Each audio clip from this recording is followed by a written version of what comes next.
Hello everyone. Hello, and welcome back to some Disco Elysium. Hopefully, we will finish this today. Who knows? I don't. But we will find out, I guess. So let us begin. We are still where we left last time, which is basically mm, we are prepared to face Ruby. But I wanted to check this area a little bit more before we do anything else. Could this have been the killer's hideout? Hmm. And this narrow window, the point of origin of the shot that killed the mercenary? That's the thing. I saw the prompt in when I was looking over the VODs. So yeah, I figured that I missed something here. This does look like an embrasure, a slit made for shooting out of. Mm. Outside the window, the day is clear and as mild as can be in early spring. Turn to Kim. Could the killer have used this as a hideout? It's a great place to hide, Mm. and Machiavellianism and murder are certainly not mutually exclusive. But there hasn't been anyone here in ages. Kim, I can't see the whirling in rags. The shot didn't come from here. Indeed, no one could get a clear view. Well, at least we've been thorough. The Yeah. lieutenant's voice betrays a slight disappointment, which he glosses over by Yep. reasserting control. In fact, I think we're done with this bunker. After you, officer. He looks to the exit here. Okay, so nothing else left for us to do except to go and see if we can find Ruby. And let's do just that. Whatever happens, happens. If I get locked out, that's because my own fucked up decisions. But let's see what will happen here.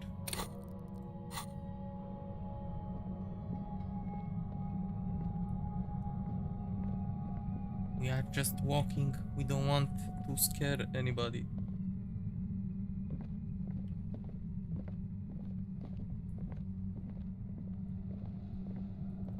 What's this? A concrete pipe buried in sand and dust. Get some money from the storage stuff over there. Okay. Suddenly, your entire body is paralyzed. Aggressive white What the noise fuck? fills your skull. A strange pain, like you've never felt before. Through the static, you hear a woman's voice. What the fuck? It's like 1,000 radio stations are being blasted into your head all at once. But her words are the only ones you can make out. I know you're feeling pretty uncomfortable right now.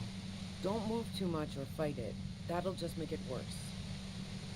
Says the shadowy figure by the machine. Can't say it's a pleasure, officer. I was really hoping not to make your acquaintance. But here we are. As she says the word officer, you feel a spike in the agony. It sounds like the entire radio frequency range is screaming directly into your neural pathways. Can I cover my ears? Will this help? I mean, No, buddy, that's not going to help. okay. You can't shield yourself from this. It's an entirely new type of experience. Let's have Way worse than all max the HP. previous ones. Don't focus on the pain. Focus on doing your job. Tell her she's under arrest. Yell through the static. You're under arrest. Really now? Check this out. He turns the dial in her hand. You're overwhelmed with a new surge of violent static. It feels like a blood vessel exploded the in fuck? your brain. Are you gonna kill me too? No, I'm not going to fucking kill you. If that had been my plan, you'd be dead already. All things considered, I'm being pretty reasonable here. Hmm. I'm using a pale latitude compressor. You and your partner have been caught in its field. The explosion of static you're hearing is the ULAN frequency, Okay. blasted from that pale emitter that Angus mentioned. I saw your equations. It's the ULAN frequency. Saw my equations? You've been sniffing through my lorry, right? I expected as much. I am a bit surprised you knew what you were looking at. Do I know how to stop this?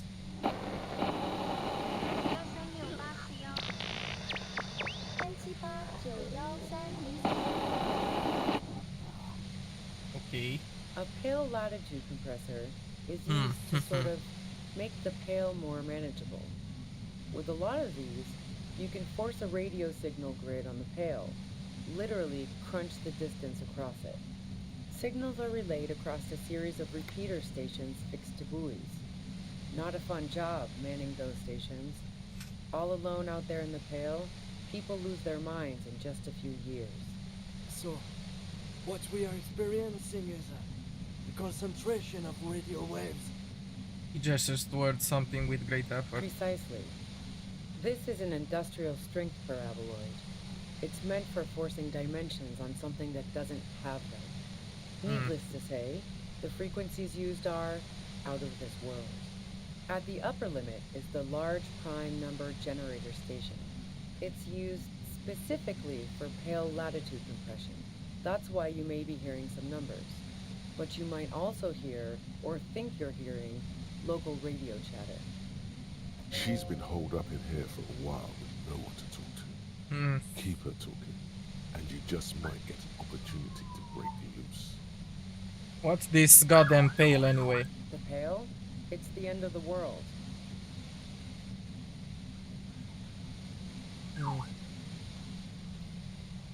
How did you get your hands on this thing? I built it myself. She nods towards her torture And device. she's proud of it too, as she ought to be. This is way beyond your abilities. That's illegal. I'm guessing it's patented. But we are beyond that, aren't we? Oh yeah. Way beyond. She studies her death ray and the law officials trapped in it.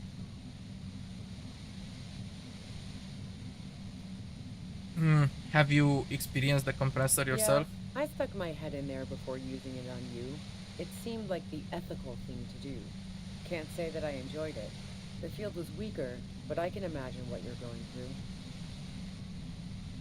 Will I stay like this forever? No. Once I shut down the compressor, the pain will end. It may take a few minutes for you to steady yourself, though. It's a bit like waking out of a very confusing dream. The noise is fucked.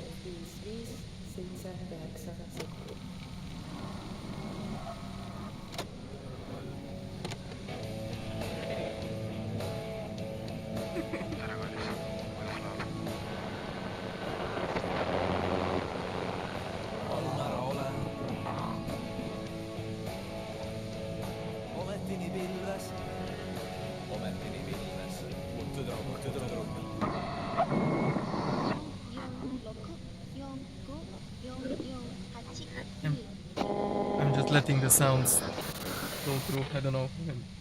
This is all great, but let's talk about the man who was killed. Yeah, let's not talk about that shit.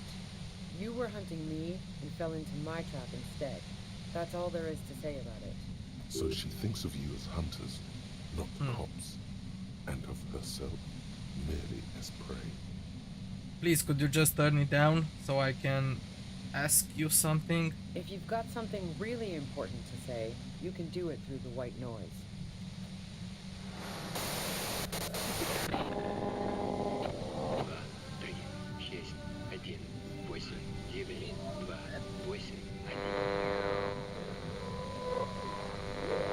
If you're looking. Feel a mattress.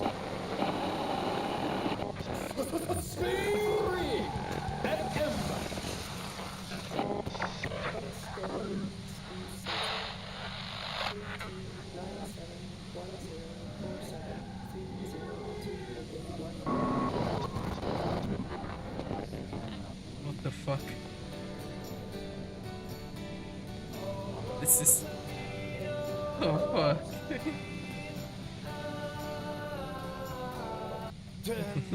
God damn it. The lieutenant clutches his head, grimacing. God damn it. He regards you and came with sudden sympathy. Fine. If you really want to talk, I can dial it down. I've also got a gun, by the way. She stops reluctantly out of the shadows. She steps reluctantly out of the shadows. The pain lessens. The gun she's carrying is a two-barreled front loader, not like the murder weapon. Okay. Well, it doesn't feel much better, but you can form sentences now. Thinking doesn't seem to hurt as much. Just keep her talking, and you'll get through this. Well, I really hope so. There's only 3 meters between you and the machine. If you keep her distracted for long enough, maybe. Yeah, we could try Be that. careful when you make your move. That'll be it for questions. Bide your time. How did you know we were coming? I heard you in the passages, and I've been preparing for quite a while. By hiding bullets under floorboards? So you found my shack, huh? I'm not surprised. She didn't rat you out, by the way. Isabel, the washerwoman. So nice. That's one knife I didn't want to find in my back. Why hide the bullet, though? This could have turned out pretty bad for me if you hadn't walked right into 25 bands of ultra-high frequencies. That's her admitting the bullet was an emergency exit. So did you shot Lily? No, I didn't do it.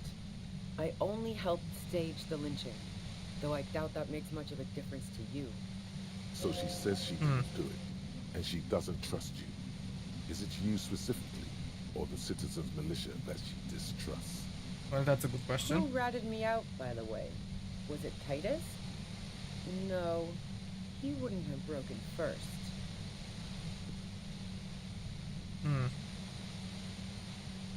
When I threatened to arrest her, Glacier broke. She told me everything.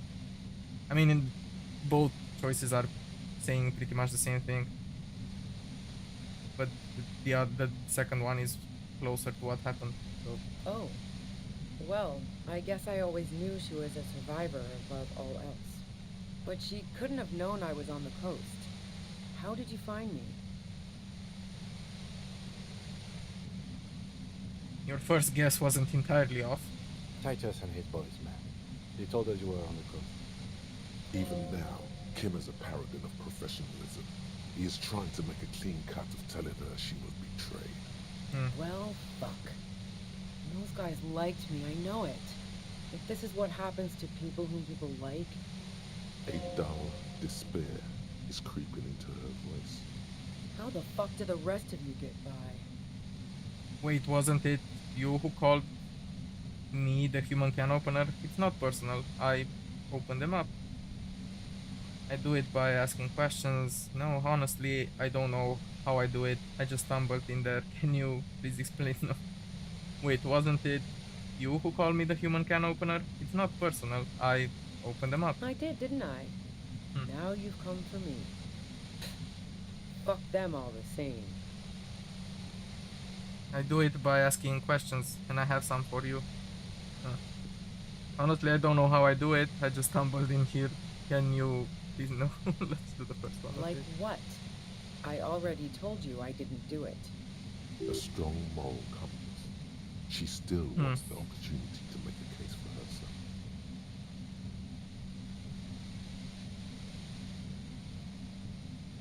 What should we ask? Did you leave any flowers for Glacier on the roof? No. Gifts of flowers and candy aren't really my style. These weren't just flowers, they symbols of revolution pushed through the pain. So now I'm leaving revolutionary symbols around? Come on. But Glacier was mourning. I never did understand why, when someone dies, a hothouse's worth of flowers has to die too. Okay, so you didn't leave Maybells? No, I did not. Okay. Would you say that Lily was a likable person? I didn't like him. Hardened mercenaries aren't particularly likable types. You don't feel sympathy for mercs? It's hard work. Plenty of broken people who don't come with that kind of body count. Besides, they're paid well for what they do. Okay, there's nothing more personal that you had against him? Perhaps his way with women? You think I was envious of his conquests? Look, pussy's not a problem for me. and definitely not a reason to off someone. Did you feel protective of the Union? Yeah, sure. And I didn't like Wild Pines sending in those foreign hirelings. Me and a fuck ton of other people around here. I hate to be the bearer of bad tidings, but I don't think she's perjuring herself. Yeah, you are right. I have other questions. I'm listening. Do you have an alibi for when Lily was shot? Man, I was with the boys the whole night. I hope they at least bothered to impress that upon you. So there were 10 minutes they couldn't account for. You mean the length of a toilet break? That wouldn't even have been enough time. No one takes a 15-minute leak. That's actually Look, true. fuck you, man. I might also have stopped by the bar. She speaketh truth. You have a gun? And?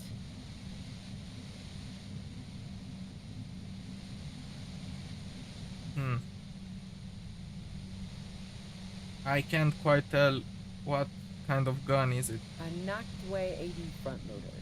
2-barreled. Not really what you were looking for, I'm guessing. That isn't it. That man was probably shot from a distance with a military-grade rifle.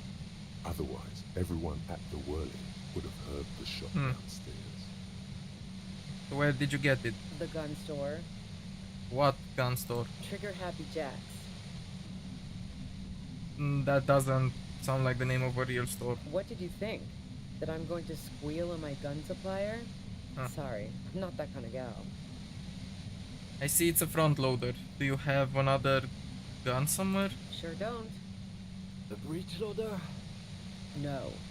This is such a wipeout.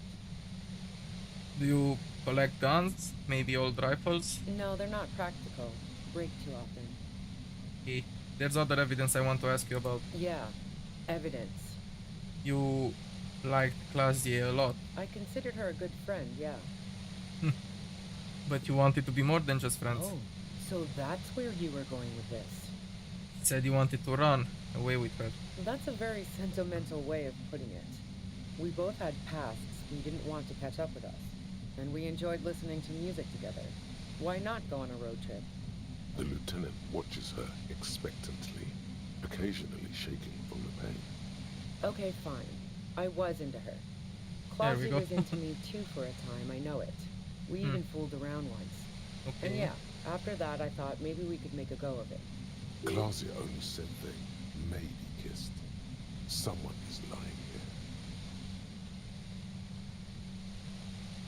here. Wait, Claudia said you only kissed. If that's what she wants on the record, so be it. I'm not about to go into details for you to jerk off to later. Seriously, just move on. Okay. Then what happened? She rejected me with some wishy-washy bullshit about how she was confused because she felt so close to me and valued my friendship so much, and how guilty she felt for leading me on. I knew that wasn't the whole story, but thought, fine, I'll take it and move on. Okay, so Claudia said you got very angry when she started seeing Lily. Threatened her. Yeah, one time when we'd both been drinking, I said some heated things about how dangerous her patterns with men were. I was a little worried she'd blow it out of proportion in her head. All the drugs she was doing can make you feel like you're living in a DeLorean tragedy. And despite everything, you helped her by staging the lynching? Yeah, the girl seemed terrified. The merc was beyond caring what happened to his mortal coil. It was a no-brainer. There are other things I ask about. Go ahead. It's your body. Do you like to hang out on rooftops? Who doesn't? Oh, you probably mean Claudia's rooftop. Sure, I've hung out there. She's got this great antenna. What's so great about her antenna? It's very powerful. I used it to tune into RCM frequencies. That's how I knew to be prepared for your arrival. Okay, damn it.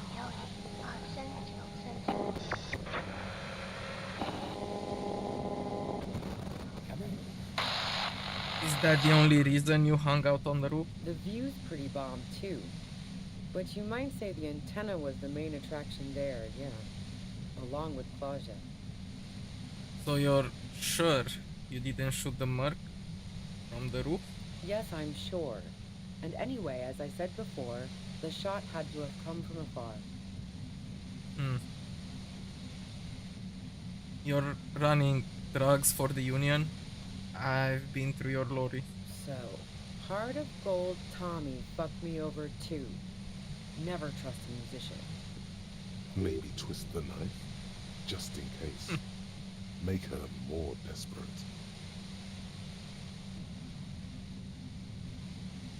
Yeah, I made him talk. Yeah, that figures. What now? You're going to arrest me for drug trafficking? You're a criminal. I can't trust anything you say. That's your prerogative. You had a financial incentive to kill the merc. Man, it's to get away from all that murderous shit that I left Jamrock, my previous employer, for the Union. The lieutenant is unable to articulate his She question. deliberately avoided naming the mob she worked for.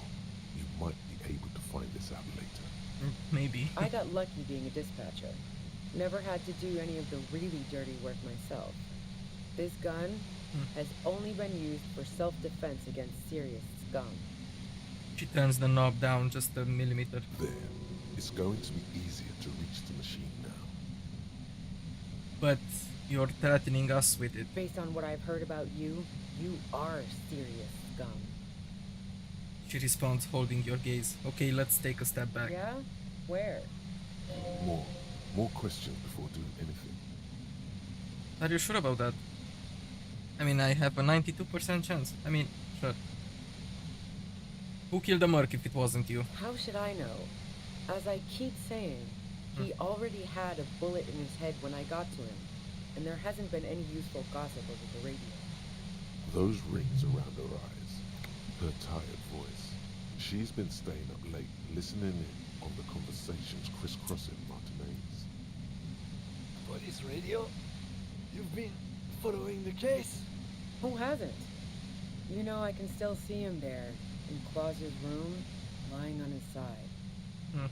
He was still warm, but the bluish light coming through the broken window made him look as though he'd been dead for a good long while. Okay, so what happened Sunday night? Tell me your version. She eyes you warily, as though gauging your sincerity. She's refusing to adopt the demeanor of a cornered animal, a leader with no one to lead. She still wants to retain some control of the situation. It's okay. We just want to... He struggles to finish the sentence. All right, don't kill yourself over it. I was shooting the shit with Hardie and the boys over a few beers, like always. Then Klasia comes in, all pale and shuddering. She sits down with a drink, trying to steady her nerves. So I grab a seat next to her. Klasia said you knew something was wrong immediately. No, I really didn't. She's not that easy to read. I just assumed she'd done too much blow. It wouldn't be a first for her. But no such luck. She was in some deep shit. Okay. She asked me to come upstairs. The merc she'd been going with was lying on the bedroom floor, dead. I knew she couldn't get the authorities involved, so yeah. Okay, fair enough. You made it look like he'd been hanged. Klasia said you seem to have a plan prepared when you got there. No, Klasia found it weird you came up with a plan so quickly. What? No. Faking a lynching was her idea. Her idea? Yeah, in cold blood. It really surprised me how quickly she was able to get a hold of herself once we got up there. It was like she was another person. The party girl was gone. Okay. She asked me to help her drag him into the shower so she could wind the shower head around his neck to fake lividity. Then she dressed him while I went to get the Hardie Boys. Claudia knew exactly what she was doing. You can't remain calm under pressure otherwise. She lied to you about that, too. Showerhead, resourceful. Yeah. I wasn't sure whether to admire her or be disturbed. Do you think she killed Lily herself. As I keep telling you cops, we didn't hear anything downstairs. No gunshot, nothing. But even if this is true, weren't you worried the lynching might lead to... War? The thought crossed my mind. But the mercenaries' death was going to have repercussions either way. Although the way things are going... She doesn't want to talk about this, but not because she has something to hide. She doesn't want the guilt. Fuck it. I'm not responsible for these people after what they did to me. Okay. If you didn't kill him, why hide? I saw you roll into town. I wasn't about to stick around for questioning by a goddamn La Puta Madre agent. So this is what she was scared to tell Titus. This cop. What do you mean, La Puta Madre agent? Yes, you. Everyone says you're his peon, his human can opener. Through the sudden sharp pain in your head, Okay. you hear the lieutenant mumble something to himself. Fucking hell. And why me? You hear through the white noise. It's especially bad suddenly. Felt like a vein exploded.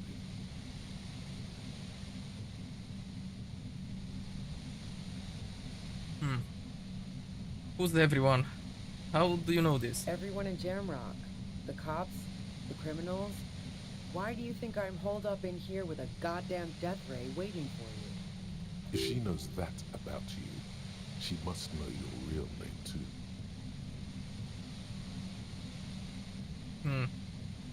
Tell me what's my name. If you know that about me, you must know my name. Harry Dubois. One corrupt motherfucker with the disco pants and a funny tie. Agent to La Puta Madre. So she knows your name. That doesn't mean you're on the tape. Criminals make up bogeyman stories about cops all the time. I mean, that's true. All of this just means that you're effective. Criminals know you and are scared of you. La Puta Madre, I've heard of him. He's dangerous, right? Is that a joke or a threat? I'm No. guessing it's both. That was a real question. Yeah, sure. She doesn't believe you. I'm sure La Puta Madre himself will explain it all to you soon enough. What did you do to this Madre anyway? You've been to my lorry. You think the biggest player in Jamrock appreciates competition? And now I have Harry Can Opener in my lair. Fucking Titus. I thought we had an agreement, she thinks. This was not supposed to happen. She's not going to change her mind that easily. She still perceives you as a threat. Okay. Wait, one thing, possibly small, but she said you rolled into town. Was that you singular or plural? She might know something. When I came into town, was there anyone with me? Yeah, you had your death squad with you. What happened to them anyway? Who was in this squad? Well, it wasn't this scrawny dude. You had two guys and a lady. The guys looked pretty buff. Lady wasn't bad either. What else can you tell me? One of the guys seemed chipper, a blonde. The other had a brooding something or other about him. And the woman was the only one in uniform. All were carrying. That sound about right? I guess so. No idea who these people are, literally. Nope. That doesn't ring any Well, bells. this has been a great talk, really. No, but I think not I'm yet. going to hit the road now. She means it. You better make your move soon. Okay, destroy the machine. Let's do it. That should be a success.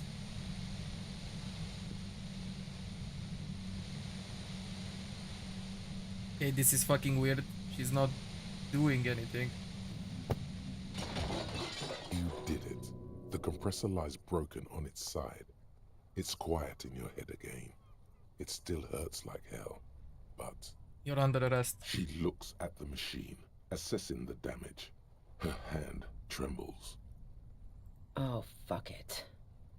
Nope.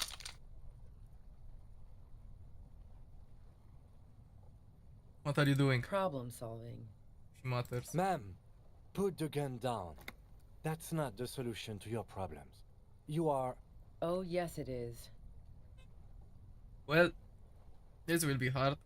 Let's see. Are we lucky here? Are we lucky? Can we convince her to put the gun down? She's truly Yes. desperate. She thinks she has no other options. You need to give her options. What options? You know. Maybe I can still talk her out of it. This is how you talk her out of it. It's the only scenario in which she lives. Please put your hands up. I'm putting my hands up. Just walk away. She stares at you, frozen, the gun still in her mouth, eyes filled with dark intensity. Then something shifts in her. You don't have to do this. You're not cornered. I'm letting you go. Day of miracles. I'll take it. Okay. She runs past you, then past the lieutenant, and disappears into the darkness of the tunnel. Good call. The lieutenant is still unsteady on his feet. Are you sure? Yeah, I'm sure. I would have done the same had I not been incapacitated. He couldn't take it like you. It irks him. Then he gets over it. I think she didn't do it, honestly. Her tent. We should check it out. He points to the back of the cavern. Well, that was an interesting development, I must say. Okay, let's check everything here, I guess. Dark water trails into the distance. There is no way out. What's this? Okay. Gives me stuff so I can replenish my HP. Thank you, I guess. Cooking utensils. She prepared herself porridge with bananas. Some money. And let's check the tent. The plain red tent stands by dispassionately. It was pitched by practiced hands. She's used to camping out. Okay, let's look inside. The tent looks old, but well maintained. In the darkness of the tent, a rolled up sleeping bag, cooking utensils, some books, and a kerosene lamp. It reeks of cigarettes. Shine your flashlight on the books. Assorted soft covers, mostly pulp horror. A motor carriage lies buried in the snow on one cover. On another, a ghost airship. You also see a collection of radio enthusiast magazines. See anything? The lieutenant peeks in over your shoulder. Sift through the magazines. Rager Monthly, Journal of Material Science. Okay. More Technological Digest. One of the magazines doesn't have images on the cover. It's not a magazine. It's a leather notebook. A notebook? Let's take it. You pocket the worn brown leather journal. We should read this immediately. Like, right now. Yep. Okay, let's do that. Interact journal. A thick Yes. journal. The cover is worn like someone used to carry it around in their back pocket. Okay, examine the cover. It's made of full grain leather. The lower left corner of the back cover sports an embossed brand name, Schneller. Schneller is a stationery brand from Gottwald, beloved among architects and engineers. Okay. She's got good taste and must have taken whatever she recorded here seriously. Okay, let's unwind the strap. Let's see The what's journal inside. falls open. About 2/3 of its ruled pages have been filled. Studied handwriting. The large cursive of someone who writes quickly and confidently. Perhaps too confidently. Many phrases and even paragraphs have been crossed out, with tiny corrections scrawled above and in the margins. Okay, let's flip through the pages. Let's see It's what a we mix can of find. logistical notes, diagrams, and personal reflections, all dated. It's good she left in a hurry. We could learn a lot from this. Yeah. So what kind of logistics? Hard to tell exactly. It's Okay. mostly noted down in code. Looks like contact information, quantities, directions. Okay. There could be useful information about local operations in those That's notes. for the drug We have trade, a I junior presume. sergeant at my station who's good with codes. I can give this to her after we finish this. Okay. What are the diagrams of? Esoteric radio technology. The most recent ones probably pertain to the latitude compressor, sketches, calculations of distance and density. You make out a familiar spiral shape, Anything personal? short, wry observations of people and places. Probably a way to pass the time on the road. Also, what appears to be attempts to sort through some difficult decisions. There are a few passages with many questions in them. Staff issues, always tough on the leadership. You smell traces of betrayal. Okay, how far back do the entries go? The first entry is from August 2nd of last year. It reads simply, I know my position is precarious. All I can do is make myself as useful as I can while looking for a way out. Remember, no one is indispensable. What did she write the day Lely died? Nothing on March 4th. March 5th, though, well, that's bound to come back and bite me in the ass. I'm bad at this. Loyal to a fault. But that's another matter entirely. You have no idea what she means. These are personal notes. Don't expect to understand all of it. Anything about La Puta Madre? That name isn't mentioned as far as you can tell. Small wonder. Would you talk about La Puta Madre in your journal? You do see an M, though. La Puta Madre. M is mentioned on March 9th and March 15th. Okay, let's read the entry. Great. M's peon is coming to town, no doubt to investigate the lynching. But also, I feel it in my gut to finally put a bullet in my head while I'm napping in my lorry or on a smoke break. Well, I won't stick around just to twist my own neck by constantly looking over my shoulder. Then Okay. again, isn't that what I've been doing ever since I got the call? The call? Did M call her personally? Wow. Okay, let's read the entry from March Been holed 12th. up here for 3 days now. I'm used to being alone and all, but I don't know when I'll be able to leave, or if I'll be ratted out. They will rat me out, of course. I've made it a point to believe in the best in people, the boys, for example.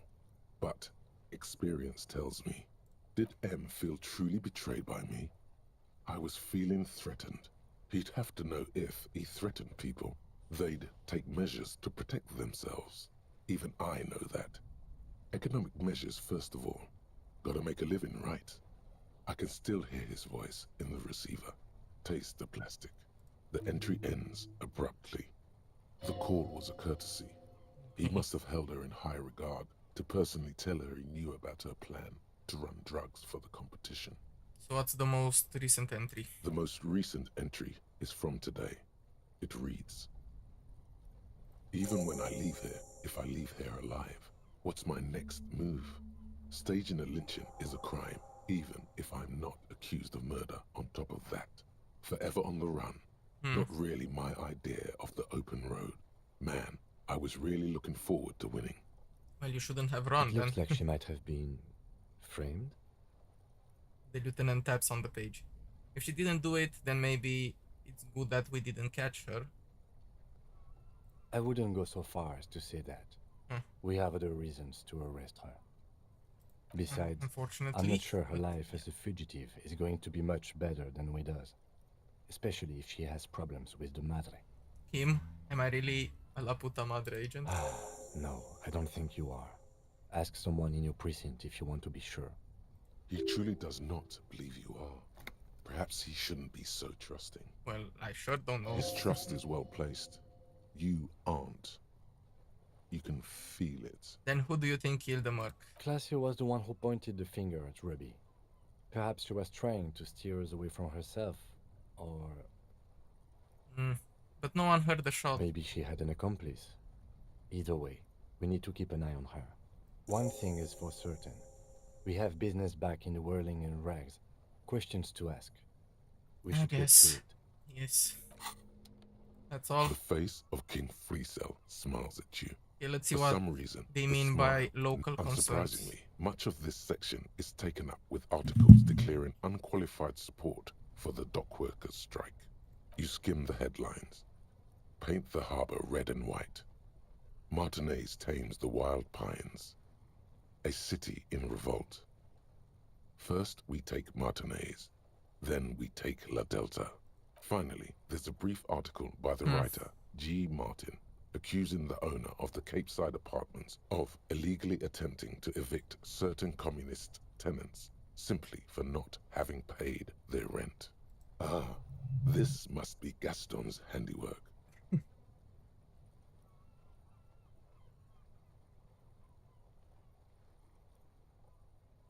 Wouldn't it be better for everyone if labor and capital? Okay. Why should I care? This doesn't have anything to do with me. No. If it weren't for the wild pines, all those moochers would be out of a job. According to these editorials, private enterprise is simply a means of organizing labor that would already happen, regardless. Okay. Absolute nonsense. Whoever wrote this has clearly never built a successful business before. It goes on to call the Wild Pines a nightmarish transnational leech sucking the life from the laboring classes of Martinez. You flip back to the front of the magazine. The table of contents unfolds before you. Well, this was something else. Never mind. This is the thick journal. journal bound Okay, flip through the pages. No, I guess thick that's all. Yes. Okay, back on track. But first, let's see. We have some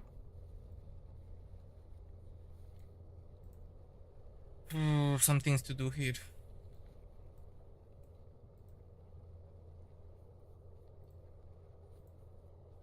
So the ice cream maker, the bar door, egghead, all of them are physical instrument stuff. So let's do that. Put a point into it. Just so we can try this again, I guess. Yeah, that's basically the thing that we have to do. I'm looking for physical instrument stuff that I can wear. Just give me a tiny little second. I think I only had the tank top. That's minus in physical instrument. Okay. Well, this is another shirt. Can't use them both.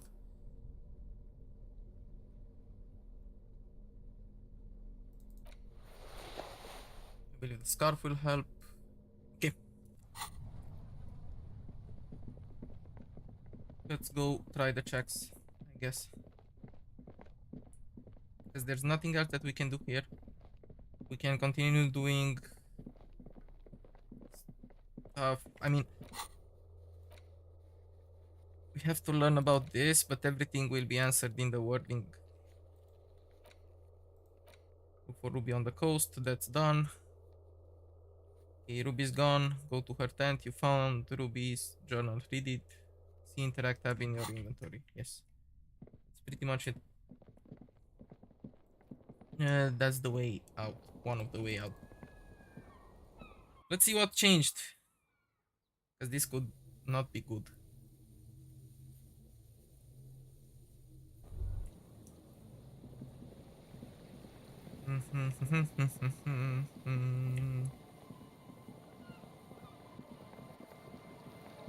But until we arrive at the whirling in rags, since I play some points in physical instrument, we can try the other checks.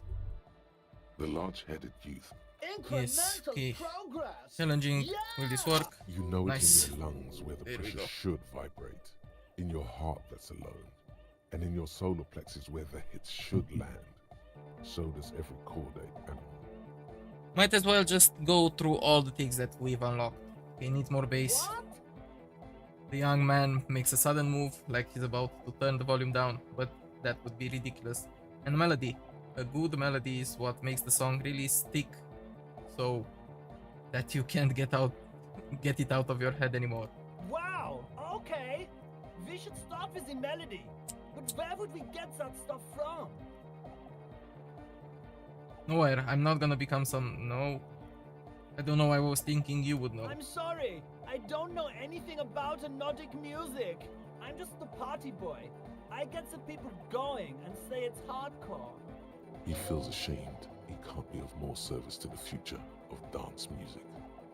Okay, I'll look into it in an official capacity. It's up to the police to make the beats go. I don't know. Alright, I'll see if I come up with something on my own, a citizen investigation. Take the The task. young man falls silent with appreciation. He even tries to contain his smile, as if it could hinder your investigation. Basically, what you need to find here is a tape with some banging music on it, so that Egghead could use it to remix Fan 8's jam. Yeah, something like that. Maybe that street talker across the pawn shop has got some tapes to sell. That's just an idea. There is a hawthorn tree on Rue de Saint-Gislain, right next to the canal. A reel of magnetic tape is caught in its branches, like bronze ribbons blowing in the wind. There is a hawthorn tree on Rue de Saint-Germain, right next to the canal. A reel of money. Okay. Rue de Saint-Gislain. I've been there. Oh, I know! I know this! I can tell you where it is! St. G is the boulevard before the canal bridge. The one that takes you to the whirling in rags and the industrial harbour. It's got the lanterns and the... I knew that! I could have said that! and the mosaic sidewalk. But it's all blocked with that stupid traffic jam right now. Anyway, Feels cold. Does it? Okay, shake it off. Anyway, that's all yours to figure out, Copman. Copman! Actually, do I have the tape with me? What the fuck? Yeah, I have the tape with me. Maybe you can use to improve it. Tape! Yeah! Spins the tape until the space escape! Yeah! Hey, I got you this banging megamix. Give him the great door gunner megamix. Alright! He snatches the tape from your hand and attaches it to the empty reel slot. One hand on these headphones, he listens to the audio, then, shaking his head, he says, No! No, no! This is gonna make people scared! Keep it positive! Keep the love in the house! Okay. Normal! Stable! Normal! Stable! He got that. Did this improve anything? No. Okay, that's one thing. Let's go, Kim. So I could go check the door. I mean, let's see what happens when we get inside the reeling in rags. Another thing that we can try is the ice machine. So I'm gonna do that.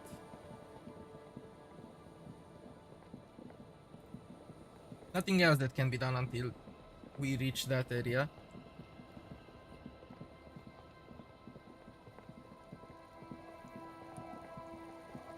Only to find the thing stuck in the tree.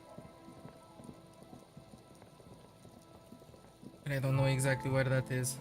I'm pretty sure we can find that out, right?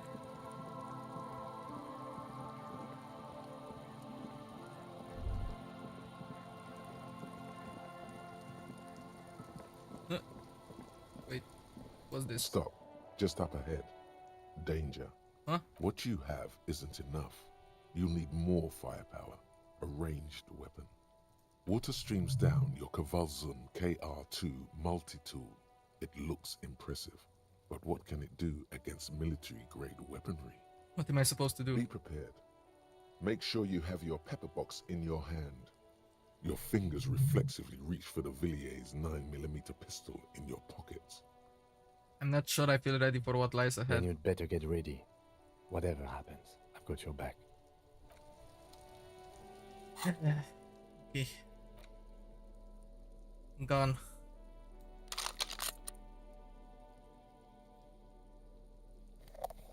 And some melee weapon might as well be ready. We dual hand this. Okay, save the game just in case.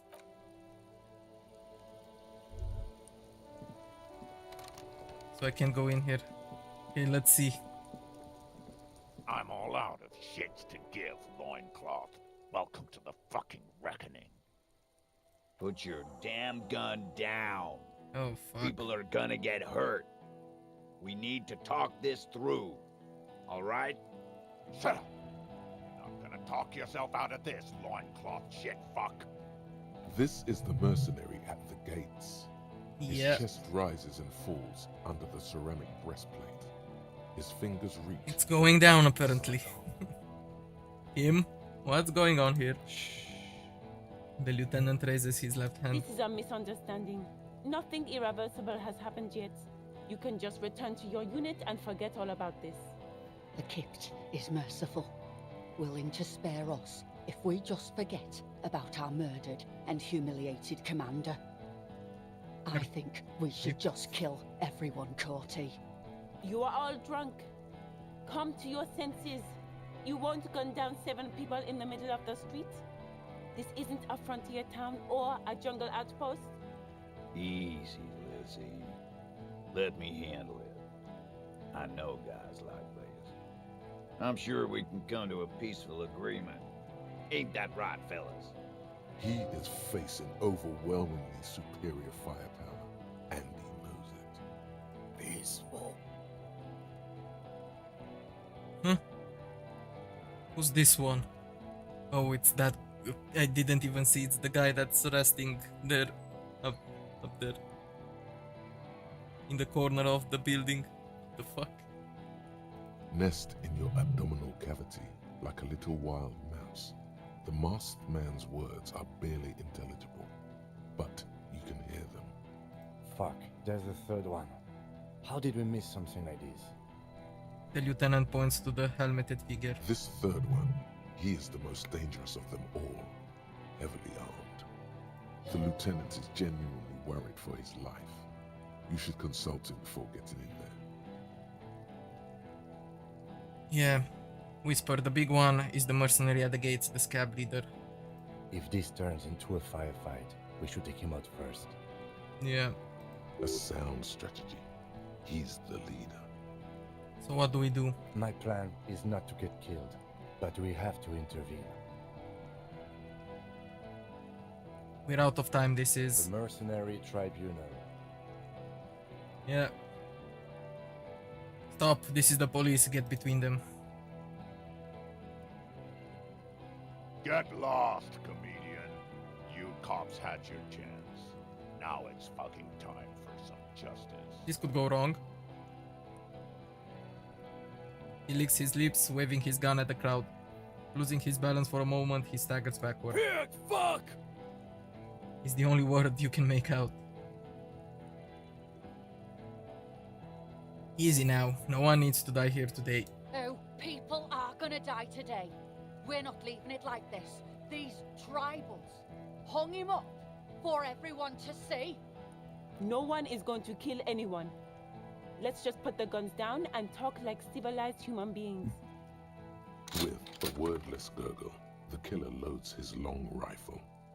The leader gives a small nod to the helmeted man. Suddenly, the grip of your sidearm feels comforting and warm in your hand. Feels like it's saying, do it. Okay. Shoot him in the mouth. Shoot him before he shoots you. No, wait. It's good you have that gun.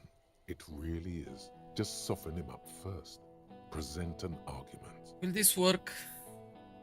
Even if it comes to a fight, it's always a good idea to drag it out first. Get under his skin. Peace. Always peace. It has worked thus far. Start with the first idea you have, then move down from that. Please. Okay, suggestion then. Talk about the hangman. Yeah, let's do that. Of course. Nothing Fuck. bad will happen. Talk about his dead friend. He seems stable enough to take it. This is not good, I don't like it. It doesn't seem stable at all. Even better, it will further destabilize him, cost him time, and maybe even lives. I feel like I got to know your dead friend during our investigation. Don't fucking talk to me about my brother, Loincloth. He squeezes the words out from between his clamped lips, his hand on the pistol. Okay, yes. Immediate failure. Things are worse now. He's observing your every motion carefully. Listen, they didn't do it. Yeah? Who did then?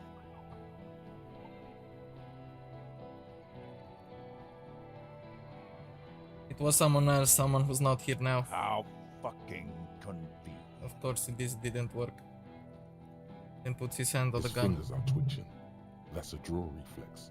He's about to draw. He was shot from a great distance. A sniper did it.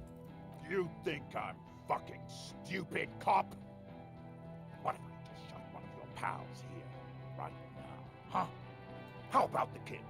Tell me, magic fucking sniper, one more time. Listen, please. This cop and this drumhead cop marshal won't decide who. Think. Why doesn't he believe me? Your mind grinds to a halt. Why am I All you failing? can see is This the is- revolver in the man's What the armored fuck? hand, swaying, pointed at her. You move your mouth like a fish gasping for air. How do I fail rolls 83%, 70 fucking bullshit? No, she wasn't even there. He pulls the trigger.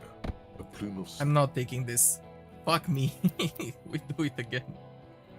No, that's fucking bullshit. I hate this. I don't want this. Sorry. Fuck that. It's... Fuck that. Fuck that I'm shit. all out of shit to do. Put your damn... Shut up! This is the mercenary. Okay, Kim, what's going on This is here? a Let's get You are- back to it. He is peaceful. I'm Nest pissed 5. off. You... The lieutenant is genuinely worried. If this A sound. my plan, the mercenary tribunal. Okay. Get lost! Pig, fuck! Easy now, no one needs to die here. No Yes. Will Same of thing. The leader. Shoot him in. No. Even if it peace. Always peace. It has worked Okay. thus far. Start with the first idea you have. Then move down. Who is that? Point to the man. Please. I didn't know you had a third guy. Rude. Rude is the killer. Rude, the killer. Howen Cloven. He doesn't talk much. All of you cunts inside out. What was that, Rod? Rip you open. Okay. Okay, let's just keep talking. No one needs to die today. This talking shit won't help you. You're all drunk. Look at yourselves. Yes. So what? Your judgment is impaired. You'll regret this. Nah, I'm clear as day. Fucking government ordained super soldier. Enough already! What is this? We didn't come here to fucking chat! Interrupt me again and I will execute you on the spot, Lance Corporal. God damn it. Okay. Talk about the hanged man.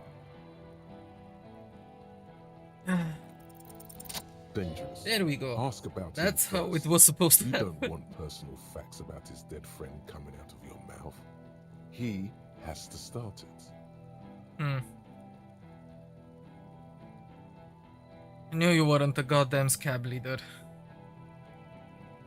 Yeah, I don't fucking act so well. Laylee had a hard-on for making faces for you natives. Fucking food aid shit. That shit is done now. Trigger time. Who are you, Corty? Sergeant Major Raoul Cortiner, reporting in to burn this fucking mud hut to the ground. He points at the whirling in As rags. he moves, the interlocking pieces of his armor click softly. Click, click, click. The realization comes to you like a picture puzzle coming together. His name is Raoul Courtenay. The dead man's name is Elise Courtenay. The brother. His brothers with the deceased. No, probably foster brothers. Elise was put into a foster home, remember? For killing, maiming, and humiliating our commanding officer, you're all sentenced to death by lead.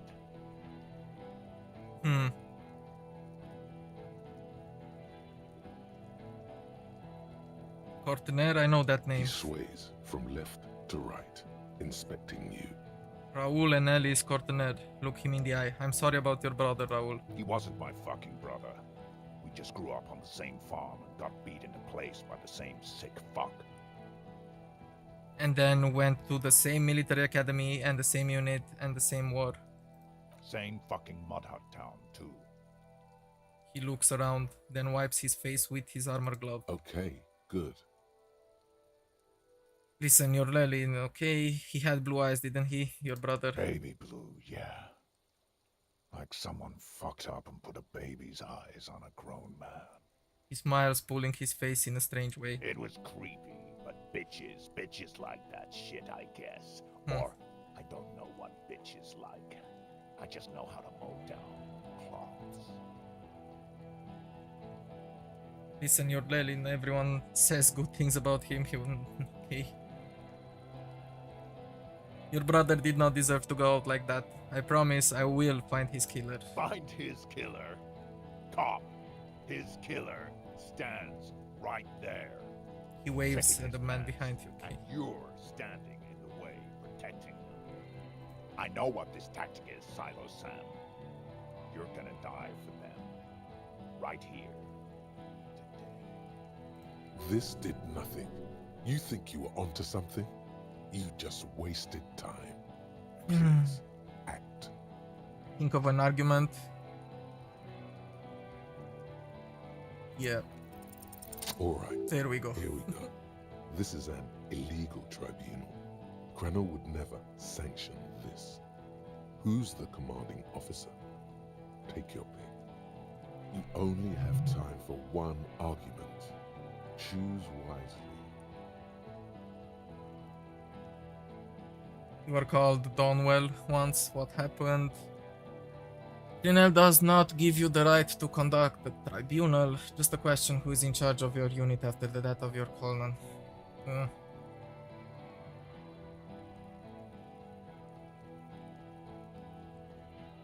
Just a question: who's in charge of your unit?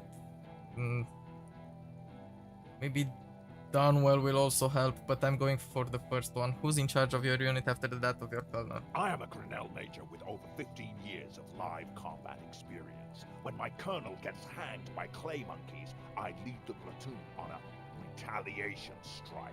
So you are the highest ranking out of the three of you? Nah, I just have the biggest gun. He raps on his armor barrel-like chest. Technically, the other man has the biggest gun, but we're beyond that now.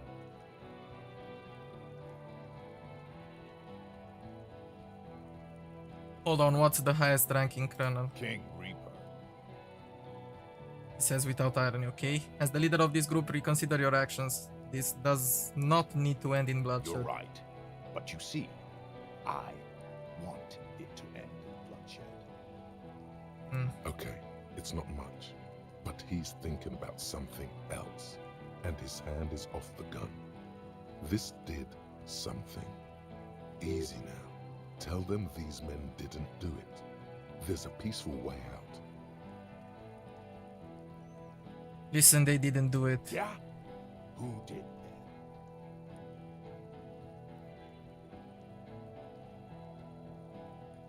then?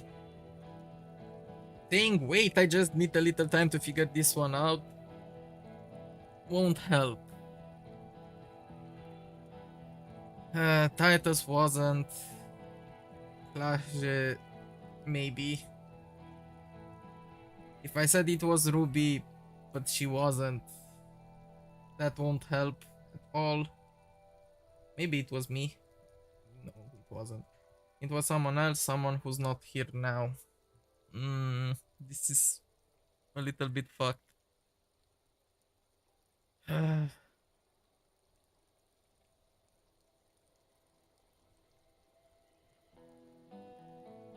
If I do the first one, this will just anger it, but I think I will try.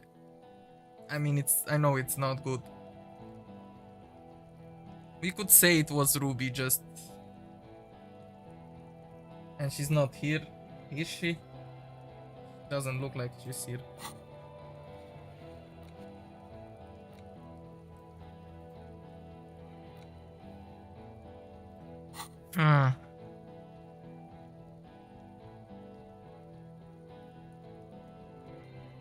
Wait, I just need a little more time to figure this one out. You had time to fuck around in that church, to run errands for your union chief. I saw you. Time is up, Loincloth. Give me a name. Now! Okay, you might as well just give him Ruby, try to... I don't know. Going to the coast, it was Ruby. Yeah? The fuck is Ruby? He puts his hand on the gun. His fingers are twitching. That's a draw reflex. He's about to draw. A suspect. Ruby is a suspect we chased down on the coast. She was hiding.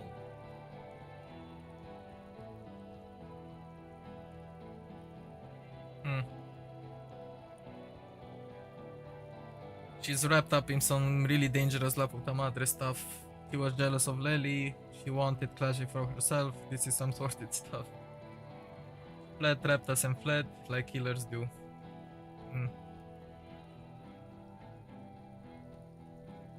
So fucked.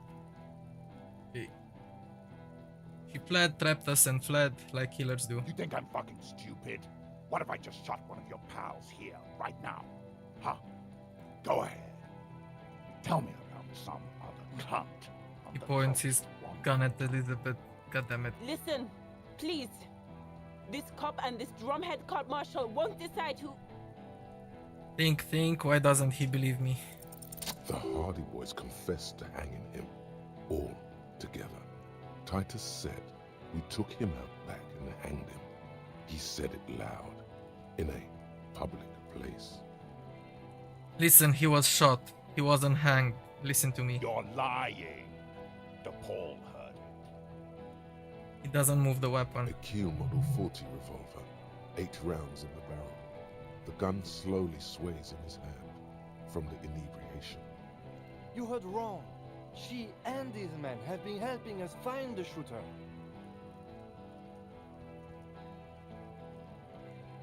The hanging was only to cover up. Listen. Fucking liars. He pulls the trigger. A plume of smoke erupts from the muzzle of his gun, but he didn't shoot anyone. The shot rings in your ears, a low, tinny ring. Then the Hardie Boys yell something. The young woman stands and looks behind her. The shot has flown over her head, crashing a small pane of the glass window behind her. I missed. The man looks at his revolver and smiles. I know what I heard, Corty. They said they killed him. They said it was a good way to end a Sunday night. That doesn't sound good. You need to change the topic now, or there will be another shot. What topic? Shots have been fired. Act before it's too late. This was a close call. The Wild Pines rep does not approve of this. You think I care what that company cunt thinks? He laughs. It's a hollow laughter. Wild Pine is not going to forgive you massacring a bunch of innocent people. The man stares at you with bloodshot eyes, a bull ready to charge. He's not listening, but looking for an opening. Now is not a good time to strike. He's looking right at your hands. Do something else. Get him distracted. She's going to be mad when she hears about this. She's fucking gone. She fucking sailed off. You're alone. Stay cool! Don't do anything stupid! Titus shouts to his man in the background. Company bitch is gone. Laylee's gone. Fuck are we still doing in this shithole? He looks around, tired suddenly. Sad, even. Guys, The little guy breaks from him, okay? I don't even have a gun! Hold your ground. Any more of you run, I'll shoot you myself. We're doing this together. Okay, where's Clash? She can explain this. Who the fuck is that? Glacia, the woman upstairs. Where is she? She left! Of course, the manager calls down from the balcony. Guard, what the hell are you doing there? What am I doing? My fucking establishment is under fire! You know how much windows cost? What do you mean she left? She left! Her room's cleaned out! Of course she right did. before these assholes showed up! We should have arrested her. Yeah, that's true. The lieutenant whispered, his eyes still on the armed You can mercenaries. feel how upset he is with himself. Just for a second. Then the fear takes over and he's back in the moment. Hey, Bushman! Your little cunt isn't gonna help you out of this one! This won't work. I'm pretty sure it won't. But I'm fucking doing it anyway.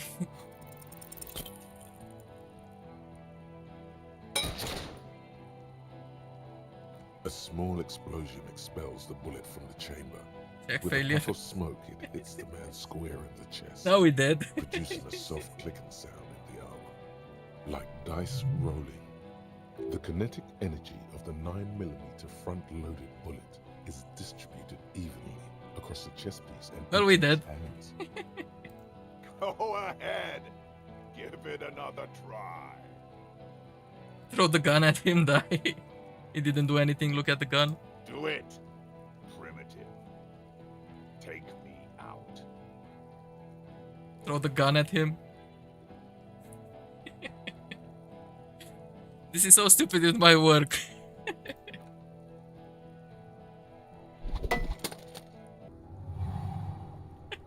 Kill him.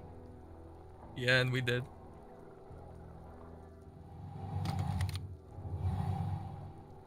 To your right, the killer raises his rifle and takes aim at you.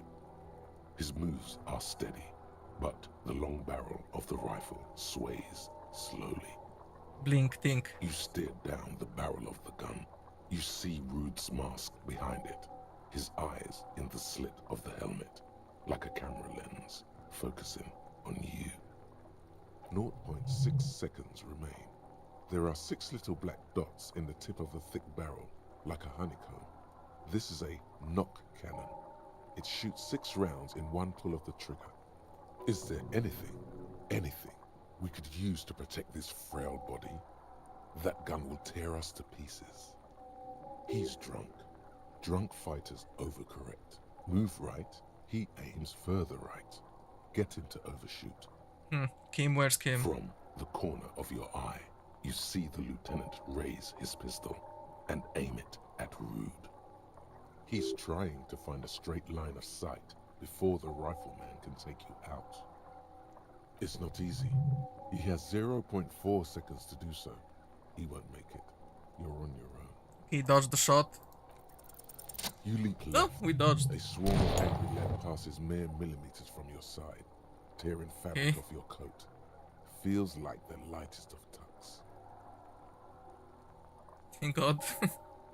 Shout, stop shooting at The me. man tilts his head, trying to see through the clearing smoke for the next shot. Watch out. To your left, DePaul is about to take a shot too, at Kim. God, please.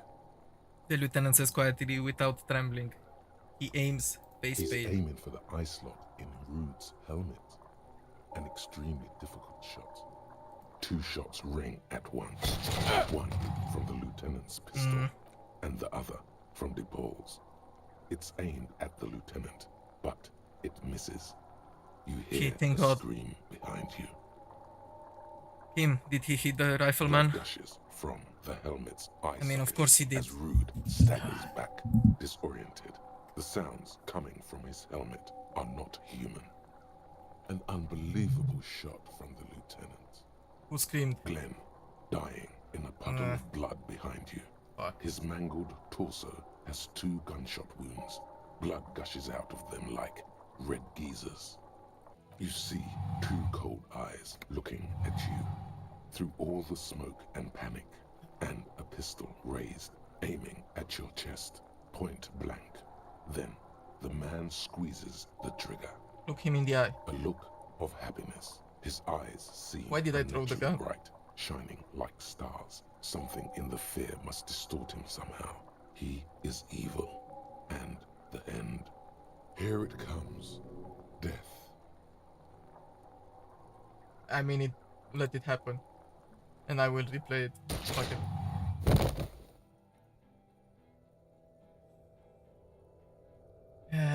Stupid. You simply blink, then something inside your pelvis explodes. Your entire lower body is on fire and your legs We leave this and then go you back. fall down like a rag doll.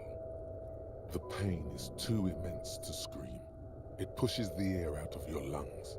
Everything goes dark. A distant blur as you recede into it. Try to open your eyes, what do I see? Nothing.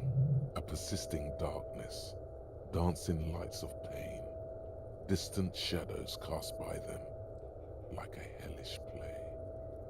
You're bleeding out. Out of it, a silhouette appears crouching over you. You hear a familiar voice filled with urgency and fear. Kim, I lied about not remembering who I am. I made it up. I remember everything. I don't.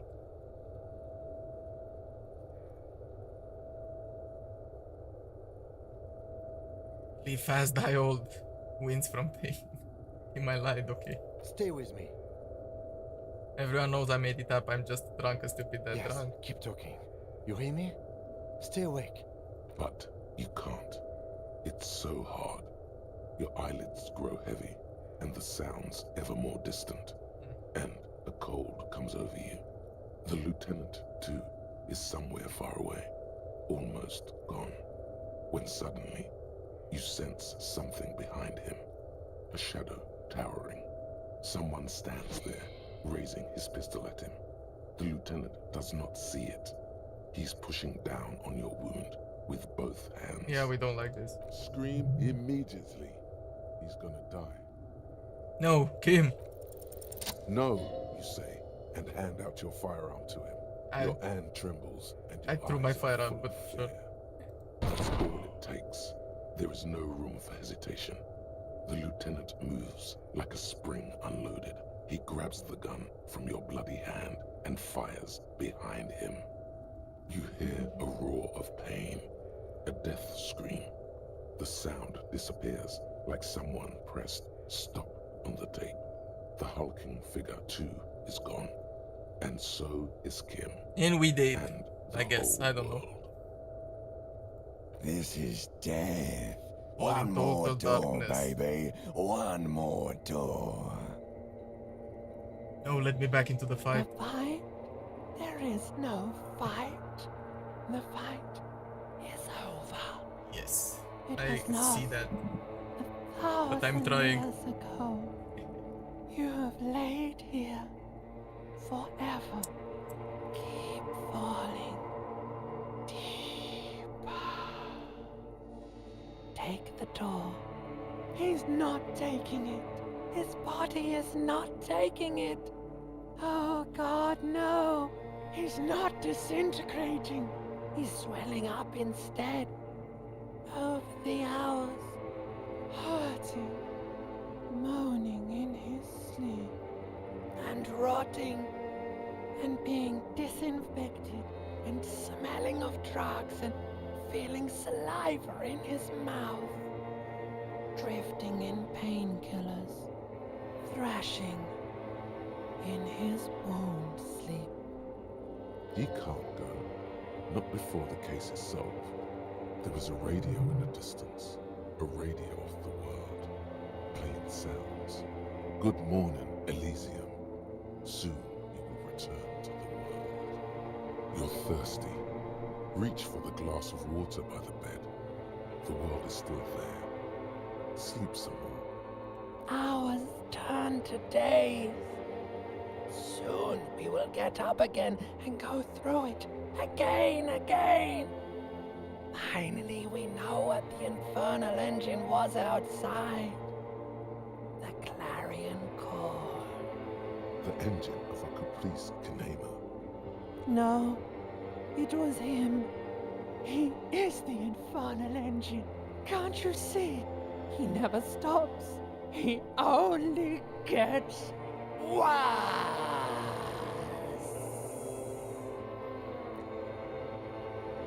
Keep.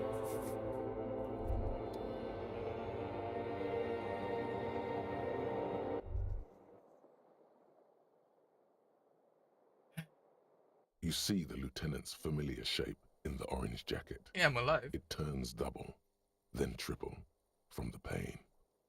It's nothing. You're alive. That's what matters. Him? Sunrise, Parabellum. So I missed 2 days, okay. The lieutenant says he's in the middle of a freshly cleaned room with a fan above his head like a halo. His face is covered in bruises. The piece jacket Kim, you took it off. He wasn't wearing that. Ah. Ouch. Seems like an appropriate thing to say. It's not ouch time yet. You just got the Dramamine pill an hour ago. Wait until it wears off. Dramamine? Then it's not that bad. Neither surgical nor organ damage bad, but still under the counter bad. So what happened? What happened? You shot the colonel, unsuccessfully. Then you threw your gun at him. A firefight ensued. What happened then? As retaliation, the rifleman tried shooting you. He missed, or you dodged. Then what? I shot and wounded him, while Glenn took a bullet in the spine. It was meant for me. He did not survive. This is not the first person to die in his place. He goes on. Titus, Fat Angus, and Theo charged. Angus and Theo died before they made it to intensive care. Titus died in the hospital yesterday. Alain and the young musician, I forget his name, they are all that's left. So Titus is dead? Yes. You were bleeding out. I think you said you lied about being an amnesiac, and you warned me. I was able to disarm the major before he got the jump on me. I was not able to kill him, as I should have. Crenel took him. A stray bullet killed the Pole, though, and that's what happened. And the major? Okay, Titus is dead. And the major? He's in a private hospital across the river. Crenel claimed him from the local butcher shop where Titus died. Turns out he's insured. We won't get to him anymore. The good news is he's not coming here either. I did some damage. How many casualties on the Union side total? 4. Glenn, Theo, Angus, the fat one. He took a lot of bullets. And Titus. And that's... all. It's a total shit show, Kim. Yes, officer. 7 people are dead. It's not a success. You said 7, but it says 6. But what's done is done. The violence is cordoned off. The Hornets did not get into the beehive. The worst scenario has not materialized yet. And we are still alive. Both of us. I mean... He did not expect you both to survive once you stepped between those two armies. There's a wonder that I survived, honestly. His hunched back. You have it worse. But he took a real beating. That cigarette has medicinal purposes. Why can't I ask, how is he doing? Okay, how bad I am? Reasonably bad. Hurt, I You were guess. shot in the left quadriceps. That's your thigh. The outer side, thankfully, no major arteries were nicked. The bullet was removed and a bacterial infection treated with mercurochrome. Can I walk? We will see. Oh, there we go. Are you hurt? Not very. I have a concussion from the major beating me with the butt of his gun. I tried to not move too much. Things would be worse if you didn't warn me. Thank you. I did not see him coming. Stupid of me. Has anyone from my station been to see me? No. Of course. Good. I don't need them. I called your station after the fight. The injury was logged in. They told me they've sent officers to join you on the site. Odd. You haven't seen any, have you? I'm sure they are worried about you. If not my station, then who treated me? I did. Thank you. No need. Okay. Let's try to get up. Well, I don't know if I will be able to run now. But Easy now. yeah, I can stand. The lieutenant turns double again. Before your eyes, an orange hue of pain. You can take it. Just don't lean on that leg of yours too heavily. How are you?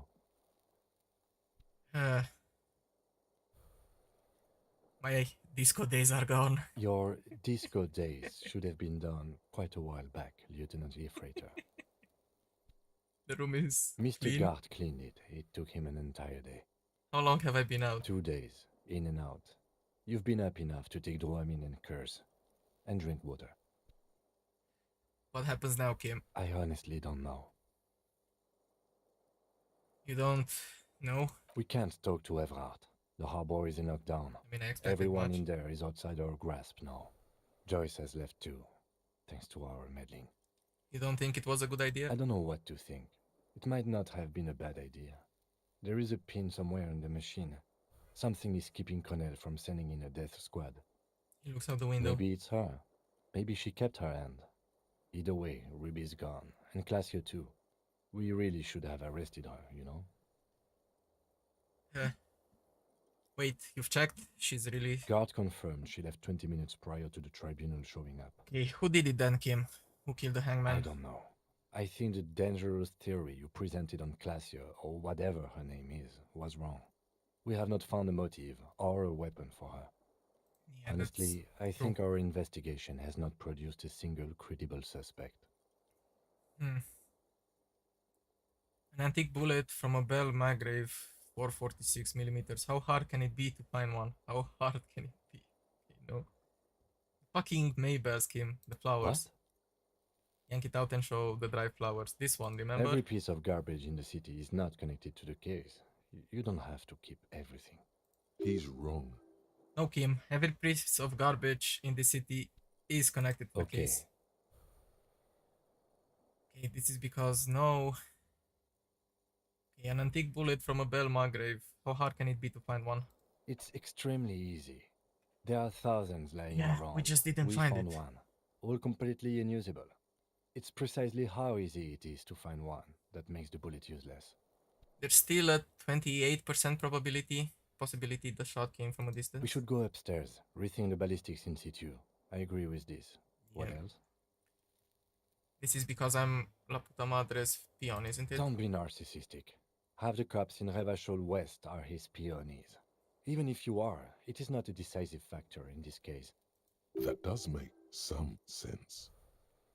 There are all these old bunkers and weapon caches. Revolutionary era. We could find thousands more if we wanted. All of Revachol is full of them. Okay, you know what I think about solving crimes? He arches his brow. The ceiling fan patiently spins overhead. Actually, I want to talk about this. Not really. Solving crimes is hard. It really is very hard. That concussion must be making him dizzy. You're not ready to give up, are you? No. Are you ready to limp? Yeah, let's do. Good. Let's do it. Where do you want to limp to? A gust of wind blows in from the bay. The duraluminum box around you vibrates imperceptibly. A familiar cold, a red thread on the roof we have upstairs, to go on the roof upstairs. Taut, plucked like a string by the gust. We should check Mr. Katarzin Alasie's room upstairs. Why not? Another look at the window, perhaps? The one he was shot through. Yeah. I don't know. I can't think of anything better. Well, I'm alive. That's something.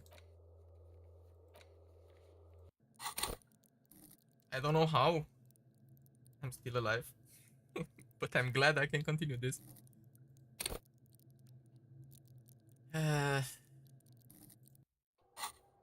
Didn't have time to think about anything because I was out. No. Look. The door is open. You can walk right into Kim's room. Okay. You see gleaming white enamel, no bottles inside. The bathroom mirror has been wiped completely clean. You see the reflection of your face. Hey, in dig the deep mirror. into your mouth to locate the source. Like the rest of you. I should have done something else. Oh, I can see the room. It's quite small. The alarm is set for 6:50. Additional pliers on the cupboard. Okay. And his notes, I presume. These papers bear the stamp of the RCM. They appear to be fragments of the lieutenant's paperwork, half finished. You make out notes on this and other recent cases. I had Gart open the door to your room.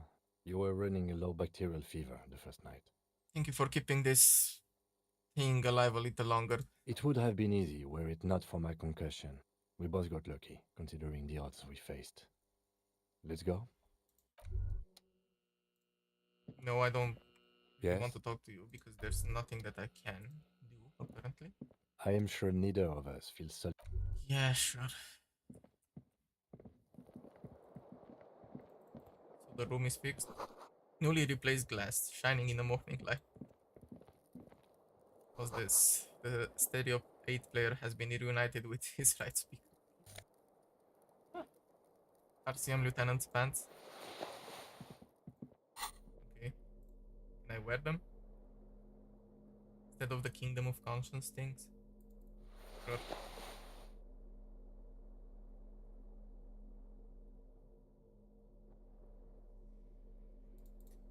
I should have been more prepared for the fight, but I was not. Well, at least for pain threshold. That helped, I guess. But I guess I will know for future stuff.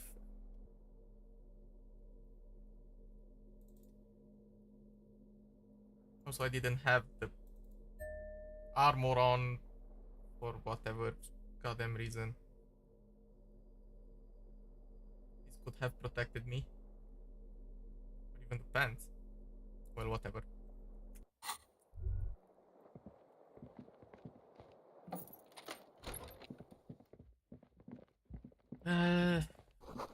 Ouch, that leg hurts. Maybe if you don't run, it will be okay.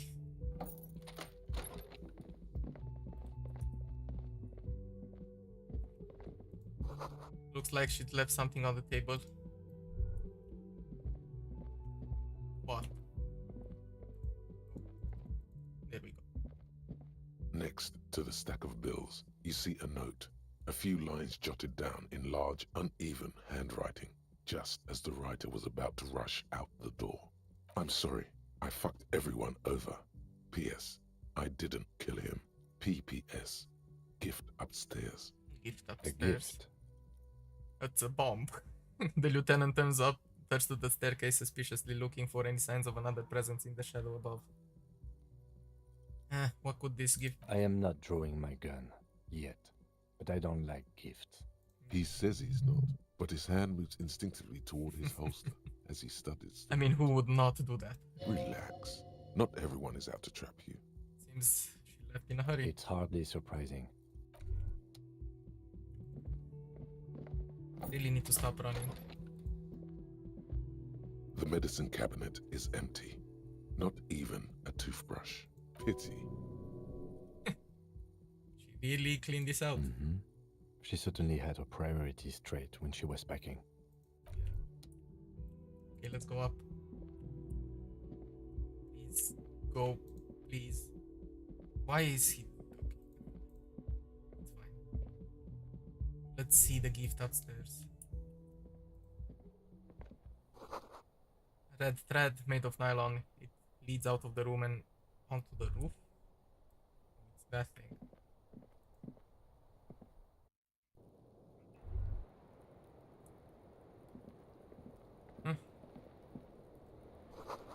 The thread is tied to the antenna.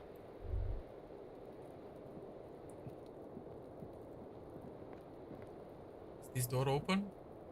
The same small, heavy door. No lock. I'm not doing that right now. So, what actually would be the gift? I mean, let's check the window, I You guess. see the same two neon-lit shapes. A man and a woman. Only now a red thread bisects the room, pointing from the antenna outside to the cupboard on the wall. This is ballistics. She's left a trajectory for us. The lieutenant tests the thread with his finger. Drawn taut, it rebounds A instantly. ray of backward motion explodes from his mouth to the roof outside, A prime, to then widen into a radius of locations in Martinez. B prime, B double prime, and B triple prime. Where does the thread... It suggests the bullet came from the extreme upper quadrant of possible angles, from a point beyond the roof. B triple prime, the island in the bay. Is she trying to tell us the shot came from the islet? Unless she thinks the perpetrator was standing on the ring antenna. That is where the thread seems to point. He nods.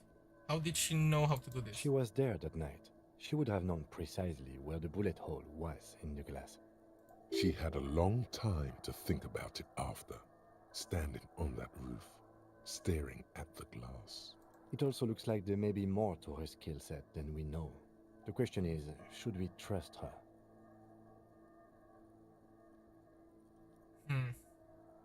This is her way of saying she's sorry, I find maybe. that hard to believe.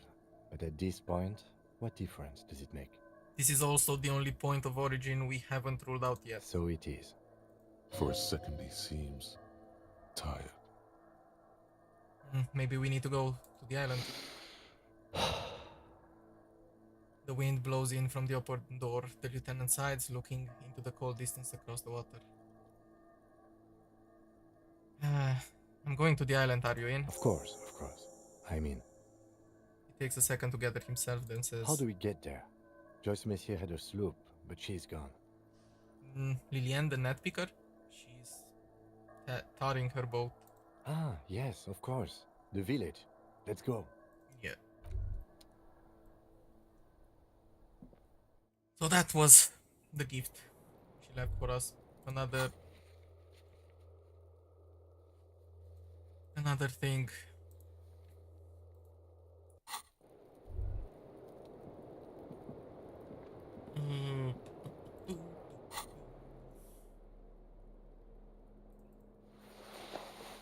I will actually try to open the door. This one. Hopefully we can do it. The same small, heavy door. No lock in sight. And let's equip ourselves, I guess. We need physical instrument. It's actually funny, you know, and it will be especially bad now since we have a bullet in our hip. But what the fuck? Might as well do it. Just looking. I should remember and sell stuff that don't help with this. We don't have anything else. The same small, heavy One more thing. I don't have anything that gives me minus to physical instrument.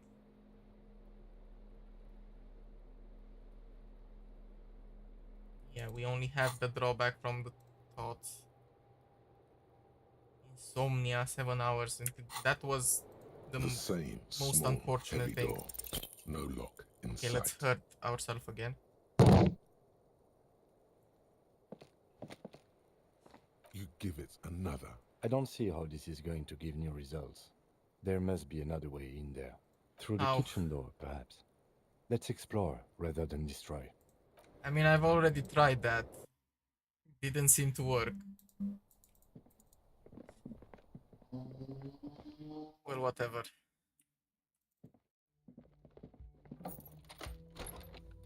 We can go down in the kitchen, I guess. See if there's another way.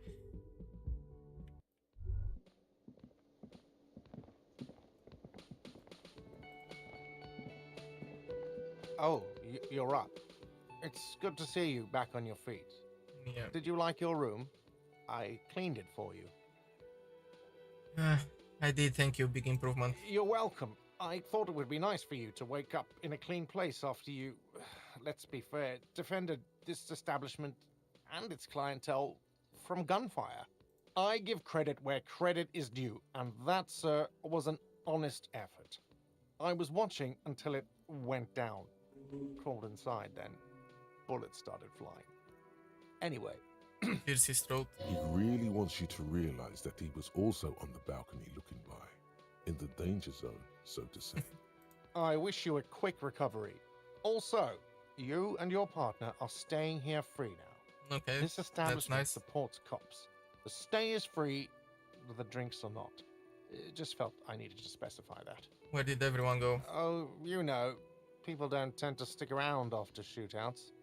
Turns out they're not good for business. What happened to the man with the sunglasses? I don't remember everyone who comes here, and many people wear sunglasses inside lately. Must be a fad.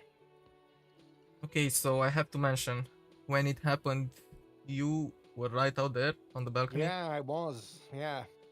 That's because I'm a bad ass. It really took courage. Don't pick at him. Yeah, I guess you are a badass. Yeah, I don't know. clients were panicking. And also, I guess I sort of found out that I don't give a shit if I die. He means it. It's not just boasting. It's something he discovered about himself, stepping onto that balcony. Alright then, man. Thank you. No problem. They'll come back. They always do. Goodbye, man. Now, let's go check the other door. Can I please stop running? It's an instinct. It's a You reflex. see a heavy steel door. It The tried to door does open, not. The touch the kobold, door. the old kobold, it leads to a side building, adjacent to this one. The old building next to this, half ruined. Whatever is beyond. And maybe there was another way from whatever. Yeah. Let's go talk to the guys. Seeing you approach, the bruised man raises his beer can in welcome. Oh, it's you. Didn't think we'd see you walking anytime soon. Elaine, look. It's the cowardly cop. Huh? What? He looks up, his eyes full of confusion as if he just woken up from a deep Our sleep. condolences for your losses. Is he okay? Does he look like he's okay? He does not. His unshaven face is almost grey, and he reeks of piss, sweat, and booze. While still alive, he has abandoned his own body to decomposition. How badly was he He hurt? wasn't. That's the thing. Titus, Theo, Dennis, Angie, Elizabeth, they're all gone. But he got away without a scratch. There's nothing left. Nothing. He has lost the will to live. It's survivor's guilt. He feels like he should have died with the others. He may kill himself if he doesn't find a new purpose, or else go on in this way. Not dead, but not really living either. Well, shitty stuff, but you need to get off your ass and finish this. What? Canal Wild Pines, all the people responsible for the deaths of your friends. You're just going to leave it like that? Sons of bitches. He mumbles something in mask when he sinks down on the table again, a malevolent smile spreading across Was his this face. really the best idea? I guess you may have prolonged his existence a bit, I if mean- you can still remember this when he sobers up. If you think this will keep him from offing himself, I'll make sure to remind him. So far, I've just been pouring whiskey in him to keep him sedated. What's gonna happen to the Hardie Boys now that Titus is dead? Titus is fucking dead. What's gonna happen to the Hardie Boys? Look around you, man. This shit is done. There are no more Hardie Boys. You two are just going to go back to hauling containers in the harbor? No, man. I don't know. I guess the Union will still be policing the neighborhood, but who's gonna do it now? Hmm. How about you, Eugene? Me? No, man. I'm not a leader. You know, Titus only recruited me because I play the guitar. Said the team could use the morale boost. If any of them had leadership capacity beside Titus, it's him. Keep encouraging him. You can do it. Eugenie Boys has quite the ring, doesn't it? What? Fuck no. If I'd stay, we'd keep the name to honor Titus.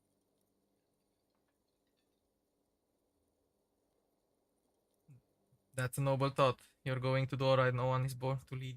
Titus was, but thanks for the vote of confidence. If I don't stick around, it's all over. So, I guess I sort of have to now. Yeah, man. You know, you got this. You got this. I haven't got shit, Al. There's something there. A germ of determination. He knows he has no choice but to rise to the occasion. This is not completely ludicrous. Him and Titus were the only detectives of the bunch. Titus more, but Eugene at least knew how to think along. Any idea what happened to Damn Claudia? songbird of misery, that one. The man shakes his head. And do you have any information on this songbird of misery? God said she took off sometime before the firefight. That's all. Trying to remember if there was anything. Oh, yeah. He said she seemed to be in a real hurry. She's gone. Face it. Okay, Yeah, take care, you guards. too. Take care. It's a rough world out there. It's not easy being a cop. We were too hard on you. Both of you. We shouldn't have fucked with you like we did. You got between us and a lot of bullets in that fight. Matinees owes you one. That's kind of you to say. Take care of your friend, okay? I will. You take care of yours. He nods to you. A sharp pain shoots up your side and into your stomach. You must not look too good. Luckily, it passes. Well, I didn't get damaged, so that's fine. Fucking hell. Okay, Hi again, gendarme. you have nothing else to say. Bye-bye, gendarme. You didn't witness the shooting and all that shebang. Okay, how about this guy? Can I stop running? I cannot, I guess. Okay, going out then. Back in business.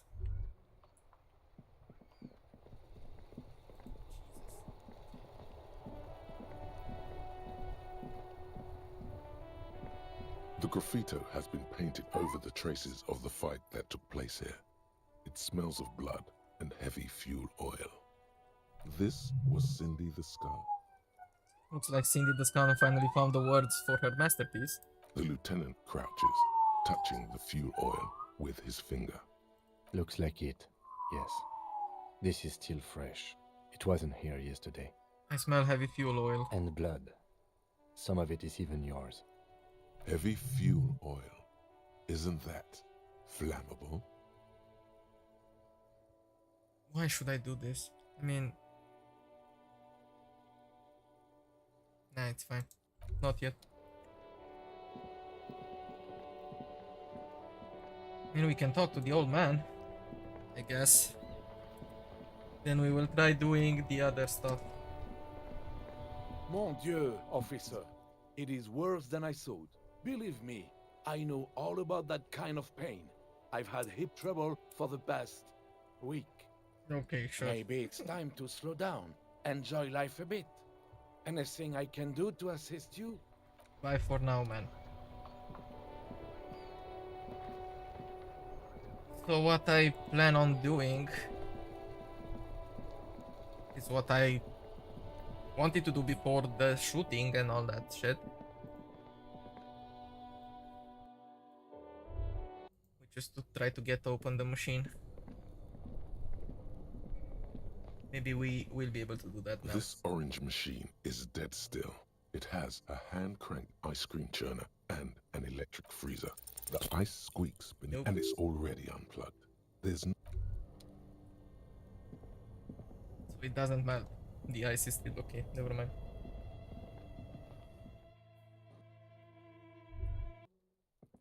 But beside those, I don't think we have anything else left to do besides going to the island, I guess.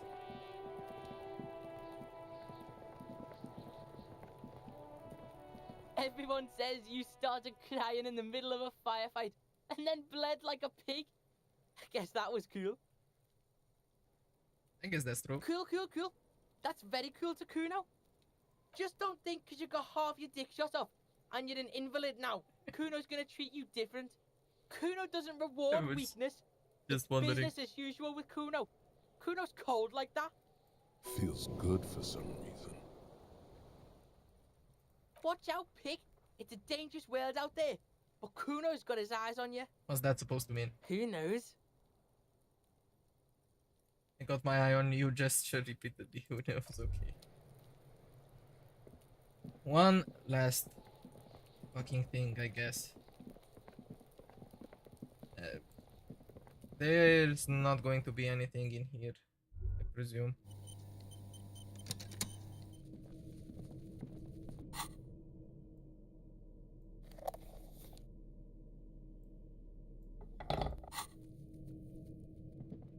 Not like we find any hidden entrance. Okay.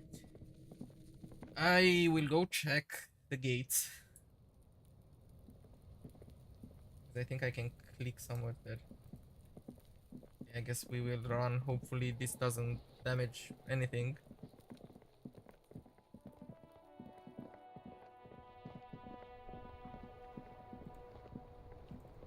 Let's try to talk to everyone here. My man, you're alive. Almost. Kind of. Sort of alive?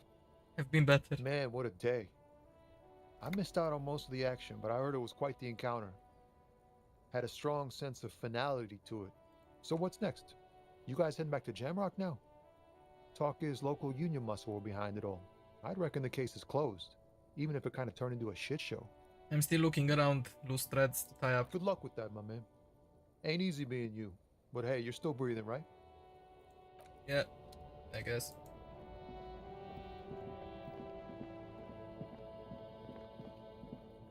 Okay, the rest this guy isn't here. Anything here? Don't think so. The tear machine stands in your bottles. What the fuck was this? You see several packaged rain. The packages are small, discreet, sloppily Steal a stacked, raincoat. making them easier to take unnoticed. No need What's to. that? What is what? It's a raincoat. If you want to buy one, then it's only 4 real. Okay. Her attention is drawn. Nah, it's fine.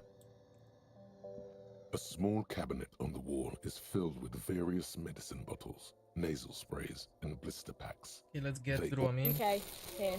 I hope Saint Baptiste makes you feel better or something. that should be fine. We don't need A smokes. colorful. Again, I'm obliged to inform you that both That's fine. You have anything to say? Is this Not really.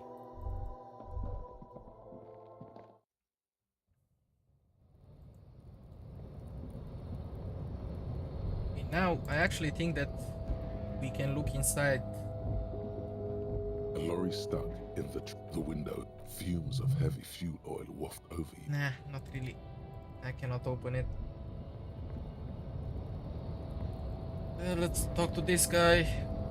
Go up there, see what else we can find. The boyadero stares at you with respect, then gestures towards the trickles of blood adorning your clothes. Danger comes with the boyadero lifestyle, right? There are types of danger. The one I'm usually concerned with is lung cancer or getting mauled by wildlife, not bullets. It calls back to an older era where this was commonplace, though. You have a true boyadero heart. Right, so where is everyone? Hiding, gathering themselves. The harbor's in full lockdown, friend. No getting in or out, for the time being. So you can help me get inside? No, man. Not today. Today is war. Okay. He says it matter-of-factly, like it's no big deal. So what's going to happen next? Time will tell. I'll tell Everard you dropped by. I'm sure he'll be glad. He gives you a small wink. What will you be doing now? I'll be okay here, doing lookout. Quite the sight, aren't they? Getting to like that red I am. Don't worry about me. I live to alleviate the worries of our brothers. See if any insane killers turn up. Then I'll run. And live. I'm sure you'll do good. You know it, friend.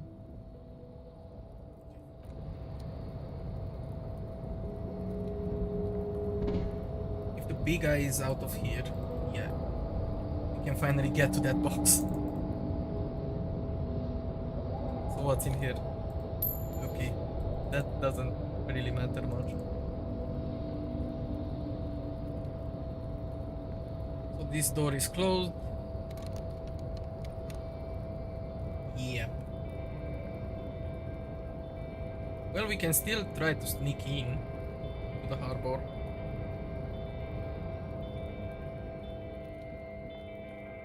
But I guess I will just find more people to talk to, I guess. I guess. And before leaving the island, I will light up the fires, the sign there. Okay. You're still here? Wow! Well, what? A cop limping down the street, bleeding from the shoulder, face bruised, looking like hell? You know what that is? Cool! That's cool! Okay. Hey, a quick question. Do you sell any tapes? Tapes? You mean like music tapes? No, music is out. Don't listen to music. I sell extremely cool sunglasses if you want to get your mojo going. Huh. Alright. So you have no idea whatsoever where I could find tapes. Tapes? Tapes are everywhere. They're worthless. Kids throw them in the trees. There's one in the bushes. Right behind this lorry. No one would ever throw a good pair of high-quality plastic sunglasses in the bushes, mister. To the west, dark brown ribbons of tape hang from the tree, flowing in the wind. You should have a look. It's better than nothing. I guess so.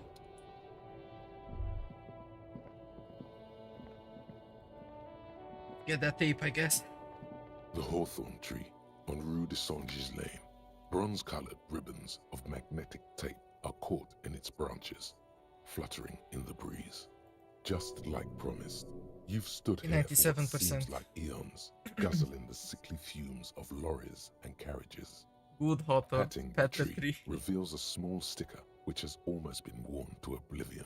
It reads, RCM Emergencies Desk, number 8102.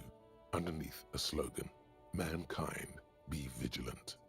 You tree-hugging pansy. The bronze ribbon twists around and within the branches in an intricately natural pattern. But there's something. So what do I see? There's a twisted logic in this mess. You see the ends of the ribbon, the way it flows, how it twists and turns. It's all starting to make sense. It'll be easier to remove now. Okay, let's remove it.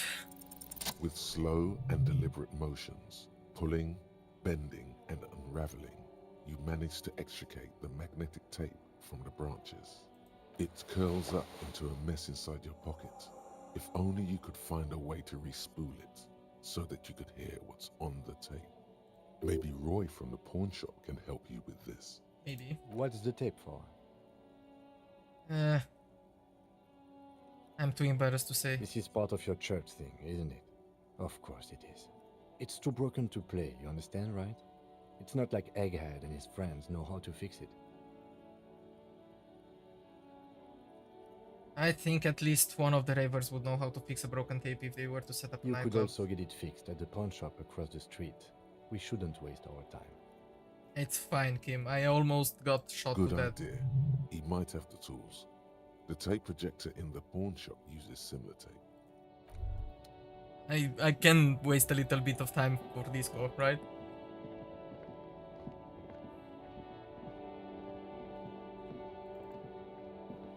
Let's finish with this side quest, I guess. Hey there, Roy. Officer, the flashlight, please. Oh yeah, I'm sorry. Forgot about that. Between you and me, this is why I don't get involved in local politics. Yeah. Well, someone has to, I guess. So it goes. Now, what can I do for you? Hey, do you know how to fix this? Show him the bundle of magnetic tape. You mean re-spooling? Yeah, I do, but... Great, could you do it, please? This is important. I need to be able to play this tape for But someone. I'm not some Mr. Fix-It. I'm a pawnbroker. If you want to pawn the tape, sure. Although it looks pretty... worthless. Just explain why you need this so much. He's bound to understand. Wait, but you tinker with film tapes all the time. Isn't that the same? Worthless is not worthless, Roy. This could be the next big thing for the local dance music scene. He slowly taps his finger. What do you mean? Okay. Do you know that old church down the coast? Yes. What about it? I met some young ravers near the place. They want to turn the church into a nightclub and play some weird neo-disco beats there. They call it Nordic dance music. I promise to help them with that. Is it any good? The music, I mean. No, that's the thing. You can't believe how unbelievably thin the beat is. There's nothing to it. No bass. It just goes. But this tape could make it hardcore. Man, you're really invested in this. He looks at the bundle of tape in front of him. It glimmers under the shop's dazzling light show. Okay, I'll help you out. Yay! It's going he to helped take us. a moment, though. So just sit back and relax. Okay, half an hour. You take some time to look around the store. The play of visuals all around the pawn shop is mesmerizing. Yeah, it didn't Suddenly, take that much. Roy turns back to you with a reel of tape in his hand and coughs. Well, thanks for the help. Proceed, take the repaired tape. Yeah, my pleasure. I'll do what I can for true passion projects. Just try not to use this tape for negative photon emissions. Take responsibility. Okay. Yes, I will. Thank you, Roy. You are a big help. Like always.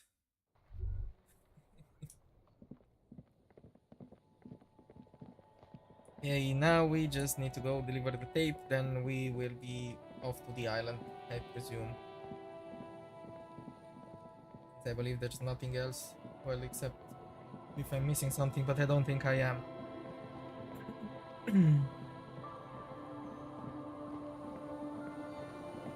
I did all the checks that I could, they were a failure, and I pretty much presume once I go to the island I won't be able to return because we will find something that, or I don't know, maybe we will return, who knows.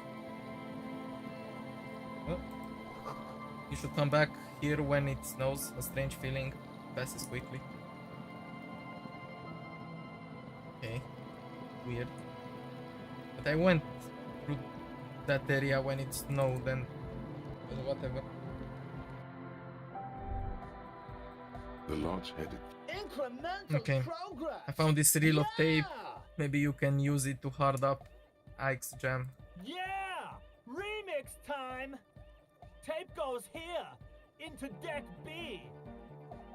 He clicks a switch, the tape starts A spinning. hand on his ear, he listens to the audio through his headphones and shouts. Wow! Did you get this from Arno himself? A great excitement is bubbling to the surface within him. This is big. What do you mean? Listen, I'm just going to show it to you. Ready? Yep. Let's see.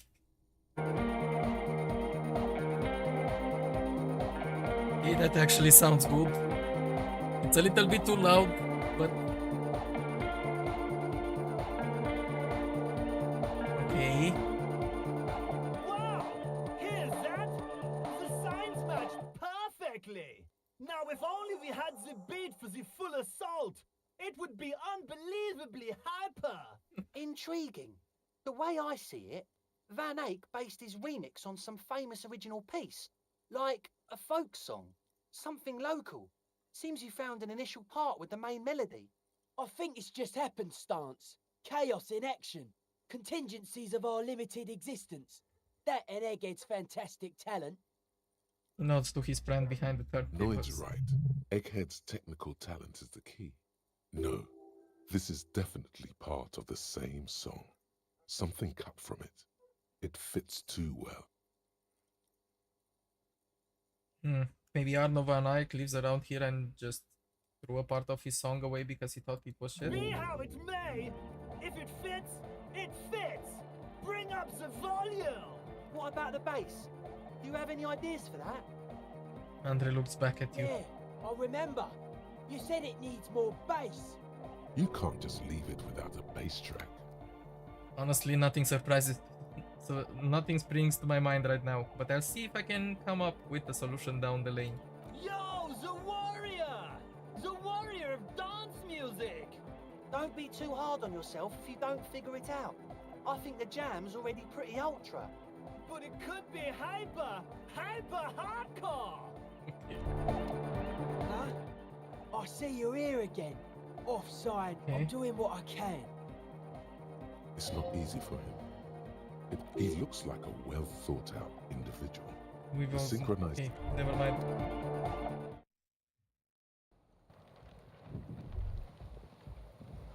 Can you help us with anything? Hello again. I got shot in the leg. Why am I... Ouch. I did notice you limping, but I thought maybe it was your thing or something. When I was 16, I used to date this guy who had a limp, but it only showed when he was sober. So I guess it wasn't real or something. I don't know. Anyway, shot in the leg? I'm sorry. Man, that must suck. Well, that's it. That didn't help.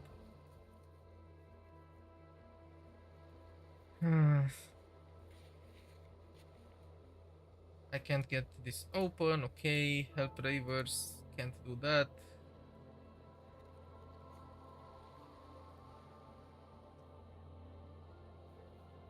So I guess that we need to go to that island.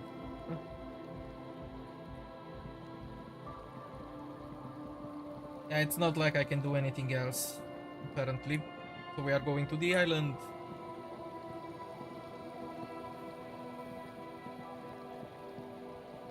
Yeah, Kim, what are you doing? There we have to go talk to the fisherman.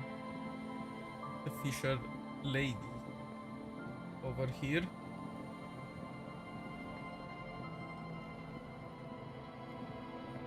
Yeah. Officer, what happened?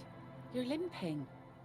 Why are you limping? You look terrible. Well, She nothing sounds much. almost disappointed with you, reprimanding you for falling and hurting your knee.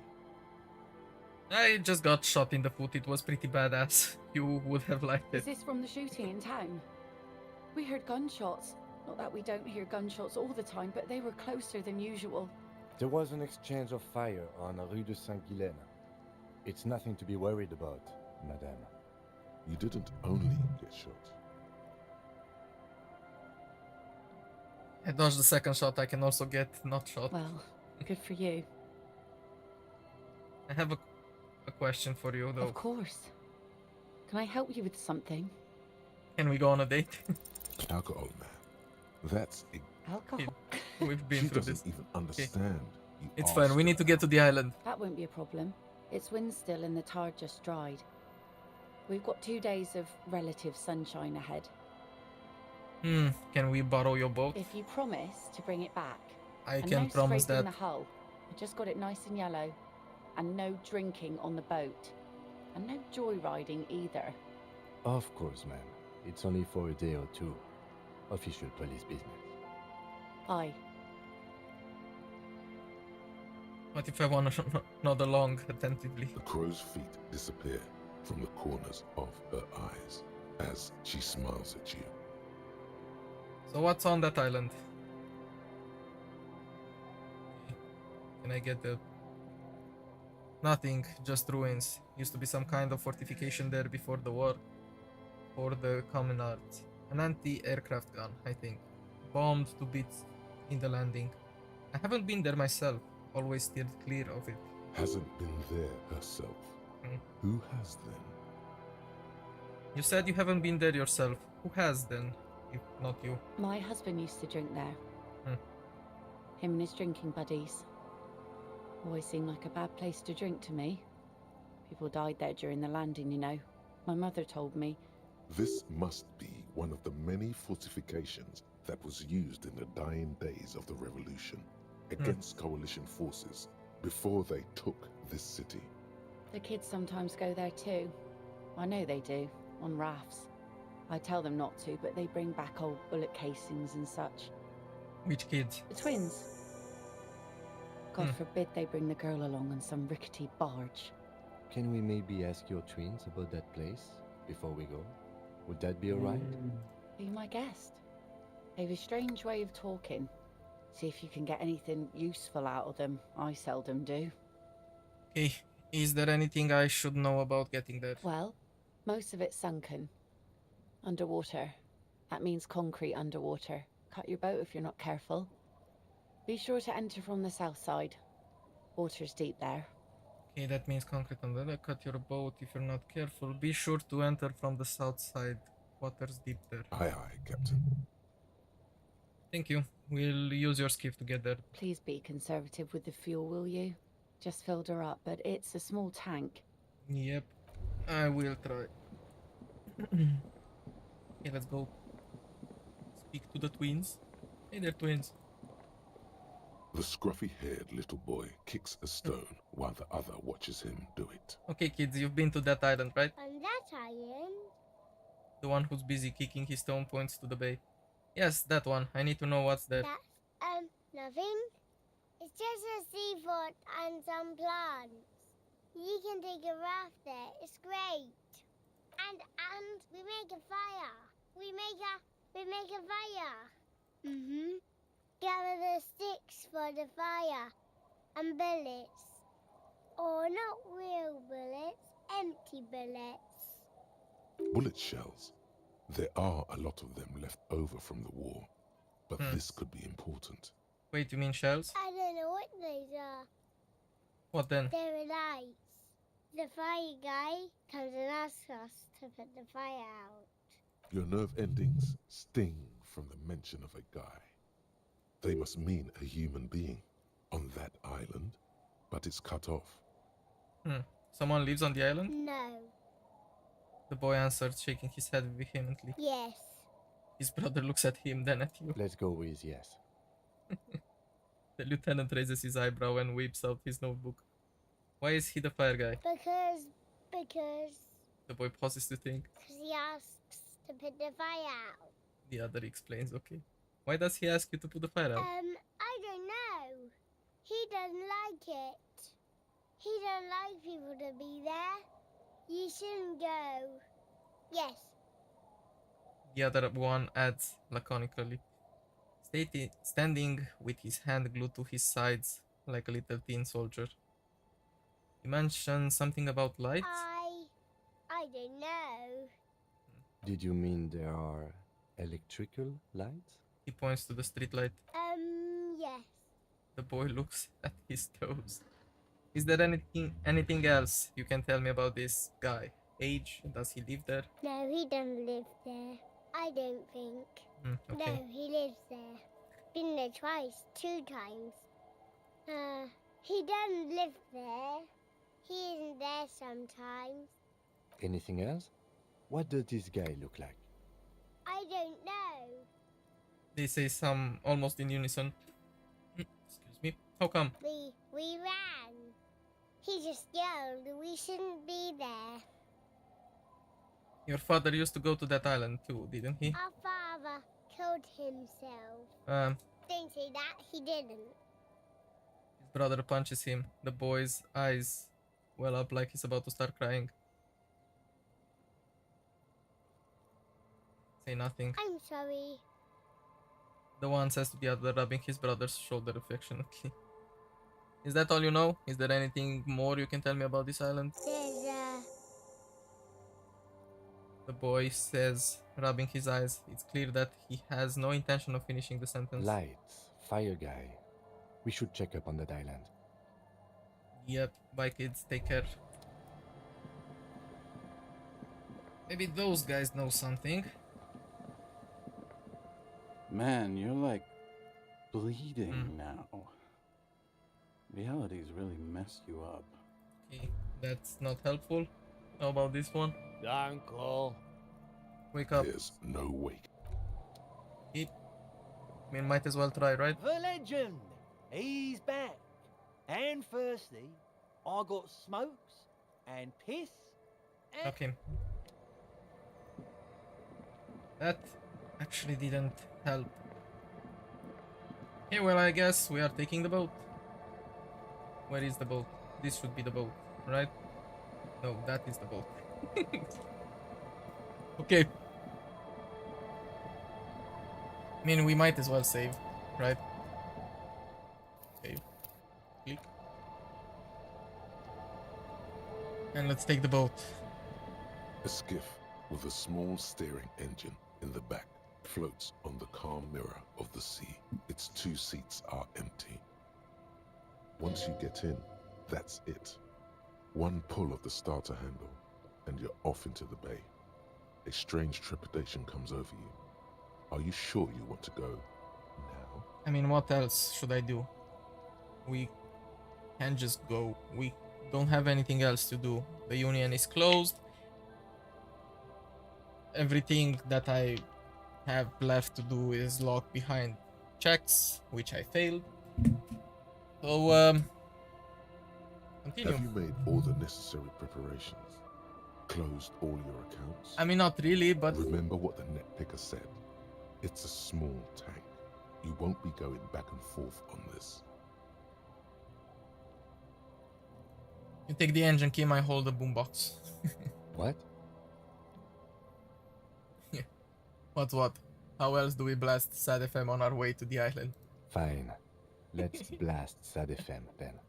Sad FM is a radio station specializing in sad, slow rock songs. You seem to know its frequency by heart. Okay, get in and ride to the island.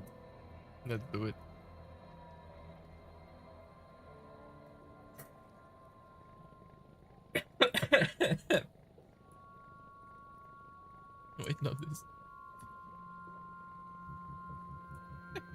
that incredibly funny.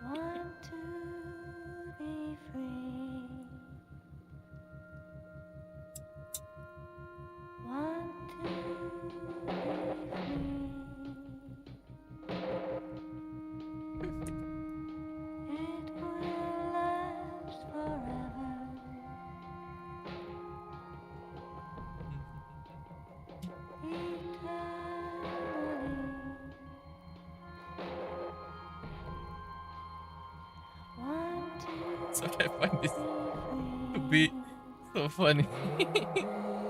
And the music is cool. Hopefully not copyrighted.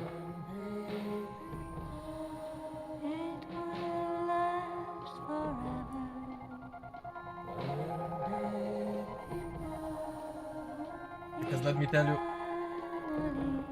even if I have the streamer mode on, I still get copyright from the menu song. And that's a little bit fucked. But hey, that's life. And not only the menu song, that's the only problem.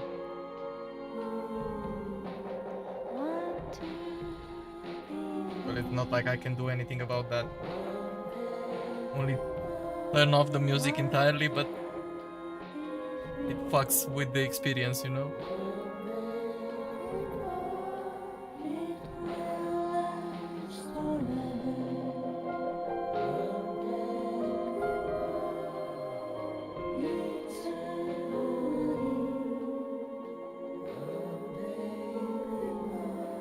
I didn't zoom out, I have no control over this, I just need to wait.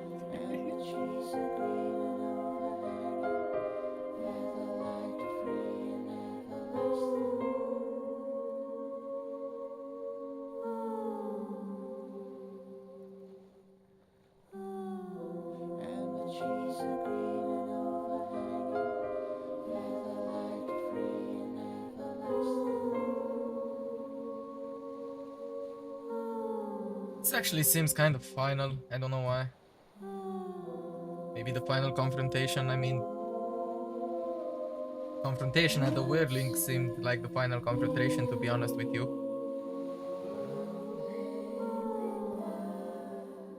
I wonder if I will be able to do something much better. But I will find that out off stream. So I haven't played between streams. It's been since we started this like what, a month and a half since I'm doing this game. It's not usually how I play games. Comes to a slow stop. The lieutenant turns the engine off. Then there's silence. In the silence, a sputter of wings. A flock of quails takes off in the distance. There is very little wind here today. The ghost is standing still. You look at your arms, then the cliffs above you. Let's go. Yes. Let's go to the island. That's complete. So before we continue, as I was saying, this is not how I usually play games. I like to just exhaust them in like the first few days. But yeah, since I can't stream on or I had the schedule set up, I had to go like this. Makeshift bridge. The bombs were powerful enough to break the foundation. What else? The rusted chains trail off into the ocean. The chain trails off into the ocean, connecting the island to the supply depot on the coast. Point to it. This leads to the depot in Land's End. Ah, yes. So it seems. What do you think it was used for? For bringing munitions to the island, maybe? And supplies? You could also lock the bay when you raise the chain. As a defensive measure, lock it off that side of the bay. Lock it from whom? From enemies. Enemies of the commune of Revachol. Well, at least that gives me experience. Was a revolutionary fortification, I believe. This means I sorta got into the depot door? Technically, no, it doesn't. Okay. He's right. Okay, thank you. Oh, a whole new area that we can search. What is that? These tires are falling apart. They're at least 50 years old. go any further in that direction. Which only leaves upstairs.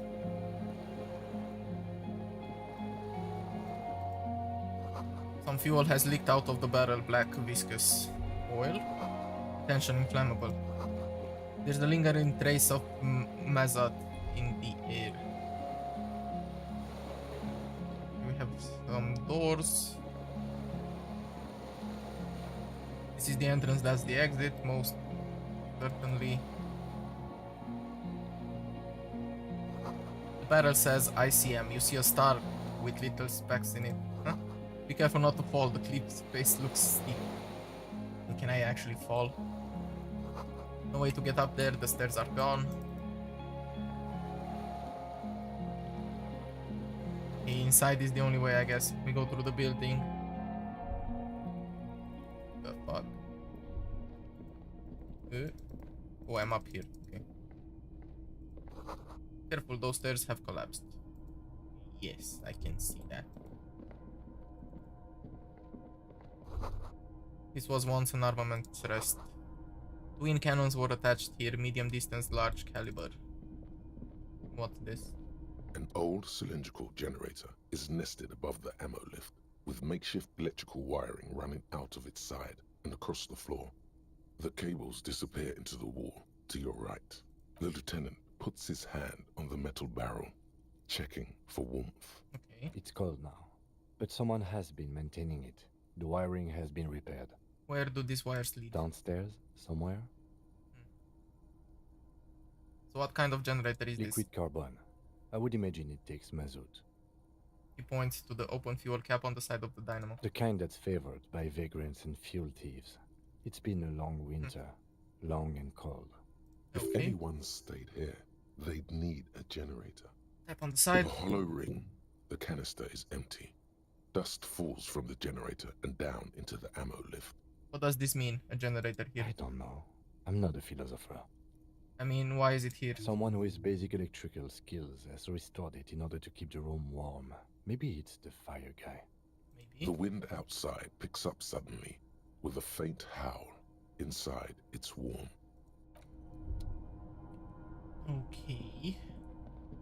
There's a bed, so yeah, someone is staying here. Books, mostly fantastic and historical fiction. Dishes stained with sauce and fire, a survivor's kitchen. You see candles planted on a broken rangefinder. Let's explore Books this. and magazines lie scattered on the floor and on a makeshift cupboard. They are not particularly well organized. Sift through them. Most are soft covers, serialized fantastique and detective stories from the 20s and 30s. This disparate digest includes the classic Animal Adventures, popular depictions of man versus nature by amateur naturalists T&T Harpin, husband and wife. Widely read by people from all walks of life. Who doesn't like nature? Who doesn't want to survive? I mean, Among that's fair. what is mostly commercial fiction and serialized stories, you find a magazine cathodique for electrical engineering. Then it's back to pulp. Light erotica, an international thriller about circuit benders. Someone's made themselves a home. The lieutenant inspects a soft cover. Mary, try this. Let's leave. We can try it another time. A moth-beaten bed sheet keeps the wind out. Let's check the bed first, I guess. There's a greasy old spring mattress in the corner, resting on piles of soft cover books. White linen and a pillow are visible under a worn-out caracol blanket. Someone has been squatting here. The linen is fresh, recently washed. How recently? You force the rest of the sentence out through pain, thick as molasses, no longer able to hear yourself speak. You know, officer, you can rest here if you are feeling tired. I will keep watch. You could use some rest for what's ahead. No time to rest now. Yes, anytime. If you need a rest later, it's okay by me. Okay. You don't have to be a hero. I'm fine. I can leave. Like, we can get army surplus, winter scarf plus to empathy. Good. So what was this check? Soft covers, serialized. Conceptualization. Do I have something that can improve that? This shirt. This.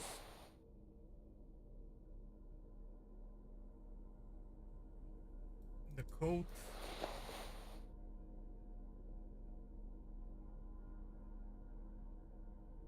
I will try the check. Obviously.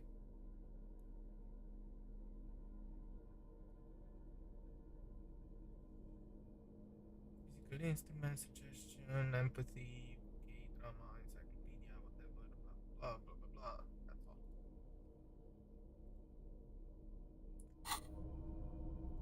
Soft covers, serialized, 42, fantastique. maybe. And not that you can Nope. tell. This is a digest of someone who's dead bored. Fuck. Most of it is for entertainment Well, purposes. it's always worth to Sitting try. right next to the radiola on the floor. Nothing out of the ordinary. Maybe it's a little old-fashioned. There's a nude mag. More than that, you can't say. Okay. The print in some of these is pretty small, though. This person has good eyesight. Or maybe really huge glasses. Who knows? Let's get that back on and this one on.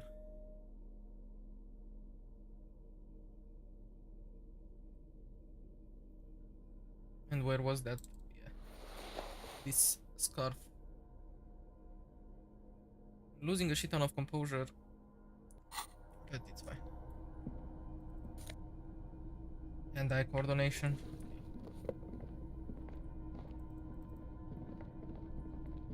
So, okay, magnesium and this money and magnesium. This blast door must weigh over 10 tons. Rust peel off of it. You see a small metal door nested inside a larger one. A heavy steel blast door. There is a conventional keyhole above the handle. It's very small. What's on the other side? Another part of the island, probably. The lock looks like it could still be usable. How do we open this? Maybe this is one of the doors we don't open? He looks at the door, then at its bigger brother, then at the lock. He's right. It would be better to open its big brother. A powerful engine hangs under the ceiling. It must control the blast door. You're right, we opened the big one. Do you see the controls anywhere? I think there's a console just southeast. Let's look around. Getting the blast door open seems like the best plan. Okay. That thing. This old cylindrical generator waits with its fuel downstairs. Oh, we have to go down there. Never mind. My bad.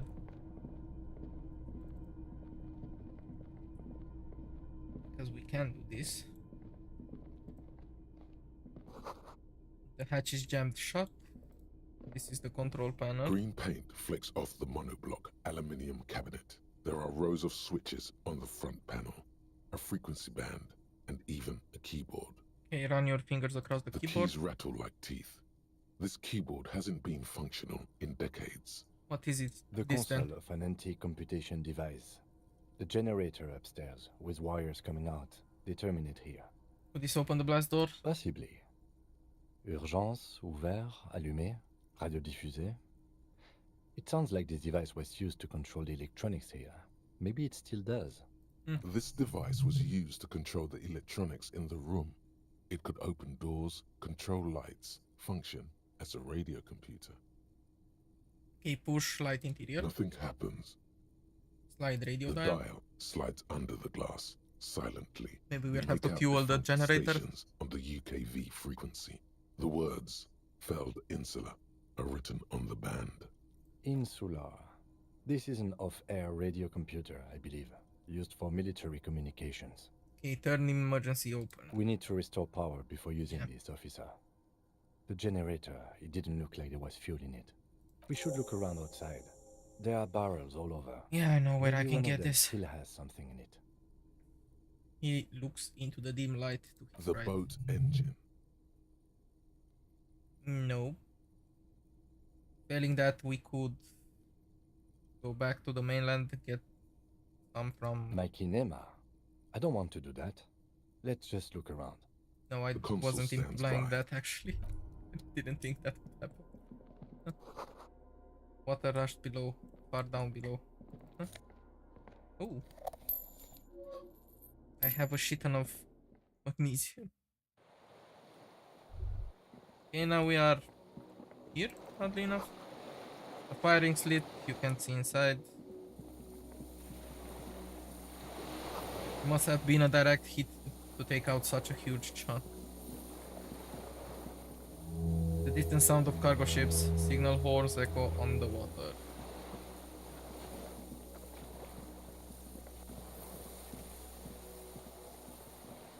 Okay, we can actually check around here. The ice cracks under your feet. Be careful not to fall through.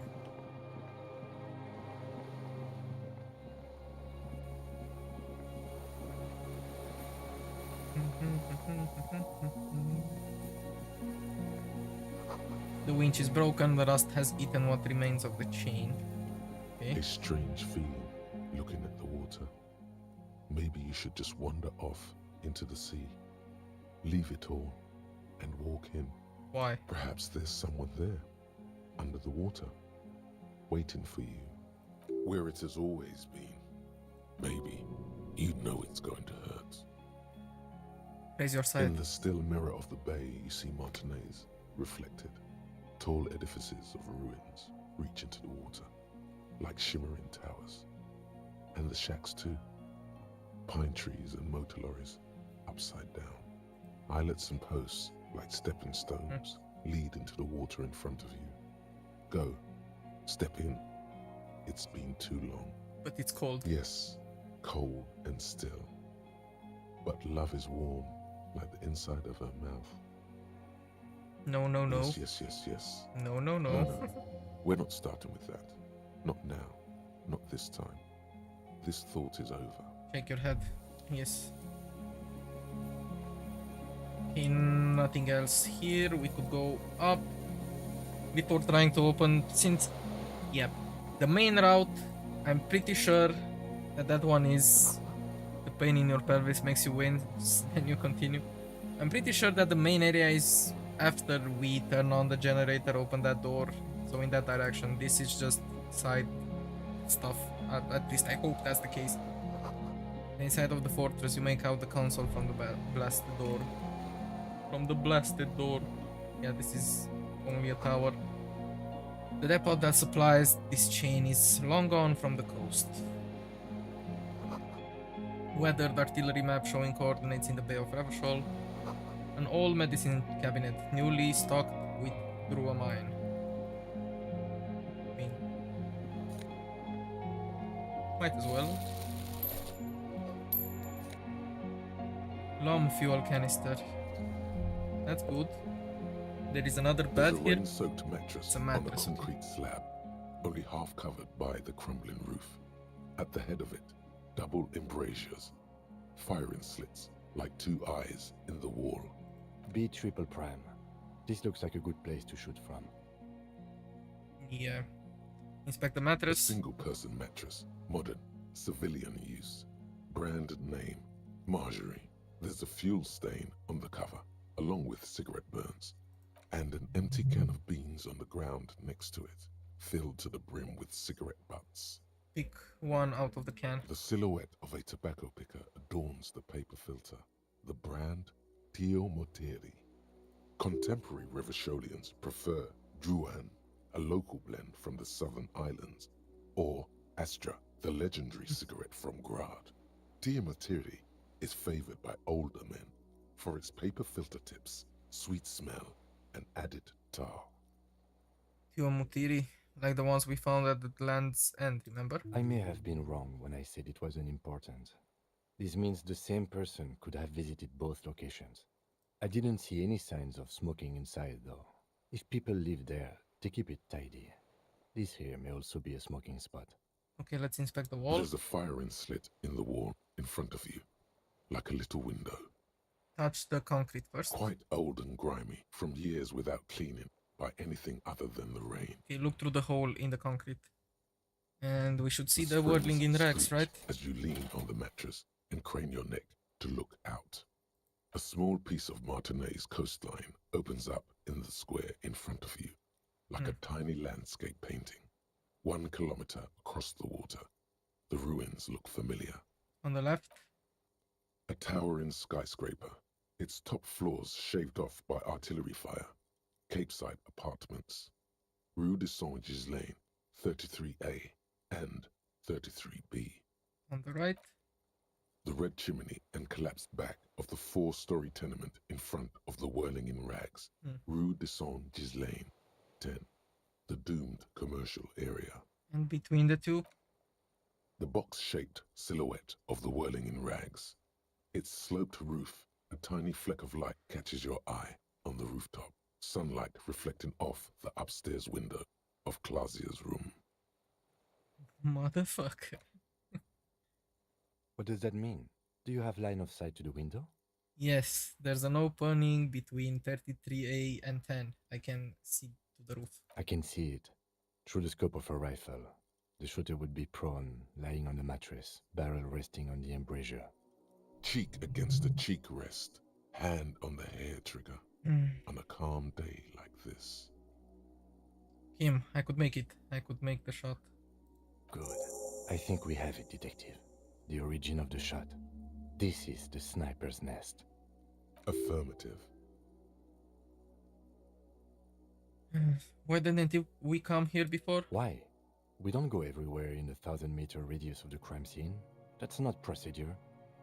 Yeah, you're right. He looks north, over the fortification, then at the mattress. Could the shooter still be here? Where? On this island? He does not answer, just nods.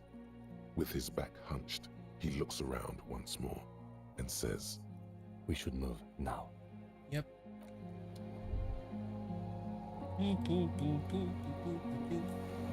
Was there anything?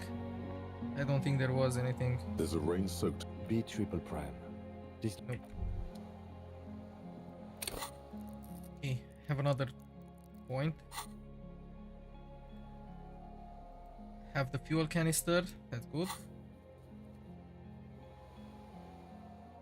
No matter what thoughts and dreams it may bring, you can rest. Open the blast door. And fuel the generator. I mean, we might as well just rest since we have a quest for that. I don't want negative impacts now that, yeah, we have established that the shooter was here and most certainly the shot came from this island.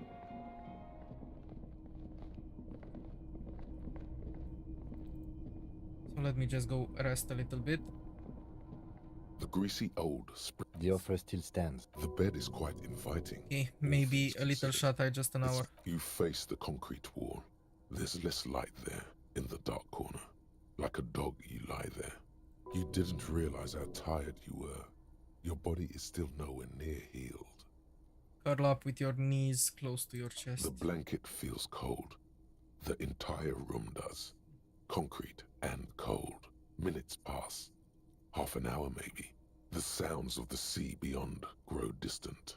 Your eyelids close until you feel yourself standing up in the darkness, right next to the mattress. Slowly, the world begins to hatch from the blackness. It's evening. What? They sleep so... Sleep. For so long? Was this a bad idea? Is Kim still here?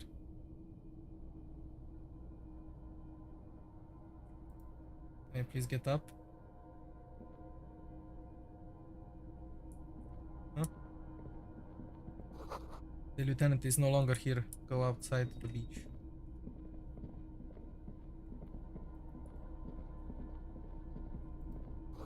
The door is still here, closed. Feels strange somehow. You can't get in.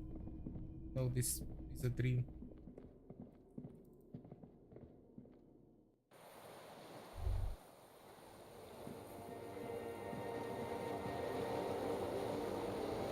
Or maybe not, and something bad happened to Kim. Go down to the chain, there's something there. What?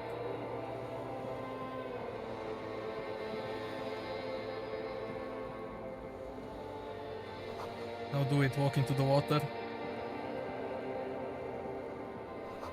You see the footprints on the water. And I'm walking on water. Good, I guess. Dolorous day, the innocence of humanism. Fucking dreams, man. And the welfare state turns around to face you. She has an airship airbag in her hand.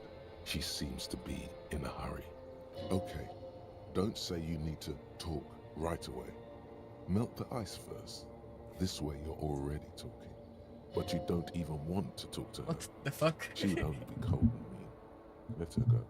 Let her go. This is the holy queen of the territories of Mwindi and Insulinda. Think of the historic knowledge we could glean. This is a once-in-a-lifetime opportunity. Something is off. I'm sorry. I was heading to the aerodrome. I just don't have time to... She stops mid-sentence, glances to her right, then looks at her bag. She means she doesn't have time to tend to your emotions. You don't have time to tend to my emotions. Where are you going? I'm going to Morova. To live there, in Grad. It's 1 million kilometers away, Harry. Might as well be another lifetime.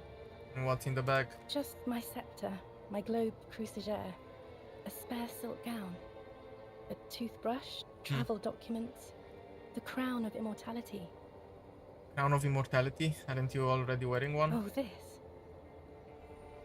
The rat on her forehead. This is just a wreath. The wreath, The crown okay. of immortality is made of rarefied light, mana and raw palladium. It was passed on to me by the rulers of late antiquity. She looks at the suitcase, not knowing what more to say. Then, over her shoulder, Anyway, You don't have time to tend to my she emotions. sighs and looks over her shoulder. What are you doing? Stop saying things like that. Hey, hey, how are you doing? I'm doing really good, actually. Both professionally and romantically.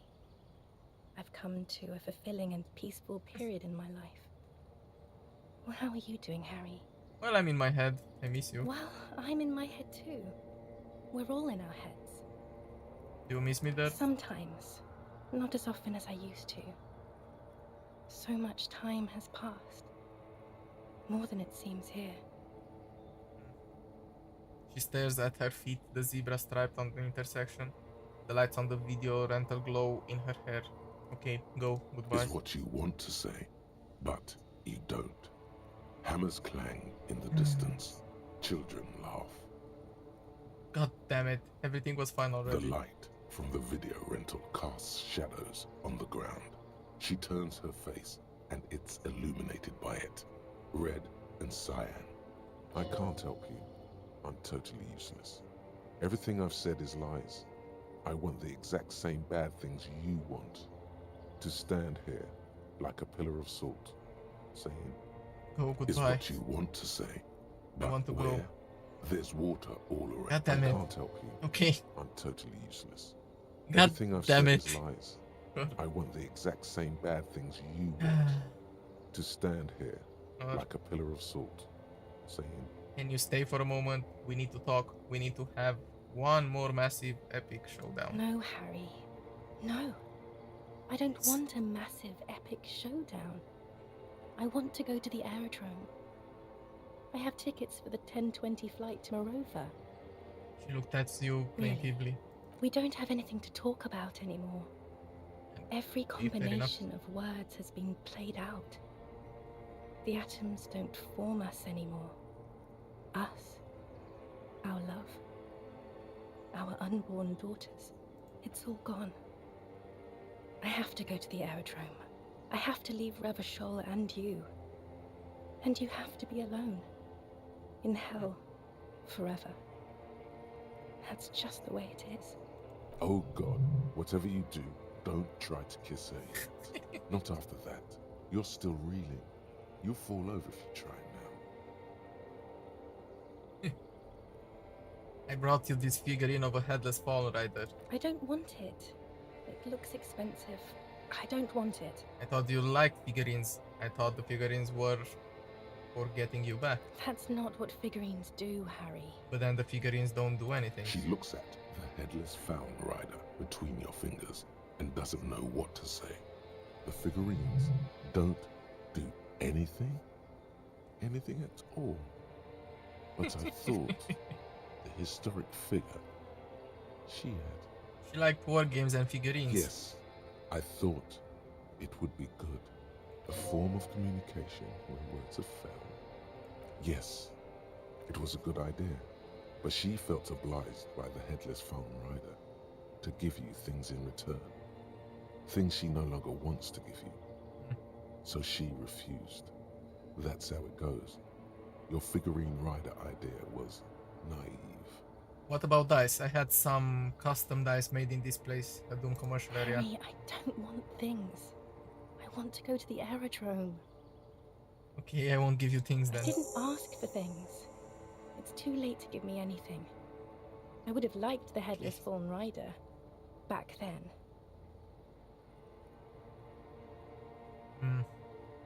But that's not a very good way for things to be.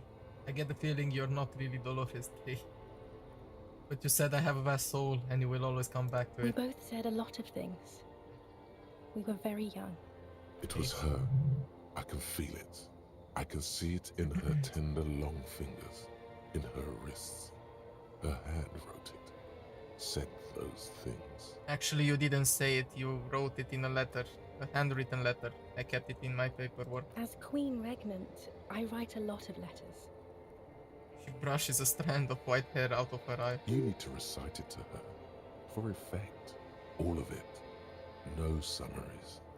Yeah, put a stake through your heart. She'll get hurt too. I mean, why damage. would I want her to She get won't hurt? get hurt. She'll bend out of the way. You know what I mean. You left me a letter saying you will always come back to me, that you can't believe how happy you are with me. Okay, Harry. Okay. It was morning and you slept. The room smelled of cigarettes and Rowans. There was hoarfrost on the ground when I left. It was autumn, the first one we had together. But you have to understand, it was 1,000,000 years ago. No, it was 100 million years ago. I was someone else then, filled to the brim with love for you, hanging on your every word. Oh, Harry, you were the coolest. But I am no longer that person. This She points to herself. has taken her place. It will devour you. Harry, I will eat your mind. The light of the video rental shines through her dress now. A DeLorean figure, cut in black, moves below. It's still her. Her legs, her breasts, her hips. Can't you turn back to the person you were? I can see her in you, under the gown and that breath. And my crown of immortality. No. You scared her out of me. With your crying, the awful time we wound up having. And the cheap rental flats you could afford. Can't you see? I can never think you're cool again. I can only think that way about new people. A cheap rental with mold on the walls and the tap dripping. It won't help, anyway. Nothing will. I've been poisoned by newspaper and news. All I can do is scream at them and think of her, secretly. I was cool. The coolest. With your leather jacket and your boot-cut pants. Smoking in the bus stop. I wanted you to be the rest of my life that day. And you were. Some of it, at least. You were my first. My first kiss. My first time to have sex. The first and worst time I fell in love. I will always have that with me. It's a fact. But that is all it is. It's like a ticket stub, Harry. It doesn't do anything anymore. So Voyager Road. I know that place. Where is it? It's here, Harry. We are on Voyager Road. At the end of it, 300 meters from the stop. We used to come here to rent videos. The house? There. You could not pay the electrical bill. It became a lightless tomb.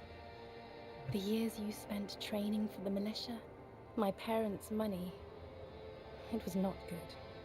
Surely the alcohol didn't help either.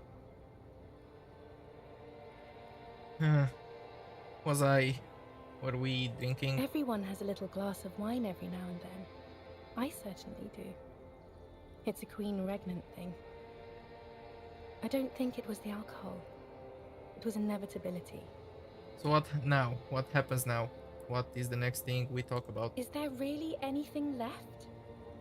If not, we can always repeat one of the things we have already talked about. Talk about it again. If you do not feel like doing that, you should let me go to the aerodrome. I get the feeling you're not really Dolores Day. I don't know what you mean.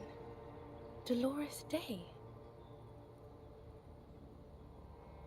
You're the X something. Wasn't I Dolores Day just a second ago? Now I'm the X thing? You're confusing me. Look, I have to be at the Lausanne aerodrome at 10:20 p.m. Well, this didn't help. I still have a light rail to catch. I haven't even bought the tickets yet.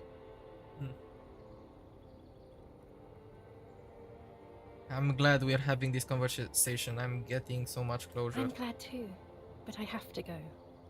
My friends are waiting for me on the platform. I can't let them wait. It's impolite. What?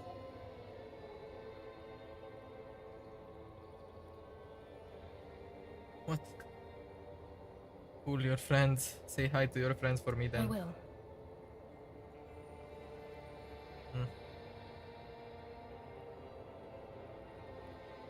On second thought, you are Dolores Day, the Queen Regnant of territories of Moody and Insulinda, nothing else. Yes, Harry. I am. Things have gotten much better for me, now that I am the ruler of the known world. She pulls Oh up. God, it's already so late. I have to go, Harry. A tiny golden watch with red straps around her bony little wrists. Can I do this again? I don't know what you mean. You're Dolores, the morning. The morning? I don't understand. No, I mean morning. I'm grieving, but you're not even Oh dead. my God, Harry, stop. I don't want to hear anything about the morning. Mourning someone who's still alive. Any of that. I can't do that anymore. I'm not 80 years old, I'm 32. People my age are not supposed to mourn. This Life can is a happen, bit you know. much for me. It feels like your ribs are cracking around your heart. That's so hurtful. Then why are we doing it? I don't know. Yes, Harry. Okay. Tiny golden watch with red straps. But around that's her not a very good way for things to be. Not. But But what? Tell me there's something good. I don't know why I said but. There is no but. That's it? That's it, yes. We've talked about it a million times. You will get over it. I guess. Just like I did. People do. Things will get good for you again. Where in hell? Stop. You're only making it worse for him. You never help with anything.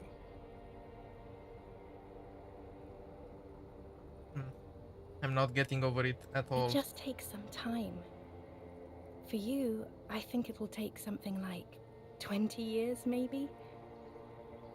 It was hard for me too, you know? I used to think I couldn't live without you. She looks you straight in the eye. Her irises are light blue, black with green. But I can. So you felt that way once, that you cannot live without me? Yes. But that time is gone now. So very gone. 20 years? That's so much time. Yes. It only took me 1 year, maybe 2. Phew.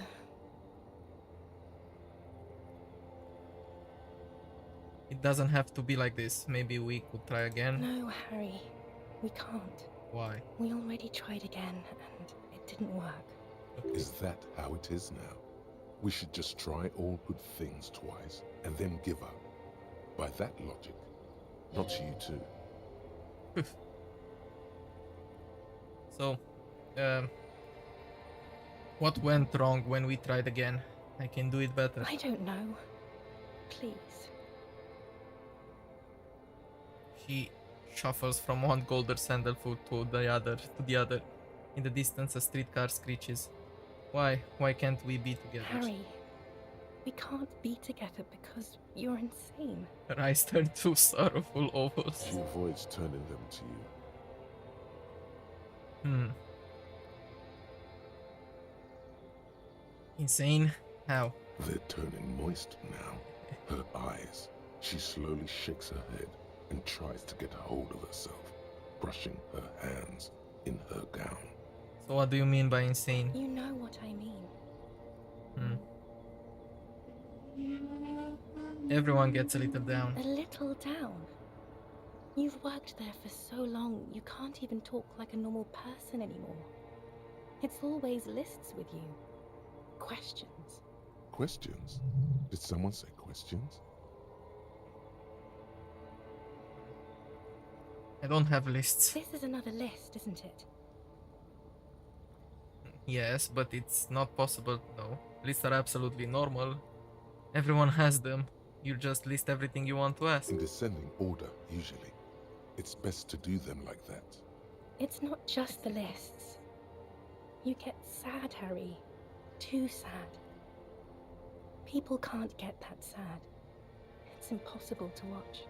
Other people get sad too, but not like you. You stay down for too long. You only communicated with encyclopedic trivia. I was so alone. In conclusion, you're ill. You're an old, insane man. And you have to be in hell until the end of your life. And I have to go to Morova. Can we try this? Let's try it. I know you still love me, kiss her. There we go, at least that's a success. Be careful not to startle her. Be careful.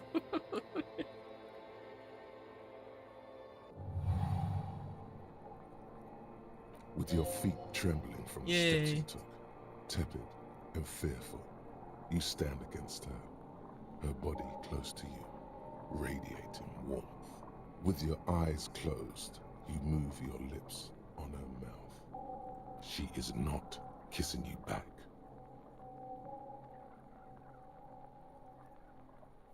I feel her breath. Her chest rising like a pillow, warm exhalations against the side of your mouth, her tender soul moving through her lungs. But I succeeded. This was not about failure or success. This was always going to be horror. I should not have suggested it, and you should not have listened to me. Her cheeks against mine. Feels like soft fuzz, a bird covered in down feathers, brushing against your broken capillaries. The world's most precious material, reserved for those she lets close enough to feel it. You are stealing a touch. It's not yours to take. Cold silver against my A forehead. delicate wreath on her forehead, pressing into your temple. The silver is cold from the spring evening air. Move your mouth. Nothing, just pillows against you. Unresponsive, but for the taste of apricots. You're not kissing me back? The moment is ending. She is going to move her face away from yours.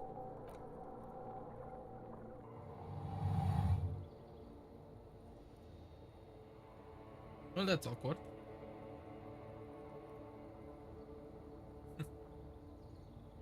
Trying hard not to look at you. When she withdrew and you held on to her hand, she tried not to look at your face and see the expression there. Brother, you should put me in front of a firing squad. I have no words for how I failed you. Well, that's it then. No, Harry. Not yet. There is one more thing you have to see. She slides her hand down her chest and onto her lower stomach and smiles. I'm pregnant. Is it mine? Of course not. looks down at her belly, then up into your old eyes. I terminated yours. Don't you remember? You poor fuck. Poverty-stricken fuck. Now, go ahead. Ask me more questions. Let's talk about something else. No, this has to end. Do the last one. More questions. Ask more. Ask more. I don't have anything else to ask. I'm feeling you're not I don't know what you okay. mean. Dolores Day. Wasn't Like I something. haven't even bought the tickets yet. Should have stayed My down. friends are waiting for me on the platform. What? Okay. Say nothing, just look at her. Does not look. Yes, Said- A tiny golden one. it's not. Okay, this I is don't the know. same. That's it. Where? Stop. Okay. You only. It just take but I can. No, Harry, we already. Is that? We've what already she- been through this. It doesn't I don't know, really matter. Harry. She avoids turning them to you. I'm the sanest person. Sometimes Okay. you can be very safe. War criminal. Who says that? I have ruled with kindness, grace, and temperance. It's perfectly normal to have an army of humanity. I am the innocence of humanism. I call it whatever I want to. Besides, you're only saying this because things didn't work out between us. I really have to go to the aerodrome. I don't have time for this. Stop making her angry. She won't start loving you again if you call her a war criminal. Seriously. Would you say you didn't behave like oh no, okay. You're right, I'm sorry, you're soft and good, not a war I'm criminal. not that either. Can't I just be? Okay, don't go. I have to, Harry. Really, I've already missed the 8:30. I'm gonna go now. I was wrong. You don't have power over her anymore. You shouldn't have said that. I am wrong about everything.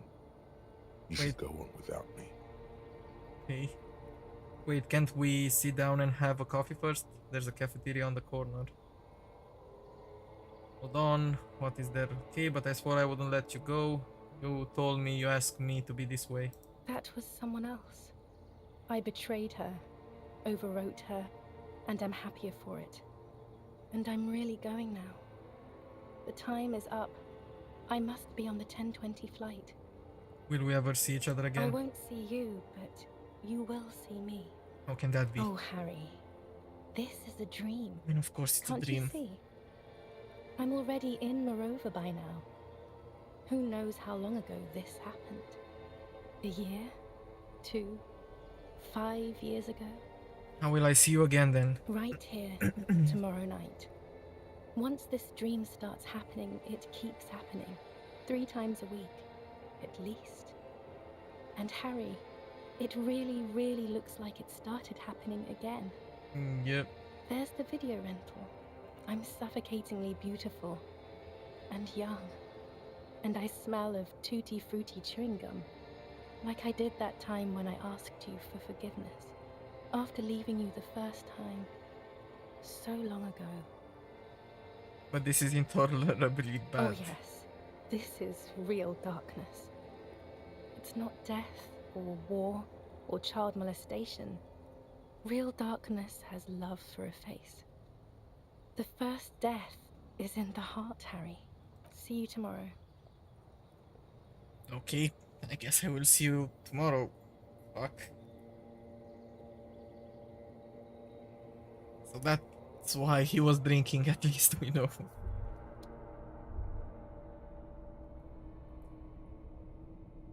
Come on. Come on, Harry, we have to do this. We are close to finding the killer. You're up quick. How was your sleep? Like shit. Huh.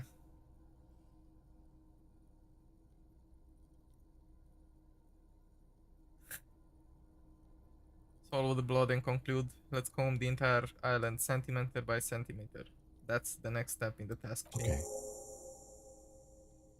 He's still worried.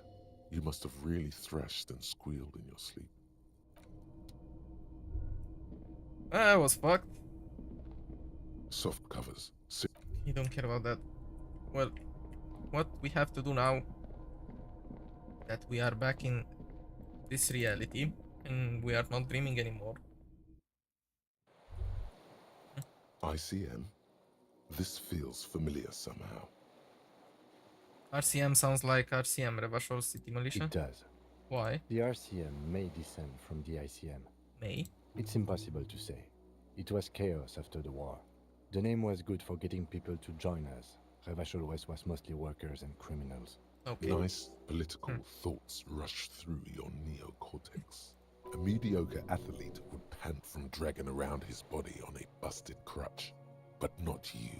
You're thinking about politics with blood dripping down your thigh.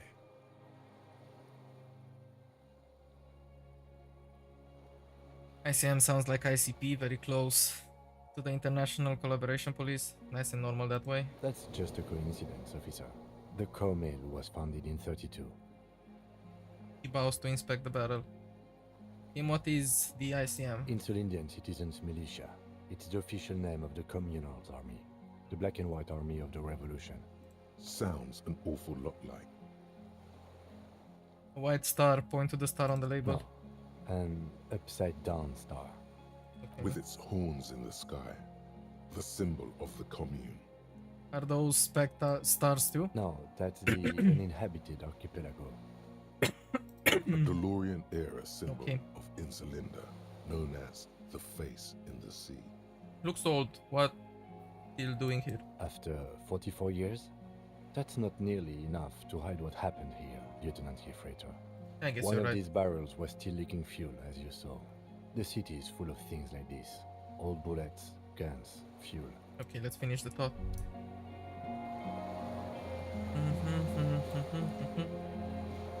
This barrel has run empty, there's almost nothing inside. I mean, I have the gas can. Maybe we can use that. Guess that's something that we can do. Okay, let's go back up there. This old cylindrical generator pour fuel into the lieutenant tank. assists you, holding the canister up to the fuel tank as you tilt.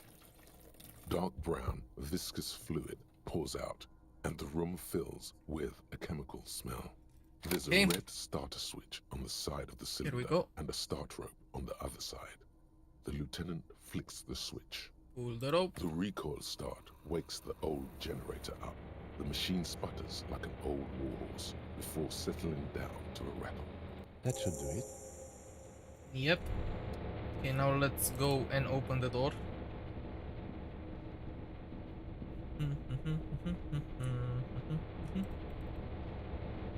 Use the console over here. A dim golden glow animates the console. Faint, like a ghost light. Urgence ouvert reads one dial key. Allumer reads another. It's on. Turn emergency open. Automatic boot. Okay. Push light The interior. lighting in the room turns on with a sizzle. Slide radio The dial. dial slides under the dusty glass, dark and silent, despite the power being on. You make out defunct stations on the UKV frequency. The words, failed insula, are written on the band. Insular. This is an off-air radio computer, I believe, used for military communications. Okay. Turn The emergency blast door open. opens with a series of clicks. A shaft of light appears, then widens as the light shines in. There we go.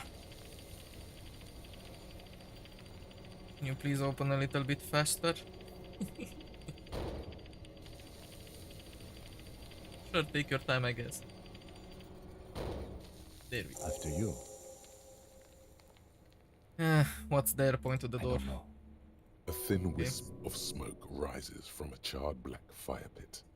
The wind picks up, then dies down again. What if we get into another fight? Don't worry. I have a gun. He takes out his sidearm, checks the barrel, then holsters it again. I also have a I gun. know. It was not easy to acquire. Okay, let's go. Ooh. We should put some points into something, right? Let's go with physical instrument. In case we go back from the island. Okay, I guess we should be prepared. There we go. Let's go. If nothing else left there, we go out.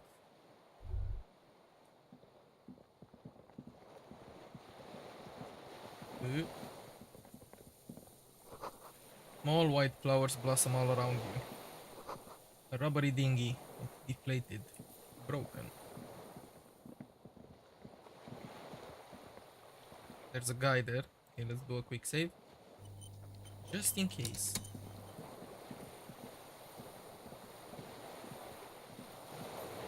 Okay, hello there. An old man wearing tracksuit trousers leans on the frame stock of his rifle. He gathers a big ball of spit in his mouth, then spits it out into the extinguished fire before him. He raises his black eyes, hooded by creased eyelids, to meet yours. Unclouded by cataracts, his eyesight is sharp. He's practically tearing up from spite. Hatred got the best of him a long time ago. This man hates everything. Are you the fire guy? The what now? I can't hear you. Did you recently tell 2 kids to put out their fire? 2 twins. I may have. All sorts of little rats have come sniffing around, trying to give up the position. The position? Sounds like a hiding place. Fire guy. Regressive bourgeoisie henchman. Can't even talk like a grown-up. You've retained your eyesight? My eyesight? Yes. Helps me see all the shit. Did you close the blast door? I did. And you opened it. How? Well, I fueled the generator, then used the console. I should have burned that console down. He shakes his head. How did you know I was coming? Reactionary rock and roll music. Playing on the water. Told you we shouldn't play sad FM. It was not reactionary, it was cool. The fascists were right about rock and roll. It is degenerate. Hip gyrating, mental illness music. Nice gun you got there. It's not nice. It's a piece of shit. But it gets the job done. Is that a Bell McGrave? It's a 3-Angong 446. Southeast Samarin made. Exotic. Must be defunct too. No modern rifle manufacturer of that name springs to mind. A Samaran rifle. How did you get hold of one? It was sent to us by our brothers in the Sinyao commune. Military aid. He pats the rifle. It has stayed true to him. He can still make it sing. The Sinyao commune? You heard me. It's good now. Like chalk wiped from the board. His gaze turns inwards. Okay. Well, your weapon has stayed true to you. Mine has stayed true to me. Throw him the gun in your hand. Yes. I bet you've killed a lot of people with it. You fascist fuck. Have you come to make me one of them? His grip on the rifle tightens. We have come to ask you questions. Nothing more.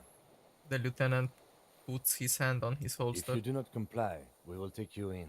Do you understand? Another spitball lands in the ashes. That's all the answers he gives. Sir, I need you to put down the gun so we can talk further. We're with the police. The lieutenant pulls his pistol from the holster. You are a glorified night watchman.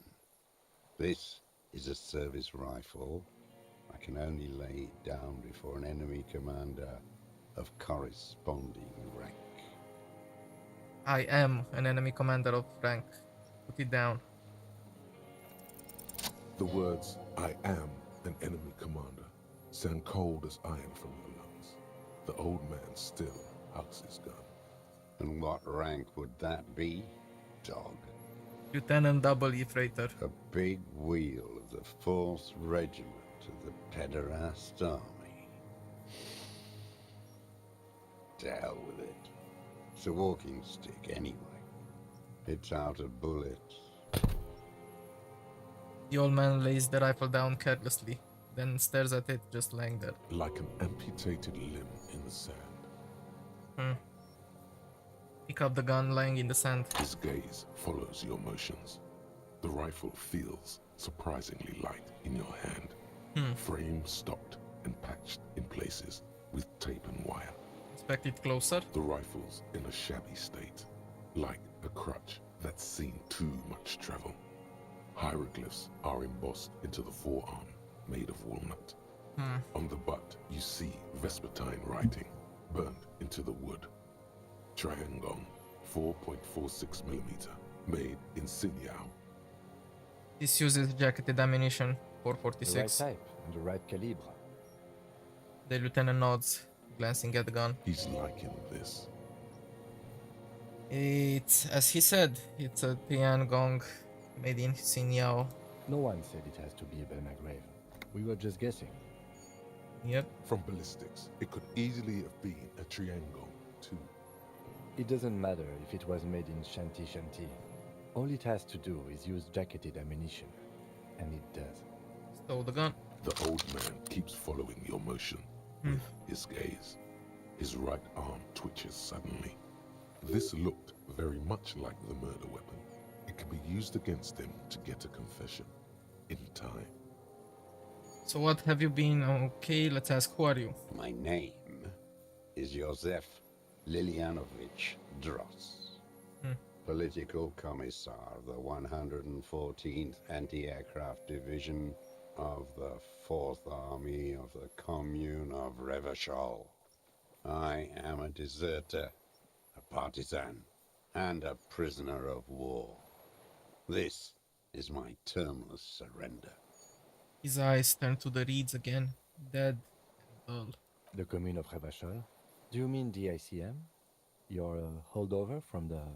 From the Insular Indian Citizens Militia, the army of the revolution.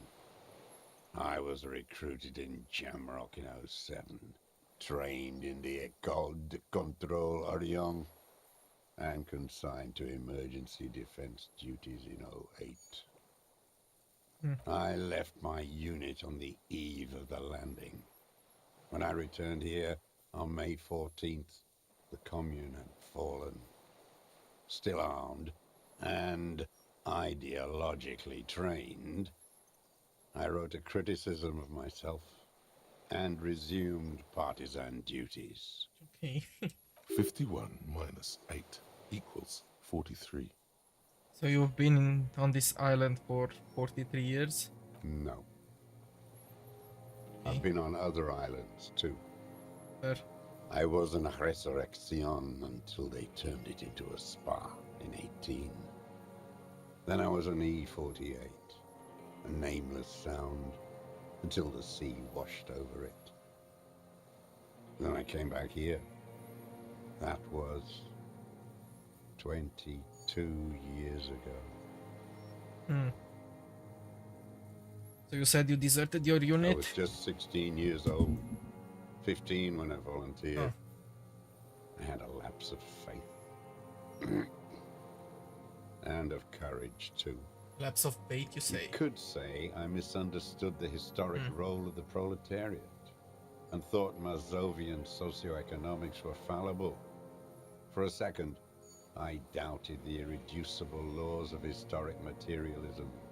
A second is all it took. For what? For reaction to take hold. It wasn't reaction, you were just afraid. It's the same thing. You haven't seen it. Not really. Not naked. It's impossible not to be afraid. And this was when?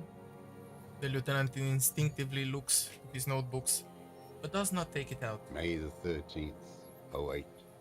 44 years ago.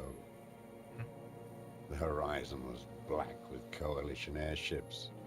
Their petroleum rose to the sky, and it looked like it formed the clouds. Storm clouds, When they started shelling, it was dark magic. Dark magic, you the say? Combined might of international capital. All at once, all the greed and terror in the world tore into Revachol. It lifted streets from the ground and turned houses into ghosts. We were in the flak tower. He gestures towards it. Huddled on the floor. The artillery was 80 kilometers away in Ozon, but I knew the commune would fall. We would all be turned into ash. So I said I was going to the map room. He looks east. A terrible shame, still within him. The lobes of his ears are red with it. The shame and smallness of what he became. So what then? I ran. I climbed the chain link across the water and hid inland. In the bunkers underground. Like the weakest of the weak. A mouse. Frightened of the ordnance all night. And the sound of the rotors in the morning. Whirring. He looks at the sky. What was that? Airships. I climbed out into hell. The landing was complete. The chain was submerged. I had to swim back. The fortress was half submerged too. Shattered. They'd all drowned in the lower levels, or got torn to shreds above. The anti-aircraft gun had malfunctioned. So had I. I left them without ideological direction. It was real. I'd seen it. I'd seen it in reality. Seen what? The mask of humanity fall from capital. It has to take it off to kill everyone, everything you love. All the hope and tenderness in the world.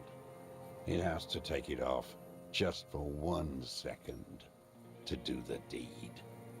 And then you see it, as it strangles and beats your friends to death. The sweetest, most courageous people in the world. You see the fear and power in its eyes. Then you know. We know what?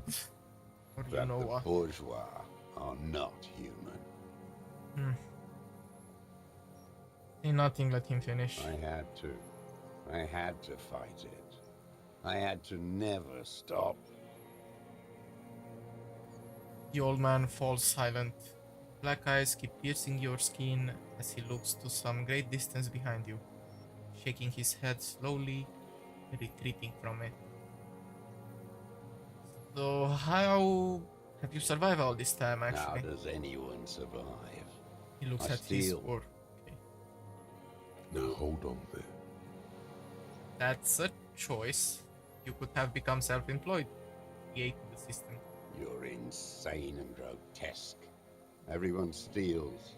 Vegetables, supplies. It's the life of a dog. He coughs one more time, then put his hand on his belly. How is your health, Mr. Dross? I've been throwing up blood since winter. Red, like beetroot. Been passing it in stew, too. He does seem frail. Gaunt for his age. More like 75 than 65. Trouble putting on weight could mean cancer. The RCM can provide medical services. You need to be looked over. I need to die. You don't have medical facilities. You have guns. That's all they give you.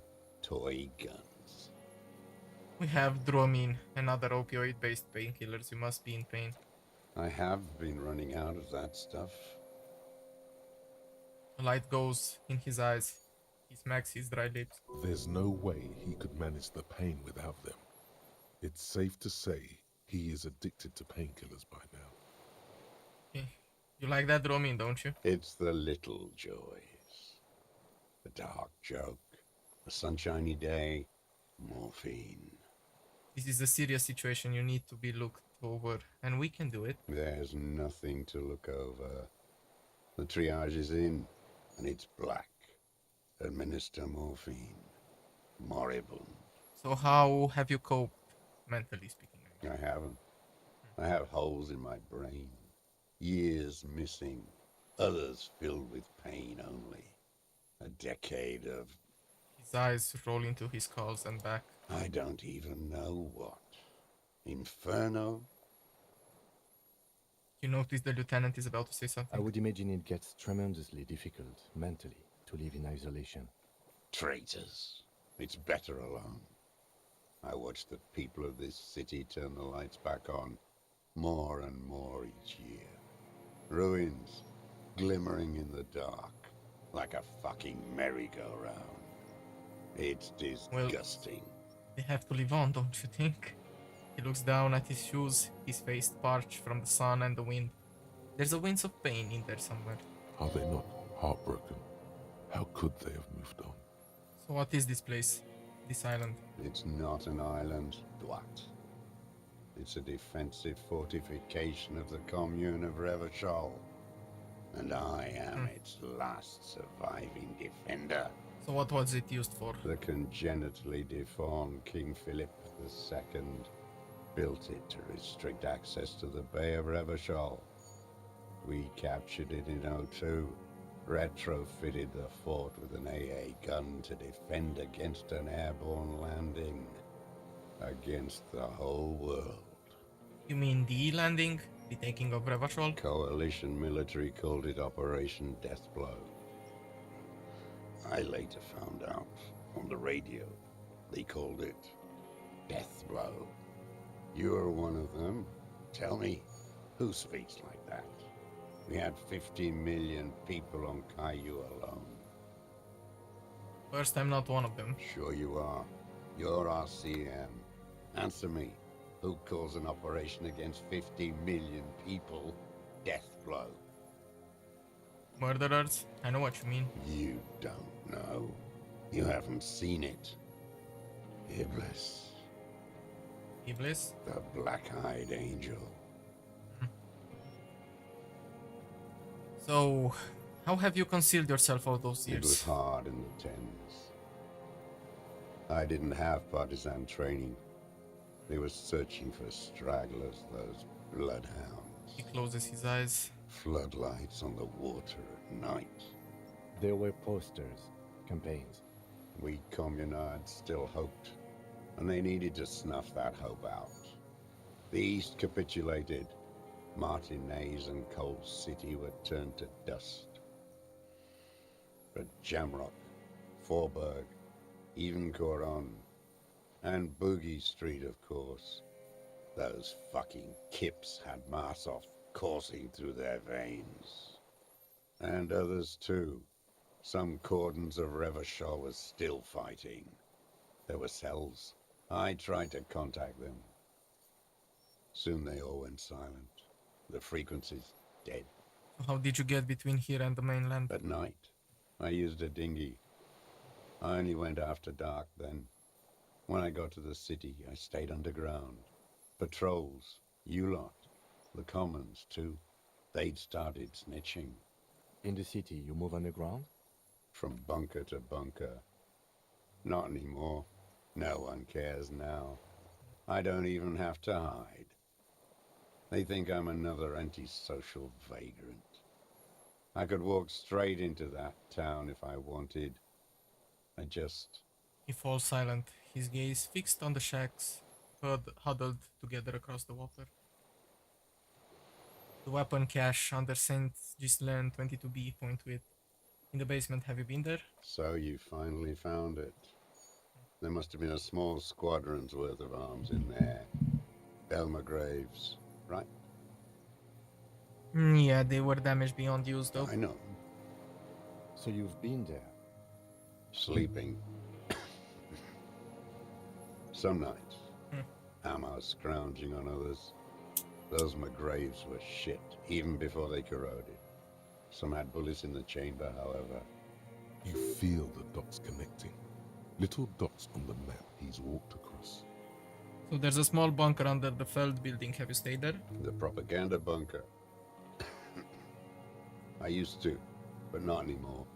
Propaganda bunker? They stored leaflets there. Broadcasting equipment, too. Made broadcasts, I think. Propaganda officers. I buried them with their leaflets. They killed themselves. 2 young boys. Really? A lot of our boys did. I spent some winters there. Never liked it. Kept thinking of them. No need to go underground anymore. It's better in the ruins, on the ground. So why don't you just walk there? I don't want to. They're all traitors.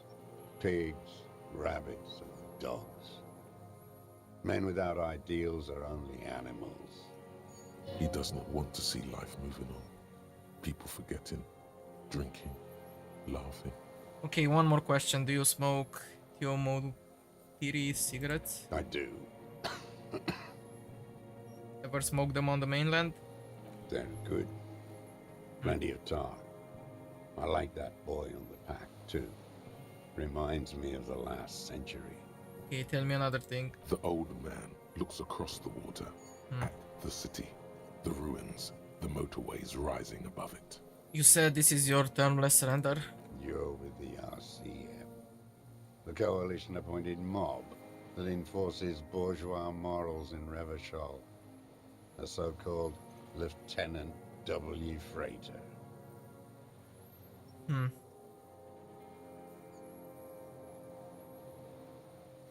We're not coalition appointed. We just try to help people. You're the RCM. You represent the Moralist International.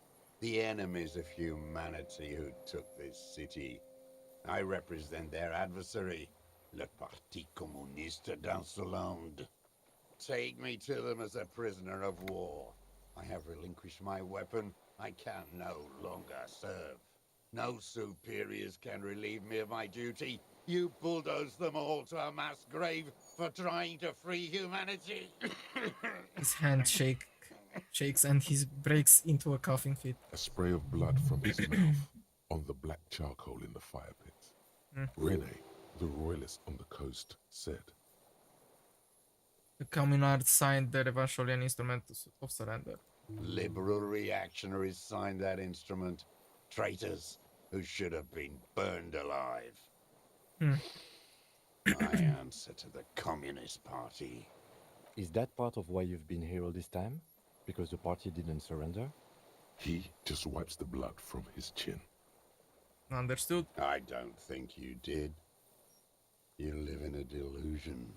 Radio shows, speed racing, and sporting goods. It's not real.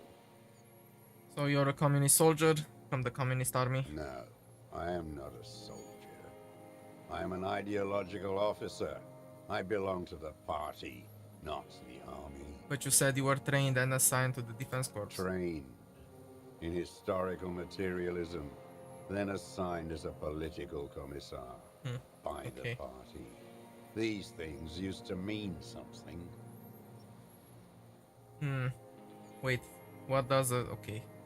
That means you're a trained communist, right? He nods slowly.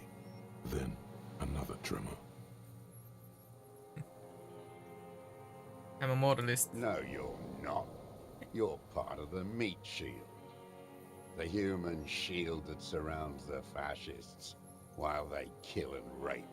That's what you are. Detective, we have not come here to discuss ideology. He then turns to the old man. We have come to ask questions regarding a murder investigation. Yes. The old man spits into the fire pit. He does not say anything more. A jitter passes his lower body. There's definitely something off with his body. Something more than just metabolism, or even cancer. Again, you've been hiding here for 43 years? 43 years and 10 months.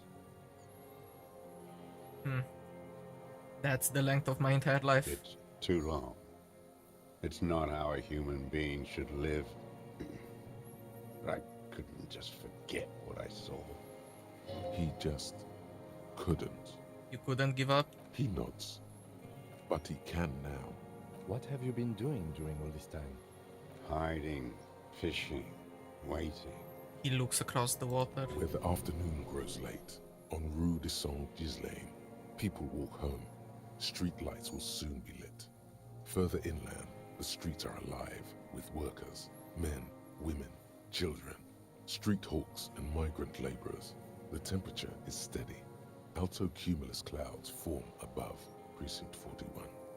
Always waiting. The old man turns his eyes from the shore and back to you.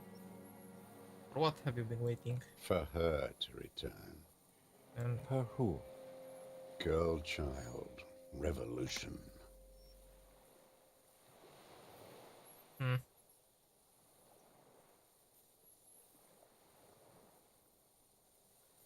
I come from there, point to the mainland. I can assure you that is not what the people are planning. I am not a fool. I know. The material base for an uprising has eroded. The working class has betrayed mankind. The historic opportunity for a revolution has passed.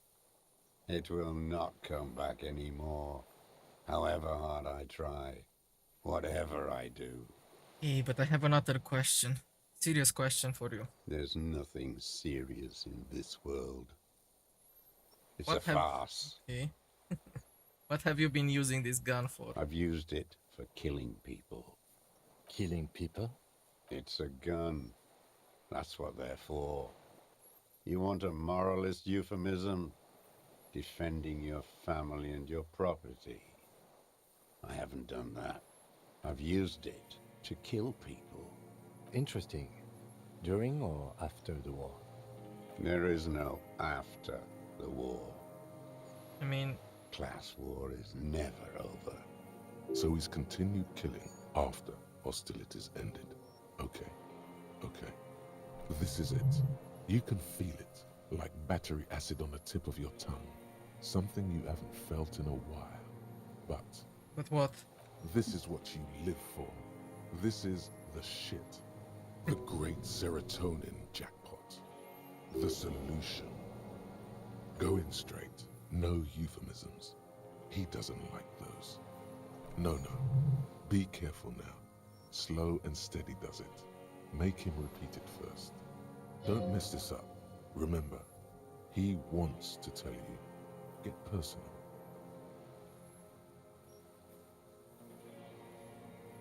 I know you want to tell me. Have you killed anyone with that gun in the last week or two? I don't want to tell you anything, you grotesque murderer. And why did you think that was a good idea? Don't listen to me. I'm wrong all the time. What fuck your suggestion?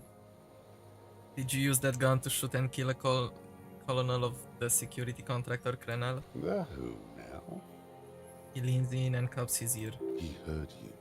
He just wants to hear you say it again. This is dramatic flair on his part. Right choice. We're in. Do it, sire. His name was Alice Cortner. He was part of a security detail here in Martinez. Oh yes, that one. Ugly piece of work, that boy. Did you kill him? The lieutenant takes a sudden step towards him. I am a son of a welder and an officer of the commune of Revachol. I do not collaborate with murderers and pederasts of the liberal regime. Exhaust him with proof. Pile it all on him. Get a confession. Okay. The gun.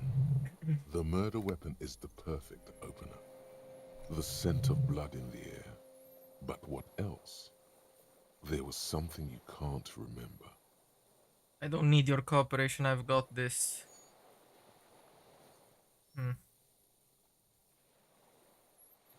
Show him the triangong. Not a lot of guns around that use military-grade ammunition, are there? It's a real gun. Not like your little musketeer pistol. I've seen you prance around with that. Jumping hoops for the liberals. Well, shit can happen, I guess. You look like imbeciles. Why don't you ask them to give you real weapons? Going against automatic rifles with these toy guns. Of course you got those boys killed. Damn, he saw you. He's watched it happen. He would have a good view of the tribunal from here. It's not just empty boasting. So he saw you. Okay. So what? Don't let it divert you. Stop changing the subject. We have the murder weapon. You know what? You're right. I'm convinced this made the shot. Should we call it? The lieutenant looks at the weapon demonstratively. Dramatically ask, you think we have the murder weapon? Yeah. Let's do this. I mean, I expecting drama, might as well. You think we have the murder weapon? 4.46 jacketed ammunition, modified for range. We have it. This is it. I'm calling it. We have the murder weapon. Good. The lieutenant takes out his notebook and draws a single line. This feels good, doesn't it? Tying things up like this. When you have the murder weapon, you have the killer. Murder. The old man does not say anything more. He just glances into the reeds and then twitches once more. This pushed him, but not enough. Just a little more. We've done the ballistics. Point to the tower. The shot came from this island. I saw you poking around there, looking for evidence. You're damn diligent when it comes to dead fascies. Did you like the view? You had direct visibility.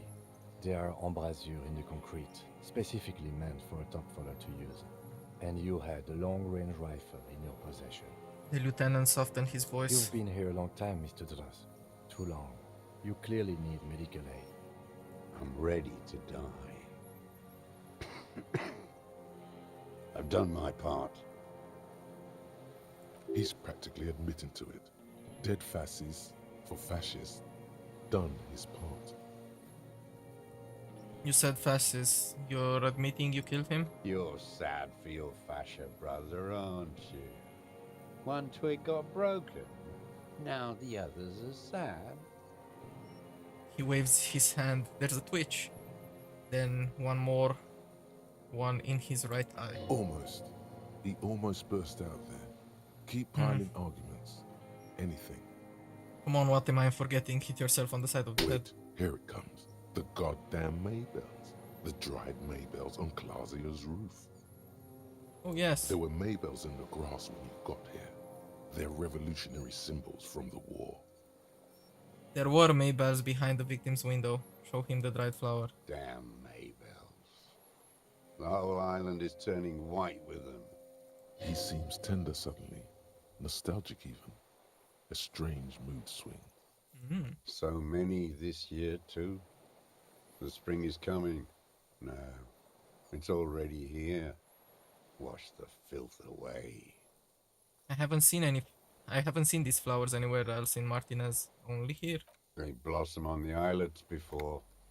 We fertilize them with our blood.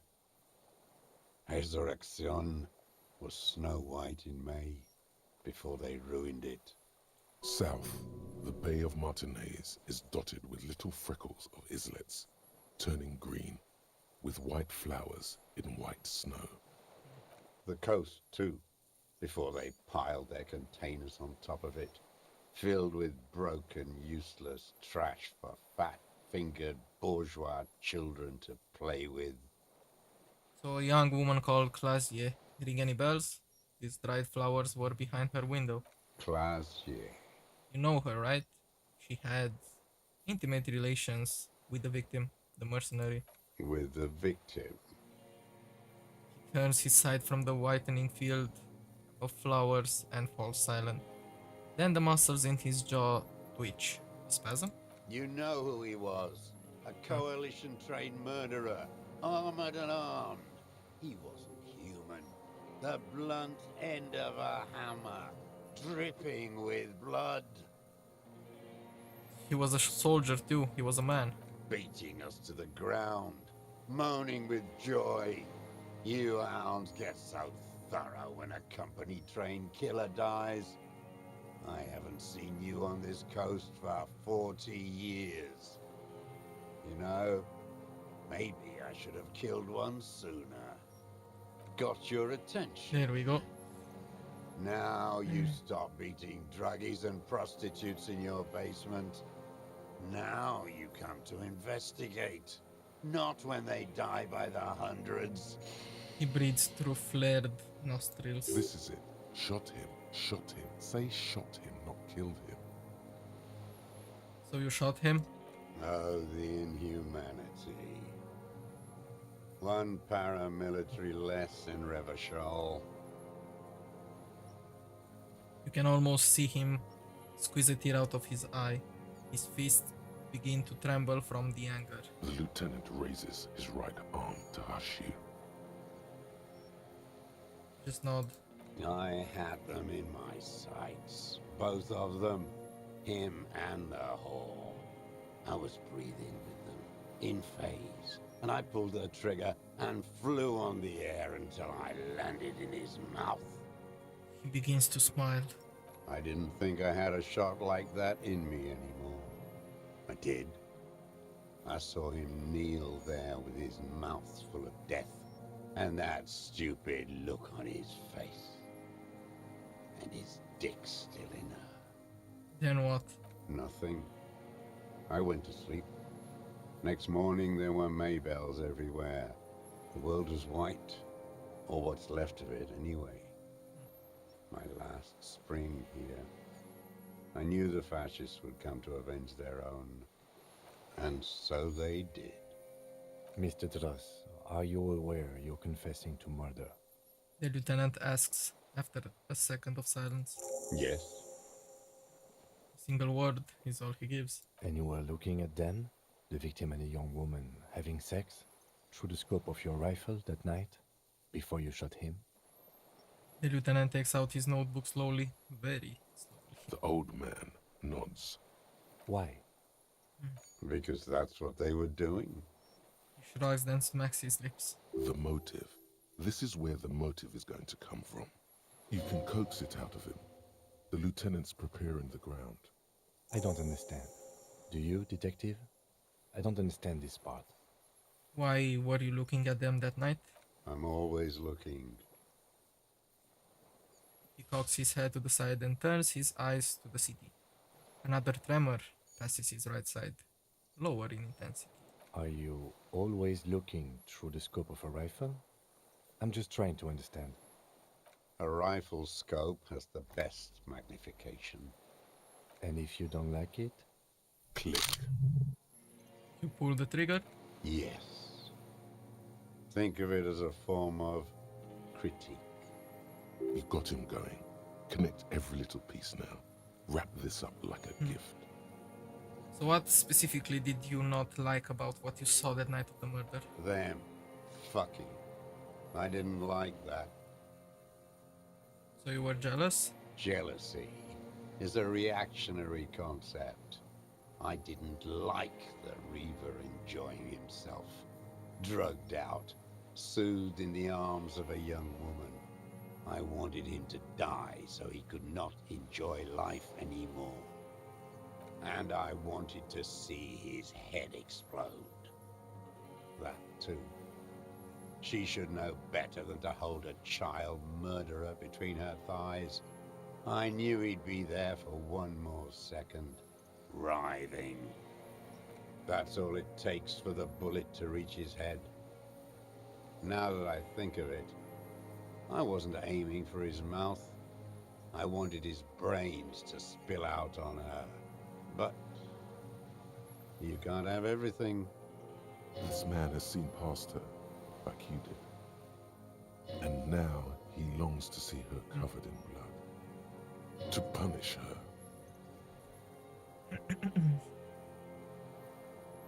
You wanted to punish her, so you killed him? She practically breastfed that man. You wouldn't believe the things she let him do to her. He shakes his head and stares at the ashes.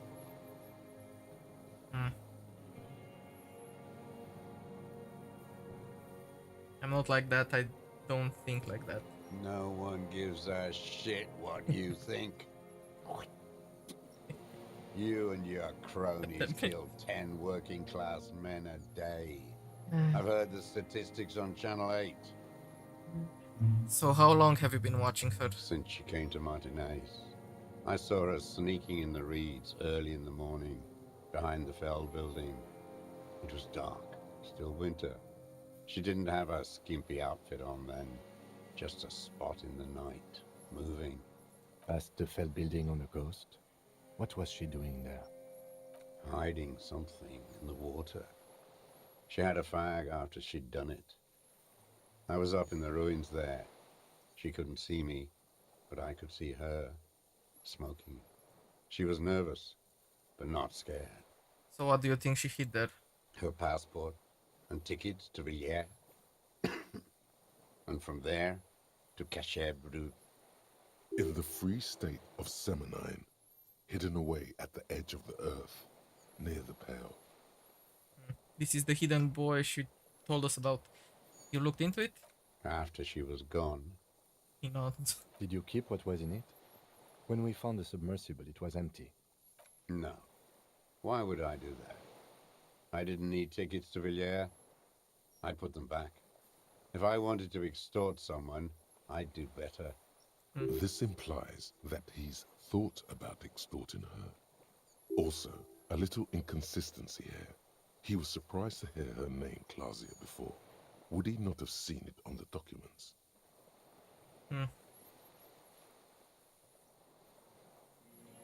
So you saw her name on the passport, but before, when I said her name is Clausia, you didn't seem to recognize it. You didn't say Clausia in there. I mean, we knew that. Okay. Are you sure? We checked the submersible. There was nothing there. Why would I need that trash? I'm not going to Villiers. What did it say her name was in the passport? It was something. I don't remember. It was dark that morning. I only remember her face on the photo. Okay, so moving on. Did you continue watching her after this? I did. She had a face like an archipelago with those birthmarks. And a body hard and lean and bruised all over. Black and yellow. I could see she's taken a beating. I could see who she was, too. A spook. On the run. Revachol's the cloaca of capital now. All the bagmen and arms dealers end up here to do drugs and have sex like animals. You could tell she was a spook from the documents? She had different color hair on the photo and glasses. Forged. Some sordid bourgeois affair. I've heard about this kind of thing on the radio. He's setting it up for you. The bruises, you can't make that out in a scope. And you could see her bruises through the scope of a rifle? You can't see bruises through a scope. It's just a blur. So how did you get close enough to see the bruises, Mr. Dross? I have my ways. A crackle smile appears on his dried white lips. What ways? Tell me. Not in this lifetime, Dwat. God damn it. Waves you off with a cough. His thoughts elsewhere. On her. This one's gone. Make up somehow. Connect something else. Fast. You're a bad detective. Lazy and bad.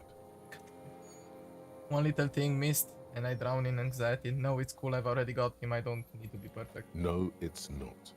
Fix this now. Move on extra carefully. Be incredibly minute. So you had feelings for that woman? There's nothing to hold on to. Only this. It's not enough. The coals of his eyes glisten suddenly, like stones dripping with water. Is he crying? Man needs to feel something else. In this fight, it helps if you have your eye on something there. It's weakness, I know. There have been others? Yes, over the years. It's not unproletarian to feel something. Was that why you left the dried flowers behind her window? No. He starts to shake his head again. A sunflower on a withered stalk. So why then? I don't really know. I was there one night and she was crying, like a child, in the corner of our room on the floor, like she does sometimes. So when was this? The day after I killed him. And you brought her Maybells? Yes. I don't know why I do the things I do anymore. You wanted to console her? Maybe. I told you, I have holes in my brain now. I wouldn't just sit here waiting for you. If you came 10 years ago, I would have killed you. He wipes his eye. In the silence, the lieutenant draws a line in his notes. So in conclusion, it wasn't about him. It was about her. Her. He repeats, staring at the ashes, then the reeds. There's a twitch in the corner of his eye. The lieutenant nods at you in acknowledgement. Where is she, that Clasier? I haven't seen her there for days. She got away, but she led us here first. She figured out someone was watching her from the C4. Gone. I knew it. She kept staring into the scope this last week at the island, like she knew. Guys. She'd look at night, crying or smoking on the roof, staring right into me. It doesn't matter. Midtown, across the Bay of Revachol, the oceanic wind washes 40-story towers. Above them, Lusan's central aerodrome, a cocoon suspended in the sky by a web of suspension wiring, encircled by hybrid aircraft. Look north. On the platform, a young woman is withdrawing from amphetamines, barbiturates, and alcohol. Yet still, she smiles among the crowd, among the great ghosts of the city she's leaving, for another, far south. Smaller, distant, hidden, not like the great chandelier she sees sparkle in the night below her. Streetlights, towers, tenements, and water, and across it, a dark strip of ruins, barely visible, if she didn't squint her eyes. He knew she knows. She was looking at the island, figuring it out, day by day, cigarette by cigarette. We could get more. We've got him talking. Who knows what he's seen and done over the years? Yeah, I guess that's true. You could get more out of him. He likes talking. Enough. Take him in. Bend his arms behind his back and end this. So, been looking at anything else you haven't liked? A tragic comedy. Druggies, prostitutes, and rentiers. More specifically? Specifically, the whole city is a charnel house. Stripped clean and draped in neon. But Martinez is the worst. How come? Because of the racists. Everyone is a racist in Martinez. It's their favorite thing to do in the whole world. Listening to race-themed radio shows. In the ruins, in their lorries. He points inland. Pumped full of steroids and radio Revachol 92. Race this, race that. It's all sanctioned by that Social Democratic Union and the farce of a Social Democrat who runs it. Mr. Clare? Yes, the fly larva in his container. He let some nihilistic advertising yuppies erect a statue of Philippe III, a syphilitic murderer, on the town square, to spit on the working class. Let him finish, not interrupt. Not since the serfs of ancient Pericarnassus has history produced a more inert social class than the Martinez proletariat. The rest of Revachol at least pretends to rebuild. These people still live in ruins. So I guess he shot the statue also, no? Intense, Maybe. like animals. Like those boom-boom morons on the ice. A pity they didn't drown in that tent of theirs. He keeps shaking his head with sorrow for the sight he missed. That's all? The worst of them is the blood-drenched Sucrion on her yacht, licking her lips. The old whore's gone now. Her gun-toting porcelain men are dead. So, actually, no. The worst is that old cop parading around in his uniform, throwing balls all day. It's not enough that the racists and liberals are dancing on our graves. The old loyalist ghouls still parade the ruins too. Every morning he's there, while the parasites he fought to protect are off in Ozon, or Koyamoran, or some other island they built their palaces on, feeding on drugs and having sex with their own children. We say nothing. That's all the rich really want. Sex with their own children. Throughout history, even the royal bloodline of the suzerain, it's all just an excuse for them to have sordid sex. At least that old cunt Frisell is now dead. Now, I have some questions about this. We did good when we pushed him under the horse car.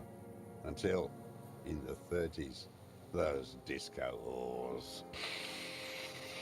He breathes in his breath heavy with hatred.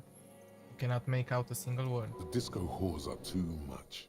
Hatred shuts down his brain's language center, leaving only a nonsensical sputter. There was something about a statue and nihilistic advertising agency people. Might be worth investigating. Okay, disco horse. Horse. It's all he says. Even the world has to be pushed through his teeth with great force. Rage sits too hard. There was something about the statue on the roundabout. And syphilis? Syphilis is a disease Philip III contracted in a whorehouse. The statue is an abomination. Abomination? The bacteria entered his brain and made him squander trillions on sparkling wine, cocainum, and monuments of himself. His son, Philip IV, the insane, contracted syphilis in the womb. He breathes in with a wheeze of hatred. That is technically possible, although Philippe III was not actually syphilitic. He was just mad. And he still went on to govern Revachol for 25 years. We lost 2 million lives toppling that mode of government. And those grotesque statues too. Hundreds of them. But it's still there. What a keen remark. Yes, it is, isn't it? It's still there. Do you know why? Say because the king is holy and his statues are indestructible, but mean it ironically. No. Cynical design cockroaches like you erected a new, ironic version of it. We tore it down with honest, working-class plastic explosives. But there it is again, grinning. He shakes his head in disgust. Art is a bourgeois establishment. It's an affront to humanity. Every gallery should be bulldozed, and the artists should all be given 30 years of hard labor in Yekokata. Wait, the bullet hole in Philippe's heart. The statue had been shot.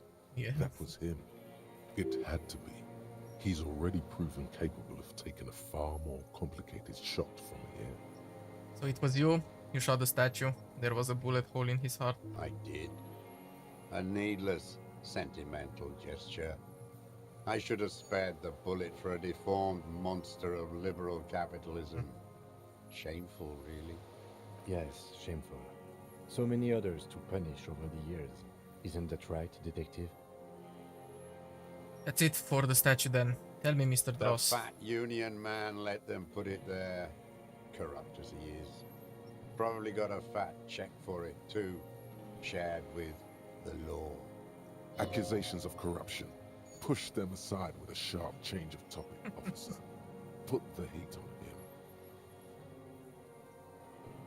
him. You mentioned the union is social democratic and Mr. Claire a farce of the social democrat. Another hideous disappointment. Unions are the real enemy. The true enemy of the proletariat. Placating the masses. Disappointment. So personal. He displays a familiarity with the union's top brass. Who's a disappointment? Evrat Claire? That deformed toad? I wouldn't expect him to wipe his own ass. I mean, the brains of the operation. The smart one. Edgar. You mean Edgar? Everard's brother? He talks a big game about uprising and social base. They must have sent the smart one to some university in Le Jardin, where it's alienation this and hegemony that. You've talked to Edgar? First against the wall with him. He stopped poking at the ash now, just shakes his head. The Clares wouldn't miss a man hidden in their own backyard. Not all this time. Nothing happens in Martinez without them knowing. Of course. Maybe the Clears asked him to. Have you approached them? I haven't approached anyone.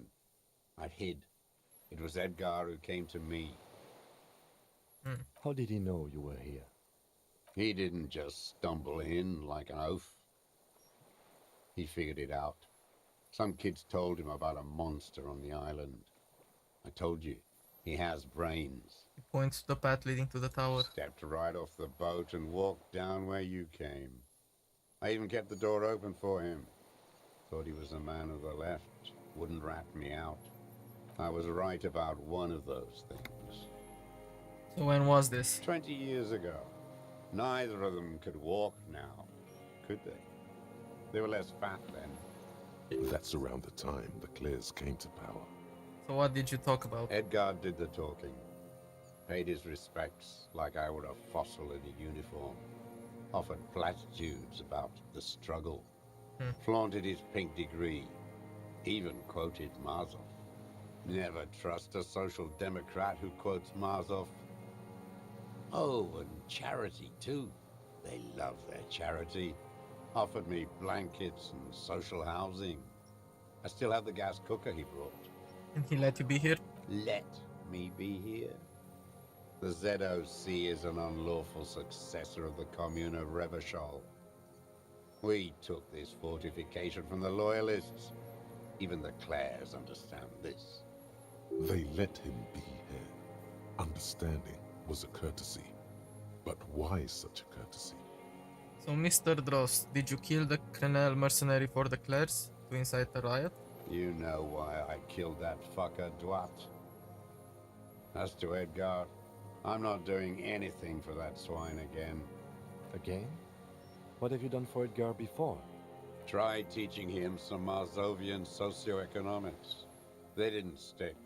We parted ways. Okay, he didn't do the hang the man for them, but he's insinuating something. There is more here. You can feel it.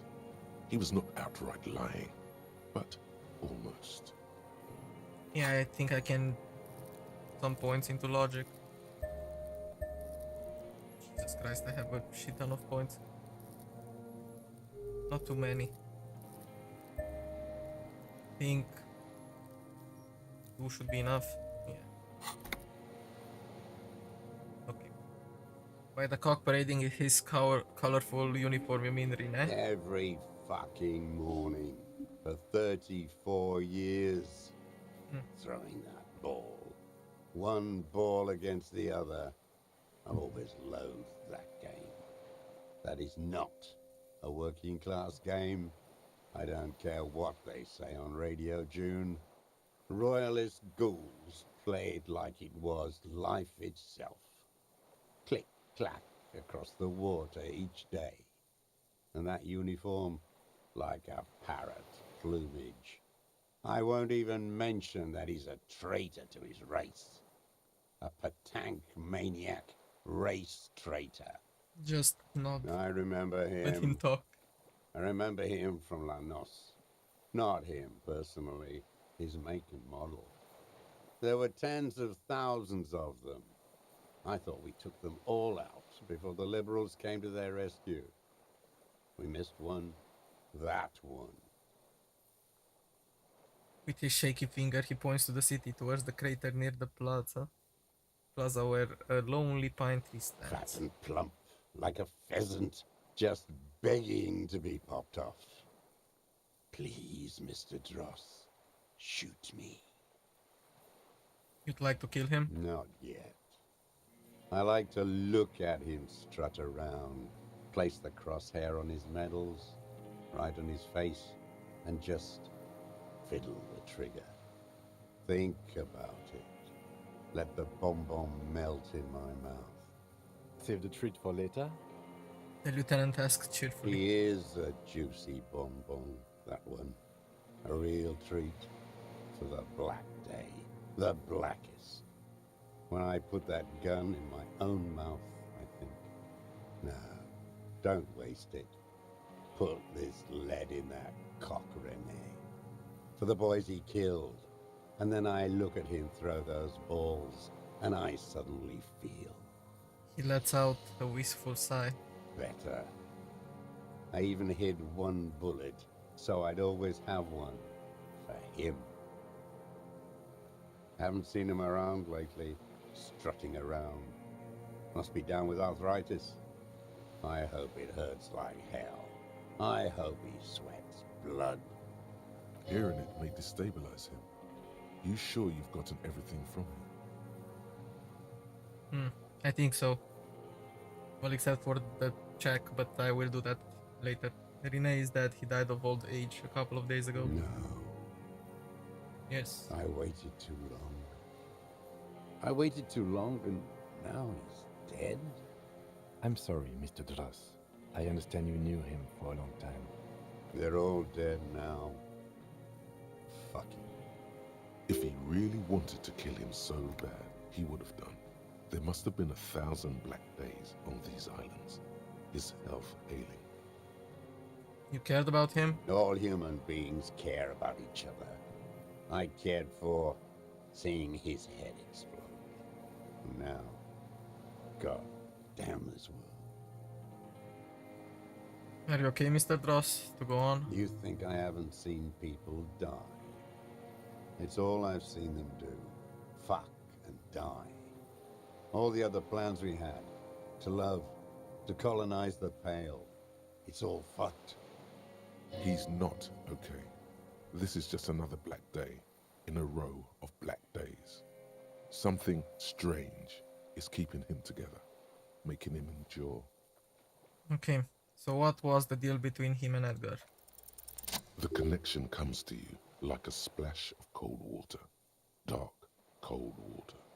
20 years ago, when you met Edgar, the Clares didn't run the Union yet, did they? Hey. A sputter from the old man. He acknowledges it. Here we go.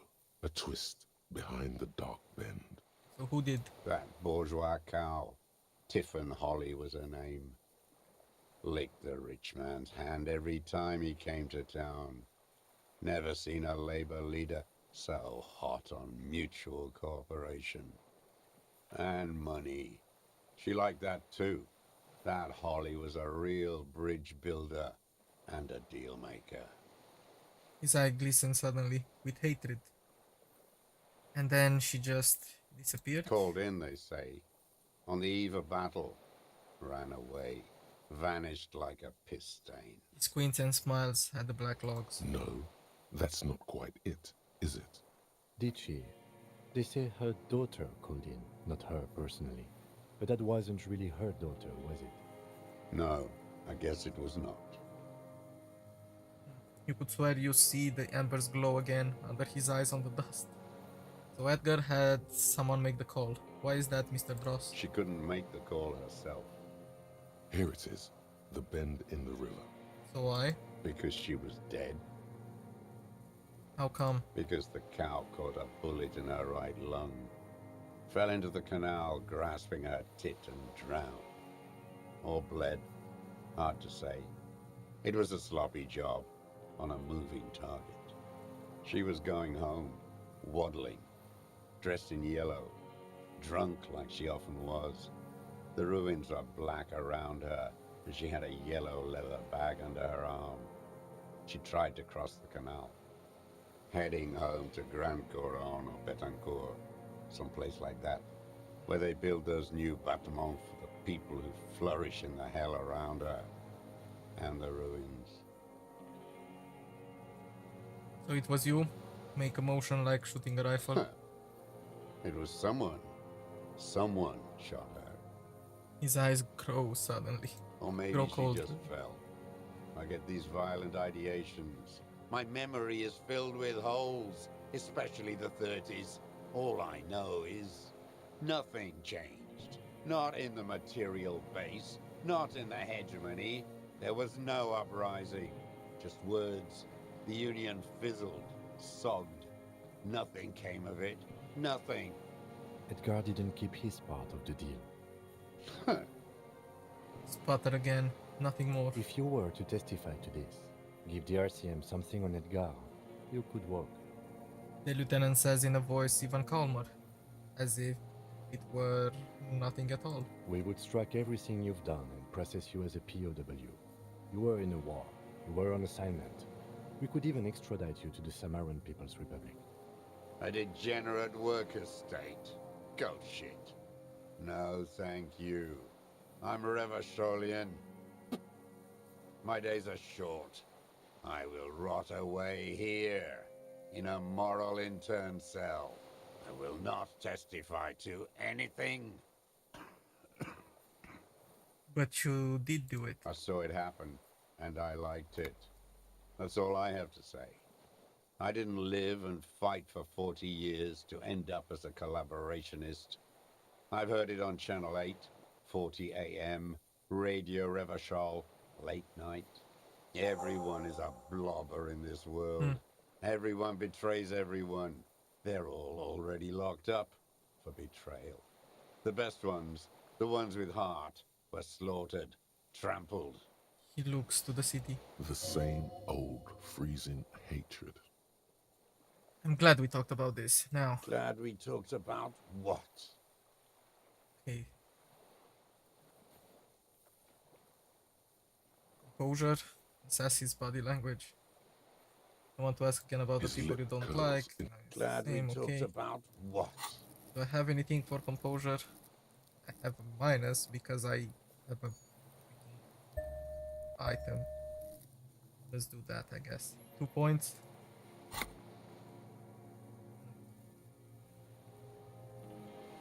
I mean, let's try it. For a 60-year-old man with stomach trouble, who spent his entire life alone on an uninhabited island, that helped. He seems surprisingly fit. That's it, squint at him. He's clearly a drug user of the painkiller sort, prone to erratic hand gestures, and malnourished. But that's it. The moment passes, and you say, Okay.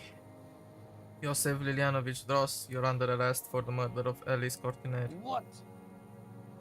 The But old you man's... said I would be taken to the... To the what? the sum of all the erratic movements, fidgeting, and mood swings he's been exhibiting. The wind picks up. The silence on the water is broken all around you. Little shivers of waves appear.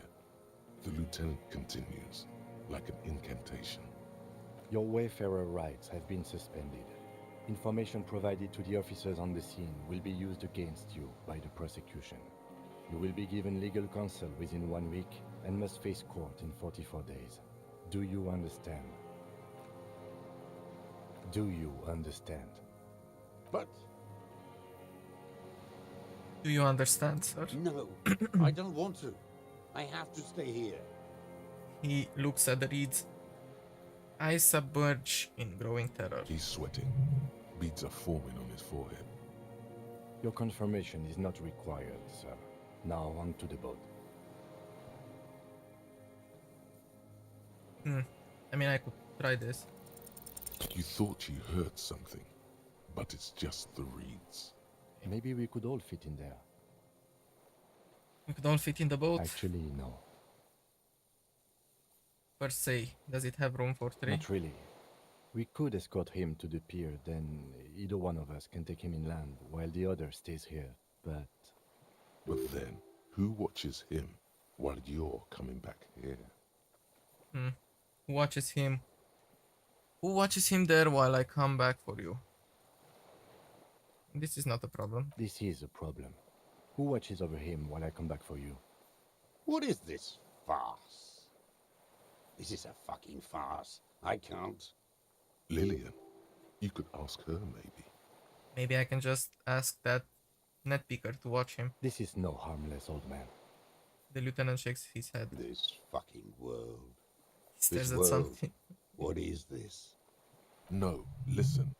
Listen now. You could come back for me once you've taken him to the precinct. No, it would take a whole day on this island. You go and transport the prisoner. I'll be here. I can escort him to the pier with you. No need to be polite, I'll do it. This world? What are you talking about? Is this us? The wind is cold from the east. Your skin is crawling suddenly. What?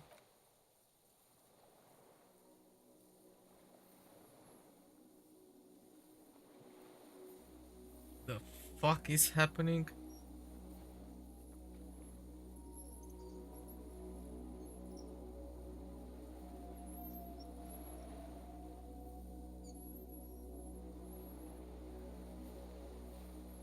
A delicate tangle of arms and legs unfolds from the reeds, limb by limb, to then just stand there, moving its scythe-like arms in ghostly silence.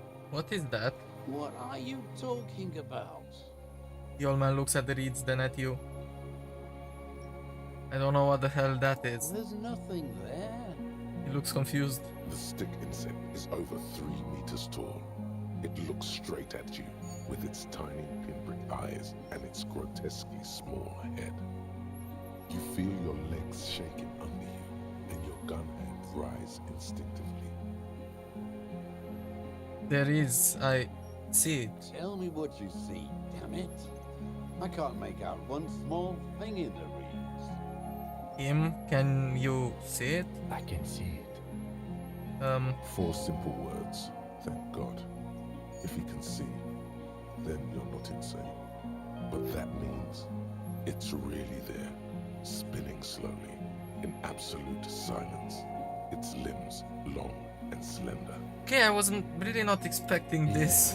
Very careful. The lieutenant whispers, then takes a step towards the giant anthropod. Quick save.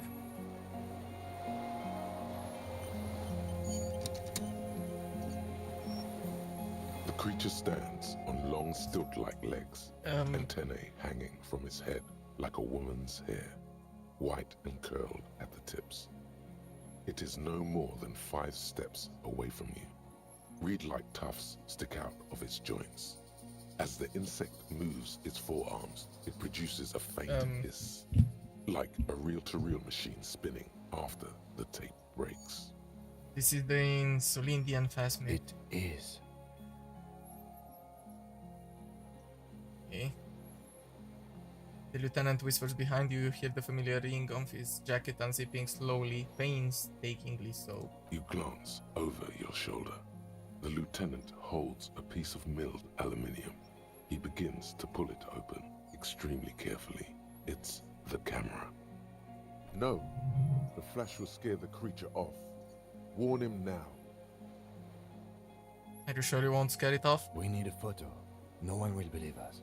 He continues to pull the lens open. From the corner of your eye, you see a sudden cascade of motion ripple through the phasmid's limbs. A series of ultrasonic clicks fills your ear. Okay, stop. Let me approach it first. I won't be one of those fools who didn't take a picture. He has stopped fiddling with the camera but does not put it down. He's letting his pride get in the way.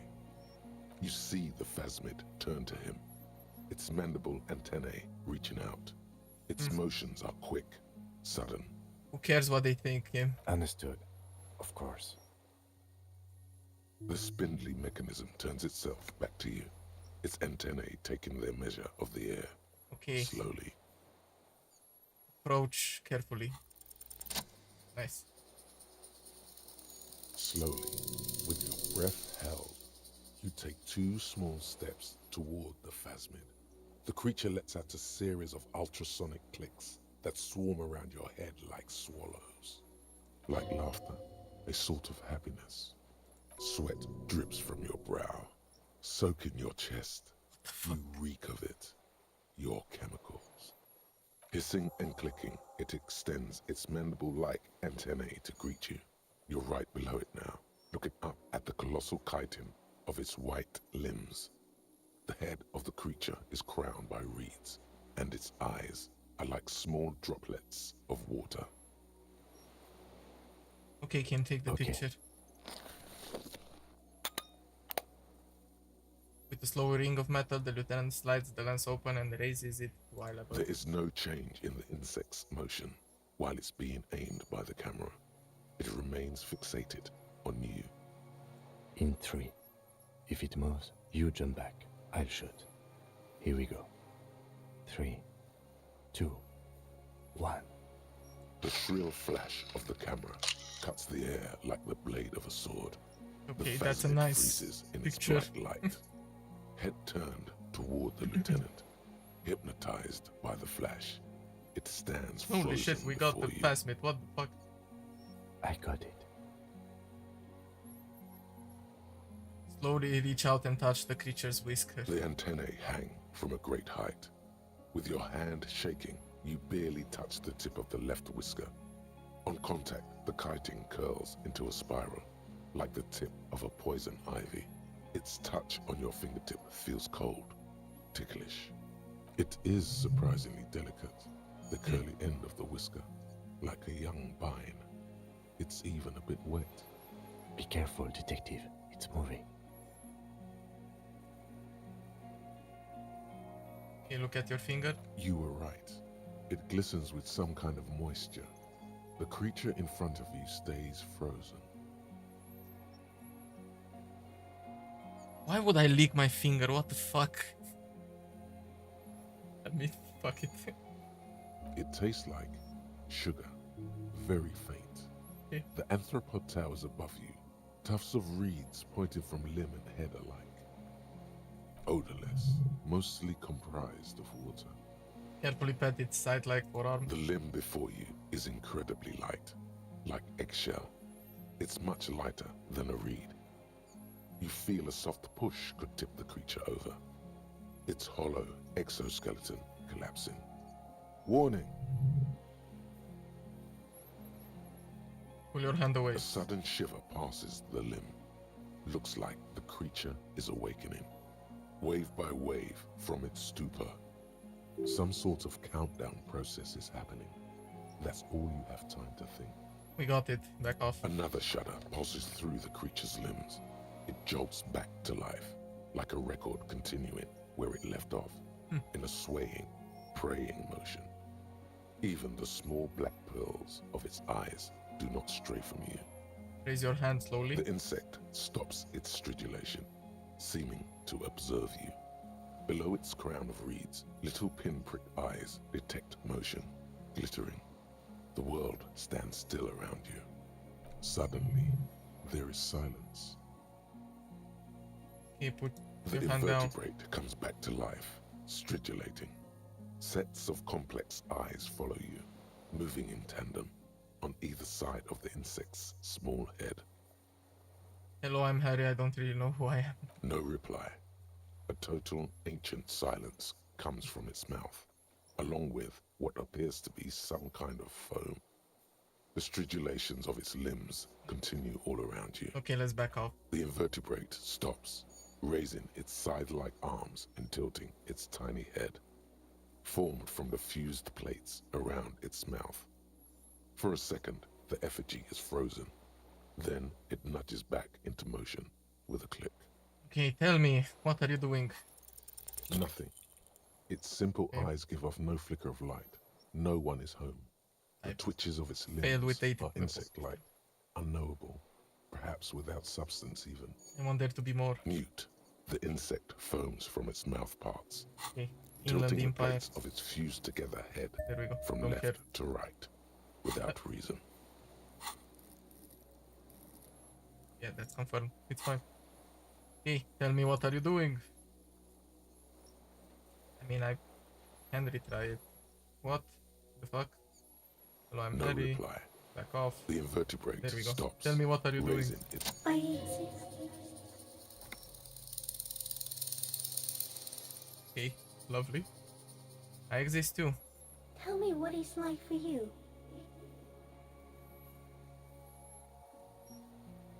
Wonderbar. Fire, burning. I'm ill. What is your illness?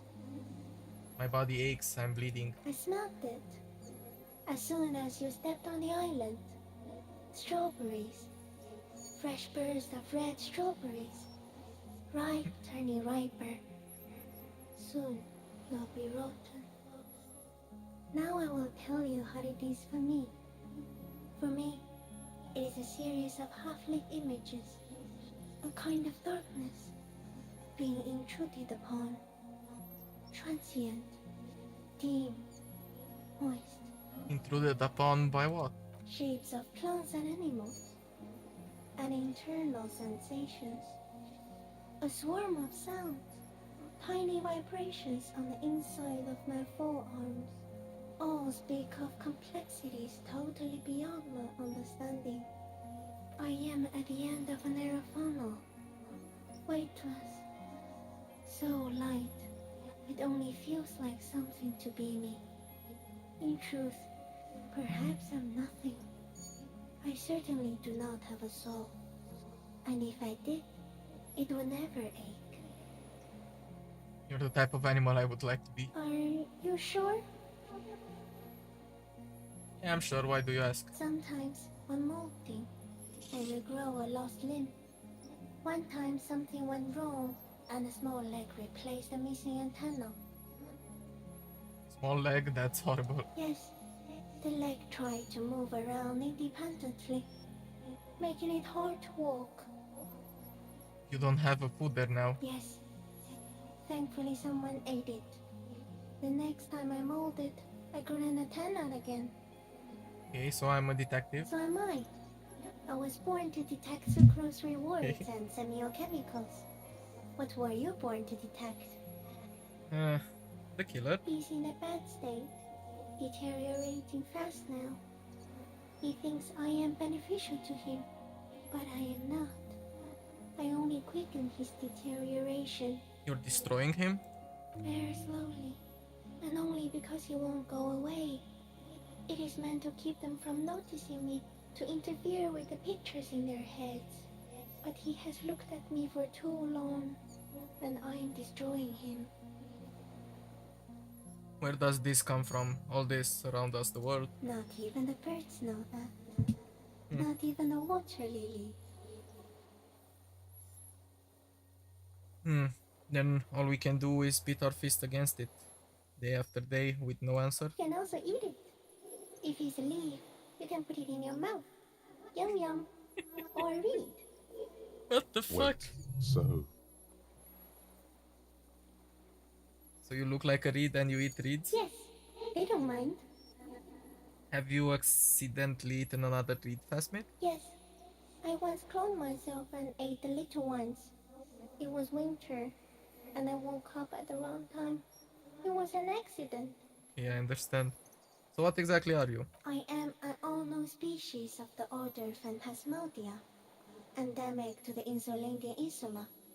For the last 350 years, I have hidden in plain sight, masquerading as the reeds, molting, cloning myself, unfolding at night to play with trash bins and boys.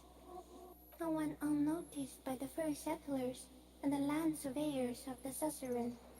Also, by the soldiers of the revolution and the officials of the occupation.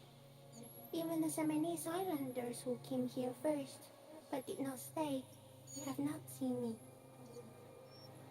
I have stayed hidden through 4 forms of government and 2 scientific revolutions, until I was accidentally discovered by a detective of the citizen militia in Revachol, district of Martinez, March 51. That's insane. No, you are. Yes, that's true. The moral of our encounter is, I am a relatively medium life form, while it is you who are a total extreme madness. A volatile simian nerve system ominously new to the planet. The Pale too came with you. No one remembers it before you. The Nidarians do not. The radially symmetrics do not. There is an almost unanimous agreement between the birds and the plants that you are going to destroy us all. Wait, what is the Pale? It is a nervous shadow cast into the world by you, eating away at reality. A great, all natural territory. Its advent coincides with the arrival of the human mind. I don't have that kind of power. You're a violent and irrepressible miracle. The vacuum of cosmos and the stars burning in it are afraid of you. Give me enough time, you will wipe us all out and replace us with nothing. Just by accident. How? We suspect it will be something like the oxygen holocaust that wiped out anaerobic life 2.6 billion years ago, when organisms first started breathing. Only much worse. Instead of air, you exhale thoughts. There are no trees that eat thoughts. Worse how? Everything your eyes touch goes back there, behind the nose mirror. What if you blink? Are we still here? Please don't blink. What if he misplaces us all one day? Or just forget?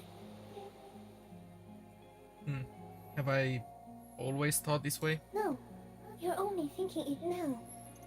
This is a revelation. I will be extra careful not to blink, sticky insect. Don't worry. Please be. Or one day, one of you will close your eyes and sigh, and open them to see that none of this ever existed.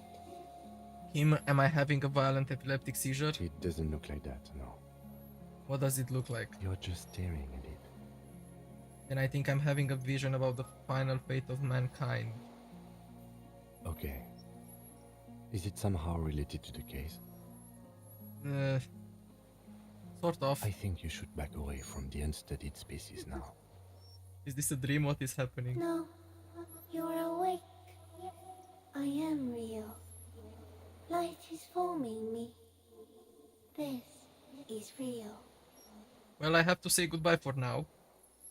Goodbye now. I have no more thoughts. That was all. No, there is one more. Okay, of all the creatures I've met, you are the kindest.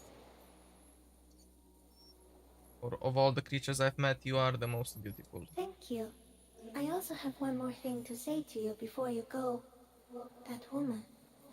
Turn from the ruin. Turn and go forward. For all mankind. I will try. She was hell on Earth. It doesn't take a 3-meter stick insect to tell you that. Okay, thank you. Disengage slowly. As you're turning away, the phasmid mirrors your movements, stepping on the water, the long limbs carrying I its was feather not weight expecting without this. breaking its surface. Well, see you, phasmid. Okay. Well, at least we have a picture. And just like that, it's gone, skating away across the sea's calm mirror like a skipping stone, leaving nothing but circles on the water. Well, and something under it, in the place it stood, bobbing there, among the reeds, a collection of items. It's gone. The lieutenant looks north with his hand raised to his brows. He can walk on water. What's that in the reeds? Looks like a nest of some sort. We should have a look. It can walk on water? Apparently, yes. Like a water strider. Only, I've never seen anything like that in my life. Okay, Kim, what now? What now? The old man behind you repeats suddenly. He's put his hand into the ash. It's dirty and black. In some kind of strange, semi-catatonic state. Our suspect is not looking so good. We need to check on him. Yeah, but first, what? I have but... miracle. It's easy. You know the poem by heart because you were taught it at school. It is one of the Volta Dolmar mantras repeated on the voyage that lead to the discovery of the Insulindian Isola. And the words mean, nothing will be changed about the light. Colors like grey and brown, all printed on top of each other. I found a blank white spot. All the others looked up. What a beautiful day. What beautiful weather. But all I heard was the printing machine. What strange words to celebrate a new world. Okay, in bonuses, all white checks unlocked. Okay.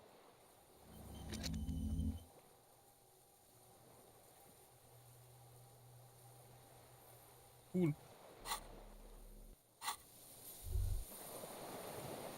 So what's in this crate? Fair weather T helmet, okay. And the rifle scope. Evidence, classiest passport. Okay.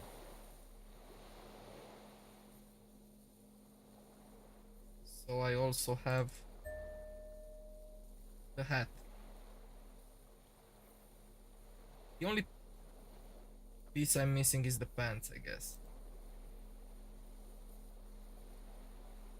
I have the weapon, I have the scope, and we can interact with the passport. This passport, issued by the Sovereign Republic of Oranje, is issued to a black-haired woman called Katarzyna Alazie. Classia's hidden documents from the MT boy. Look at the photo. It's Klasia, with short black hair and glasses. She looks boyish, younger somehow. What was this doing in the plasmid nest? Maybe our man, Mr. Dross, took it from Classia's, or whatever her name was. Hiding place, or... I think the plasmid took it. Like a magpie? What a coincidence. Then it would also have collected the other objects, which would be highly unusual. I can see how the helmet could wash up on the island, and the scope. Maybe Mr. Dross lost it, but to seek this out would be very unusual behavior for an arthropod. It says Katarzyna Alazie. She said it would be for Anouk Meyer-Smith. Anouk Meyer-Smith. Katarzyna Alazie was supposed to be her real name, where Klasia comes from. Remember? God damn it. I told you she kept lying to you. She's probably lying to someone else right now, in another city. Maybe this is her real passport, not a fake, because this is her real name. No, she lied to us. Her so-called real name was not her real name. Somehow she's managed to lie to us about that too. He almost smiles. What's her real name then? I don't know, but it's not Katarzyna Alazie, or Klasia, or Anouk Meyer-Smith. We didn't even scratch the surface with her, detective. Yeah, I guess Perhaps it's better that we didn't arrest her. Who knows what hell she'd be raising in my district by now. Okay, let's put the passport away.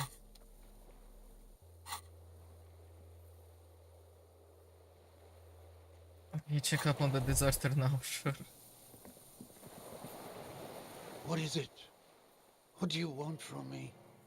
I can't go.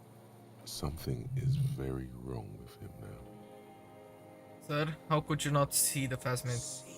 He stares at the reeds and falls silent. Mr. Dross? The man does not respond. He keeps staring, black eyes glazed over and bulging from their sockets. His gap-toothed mouth shaking. Touch his shoulder gently. The plastic cape feels coarse. A light shiver passes the man. Other than that, no reaction. He feels small and frail. He's going into some kind of psychomotor immobility. The good news is, this solves our transportation problem, doesn't it, Mr. Dross? The trembling mouth appears to sigh. Between this and the broken tire he's used for a boat, I think it's safe to leave him here, while we go and get help. It will need to be medical first, I'm afraid. So what happened to this man? Old age and shock. He looks at him, then you. I think it's the phasmid. Yes, the arrest and the appearance of the phasmid, the combined stress. But you think it's something more than that, don't you? He couldn't see it, Kim. It's just the reeds for him. That could be part of the shock. But you're right, something is off here. Mr. Dross. Touches the man's shoulder. No response. Maybe this is how the phasmid has stayed hidden all these years. Then how did we see it? Oh, you mean, whatever does this, does it over time? Teenagers, kids, drunks, sightings are brief, and hence not credible. But anyone who spends a long time with it... Yes, you forget it was there? Mr. Dross, have you ever seen a stick insect pretending to be the reeds? The old man shudders. The doctors will have to look at this. I hope your station has better medical personnel than 57. This is a little advanced for a nurse. Could it be there's something hormonal in his relationship to the phasmid? You mean pheromonal? He seemed a little off for a man his age, Randy. The scope? Knowing of her bruises? His disposition toward Miss Oranje? I see what you mean. I talked to the fastmate. It said it's destroying him. You should be more careful, detective. Are you sure it wasn't having an effect on you? Maybe. Anyway, it's only trying to remain unseen. The degradation is a side effect. A valid hunch. Long-term exposure to something like that could be neurodegenerative. Also, please be careful when approaching unknown species in the future, detective. He's been here for a long time. Who knows how much of it in its company. He did seem distressed when it finally came to arresting him, like he didn't want to leave this place, and the insect maybe. He looks at his notebook. I have absolutely forgotten to take notes. I hope I remember all of this. He shakes his This head will in be one disbelief. hell of a report. Thank God we have the photo. Yep. No one would believe you without it. We found some things in the fastmate nest, Mr. Dross. He stares into the reeds. Your words don't stir anything in him. Perhaps you should. Tap on the helmet on your head. Nothing. Just dull staring. Not even rage left, wherever he is. If Kuno kicked it into the sea, as he said he did, the ebb would put it back here. This makes sense. Mr. Dross could have picked it up. Or the phasmid even. If it did, this is incredible. Show him the Orange's passport. No reaction. His breathing is slow, and he appears very old all of a sudden. Around 80. Did you take this passport and other papers from a boy on the coast? The spirit. He hears us. The spirit? No reply. He's gone again. Try something else? We got him back for a moment. Okay, show him the detached scope. I lost. You lost it, Mr. Dross? He turns his eyes to the reeds again, as he's done so many times. Beige and white stripes. He lost the scope. Then it somehow made its way over there. With the help of a magpie phasmid. The lieutenant observes the lens sparkle in your hand. This sight is a T9, Mr. Dross. Was it attached to the rifle when you made the shot? Silence. Not even a sigh. You've gotten all you will out of this poor being. Okay, I'm going to let you rest now, Mr. Dross. The plastic cape flaps around his face in a gust of wind. His back is slouched and his mouth open. The strength has all gone out of him. Just frail old bones in a sack of tracksuit trousers and a windbreaker. Hang tight. We should think about getting back to the mainland. To get help. He'll be safe here. If we don't take too long. Okay. So we go back to the mainland, I guess. Nothing else that we can do here.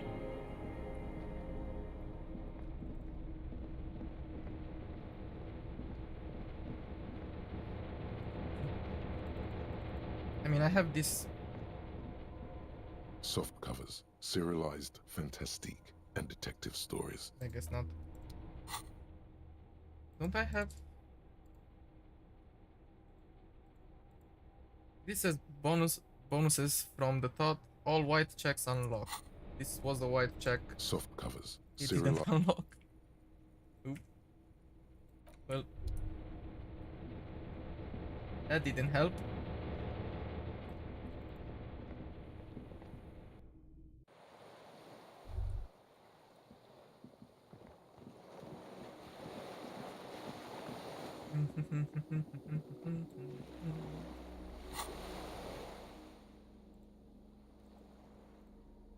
Let me just do this.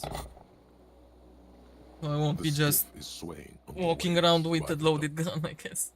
Let's return to the mainland. Yes, we are done here. Okay.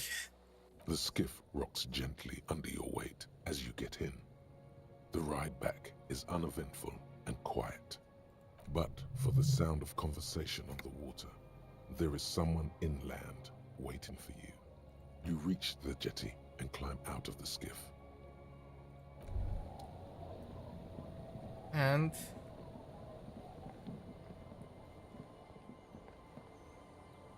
the fuck? Let's do a quick save. Or, I mean, a normal save. Might as well.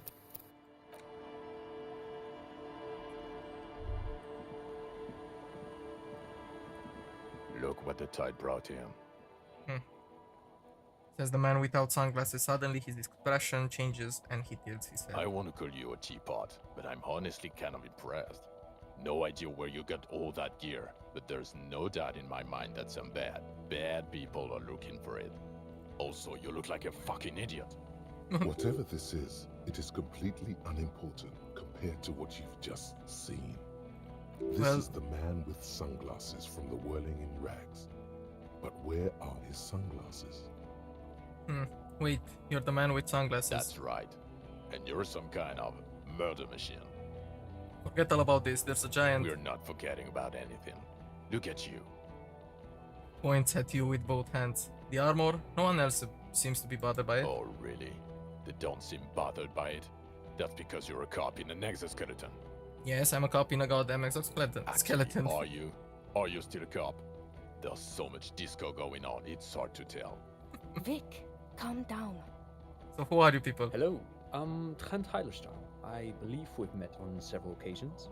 I'm your goddamn partner, Jean-Vic Comar, and this is your special task force. Or what's left of it. Special Consultant Trent Heilerstein, Patrol Officer Judith Minot. Hi. We've come to scrape what's left of you after pavement. Lieutenant Kim Kisuragi, Prison 57. We've just come from the island, where our investigation led us. The scene is making even him feel as though he has to justify your actions. We might need your help with something later. He adds, suddenly regaining his confidence. As if he recalled that he's in fact a decorated police lieutenant and not a naughty boy. But this is clearly a departmental matter, so I'm going to leave you to discuss it among yourselves. Thank you, Lieutenant. It's good to meet you, Lieutenant Kitsuhagi.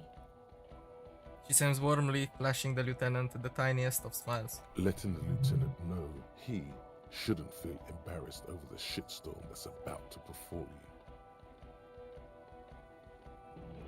you. So what is this about? Ari, we want to help you. Trent, I believe this is where you come in? Okay. I don't quite know what I'm doing here. I was asked to participate as an expert. I think I need to manage your expectations a little. I'm at best an enthusiast in cognitive science. My background is in something else entirely. I engage in neurology on a merely theoretical level. In fact, I should probably get going. No, Trent, it's too late. You're part of this shit now. What have you got to say for yourself, shit kid? What does he have to say for himself? He left you to catch the bullets. Shit kid. What an interesting moniker.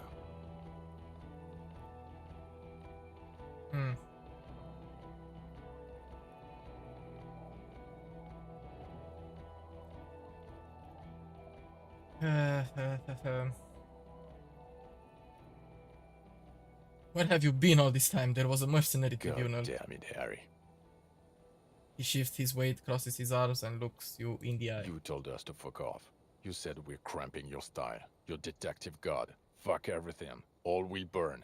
Detect or die. Wait, so you let me face a squad of train killers alone just to teach me a lesson? It wasn't like that. Fuck you, Harry. We didn't know there was gonna be a tribunal, did we? Why didn't you detect or die then? Why would you leave a literal police god? Okay, I said all those things. I'm not like that anymore. Why didn't you detect or die then? Oh, you think it was cool you saying that? Aesthetic somehow? You were crying when we got here. Breaking things. You said we were going into the abyss. None of us wanted to see the abyss. So we fucked off. Like you told us to. So what's a shit kid? You. Shit kid? That's you. Fuck Maybe you. You've deserved it. Maybe. How did you know I was here? The cafeteria manager you fucked over told us where you went.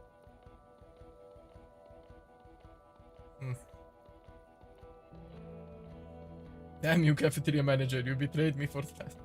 I saved the establishment and still he betrays me? Strange. He didn't mention that. In fact, the establishment didn't look saved at all. There was a giant aerograffito in front of the building, mixed with blood. It was this one junior delinquent. I don't know. It had shit kid written all over it. So you aren't the man with sunglasses at all. You're not even blonde. Guilty as charged. I heard you'd lost your mind and your memory. I wanted to see if it was true. And it was. Good work, Harry. You're insane now. There's one less person for me and everyone else to rely on. He was too sarcastic for you to realize who he was.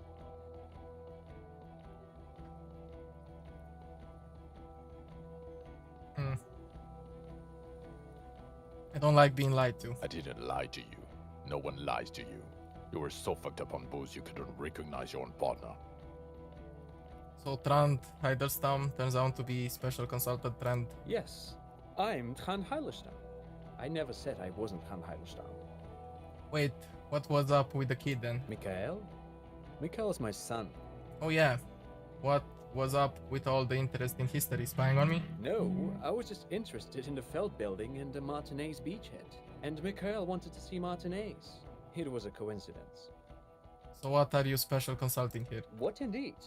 I was asked to share my take on some of the more obscure theories developed in Königstein in the 30s. Like partial psychotraumatic amnesia, group personality theory. He's here to see if you're insane.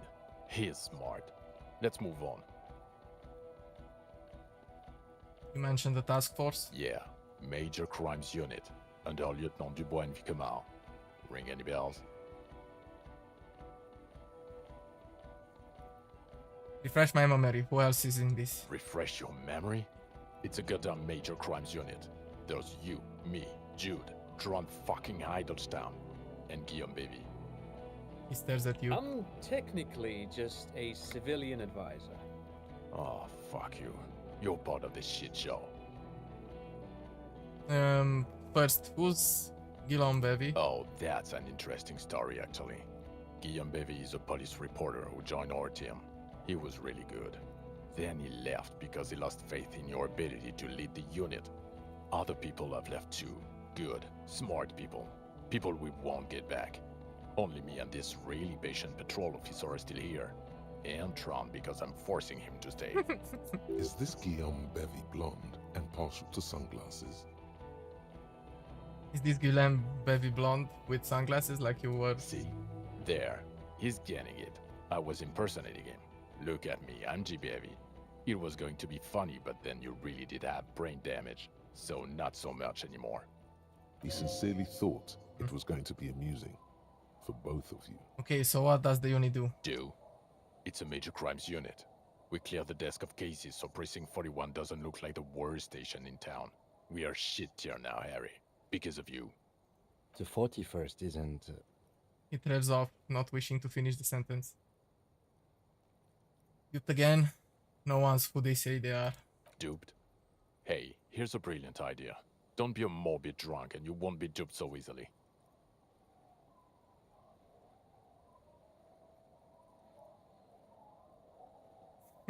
Gardeners, cab leader, this. And to the lieutenant, tell me at least you are who you said you were. Okay, that does have something to do with it, yes. No. Everyone's just a brilliant master of disguises. Okay, none of this is ringing any bells. Move on. The bells aren't ringing because you have brain damage. Trant, this is where you come in. How bad is it? Well, he doesn't have visible tremors, he talks without slurring, he can drive a boat, he's standing, reasoning. All good signs, but complete retrograde amnesia, episodic and semantic. Meaning, you forgot both who you are and the definitions of money, Isola, pound, and so on. As displayed in the station call, our interactions with him, and I don't want to be a snitch, but also mine with him before when Harry did not seem to know who I was. It's all very interesting. Interesting? Yes, interesting. I have my theories, but I would like to hear Harry's thoughts first. Harry, what do you think happened to you? Neurologically, psychologically, and why not socioeconomically?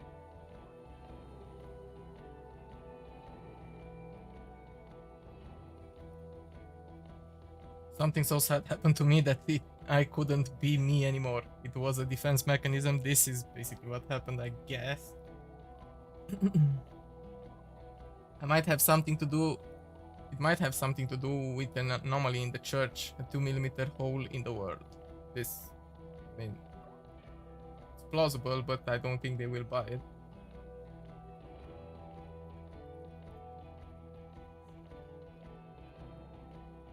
Yeah, something so sad happened to me that I couldn't be me anymore. It was a defense mechanism. Psychotraumatic amnesia, Trant?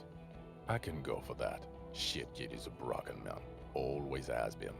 Who isn't? I know I am. But you know what? I keep my shit together. Also, I know a person can't wipe their own mind, however traumatic it gets. That doesn't happen. You're lying, or insane, or both. So basically, you didn't do shit on this, and now you start blaming it on me. But Sure. Detective Vigmer, he has blanked out before. I have? Yes, a couple of times.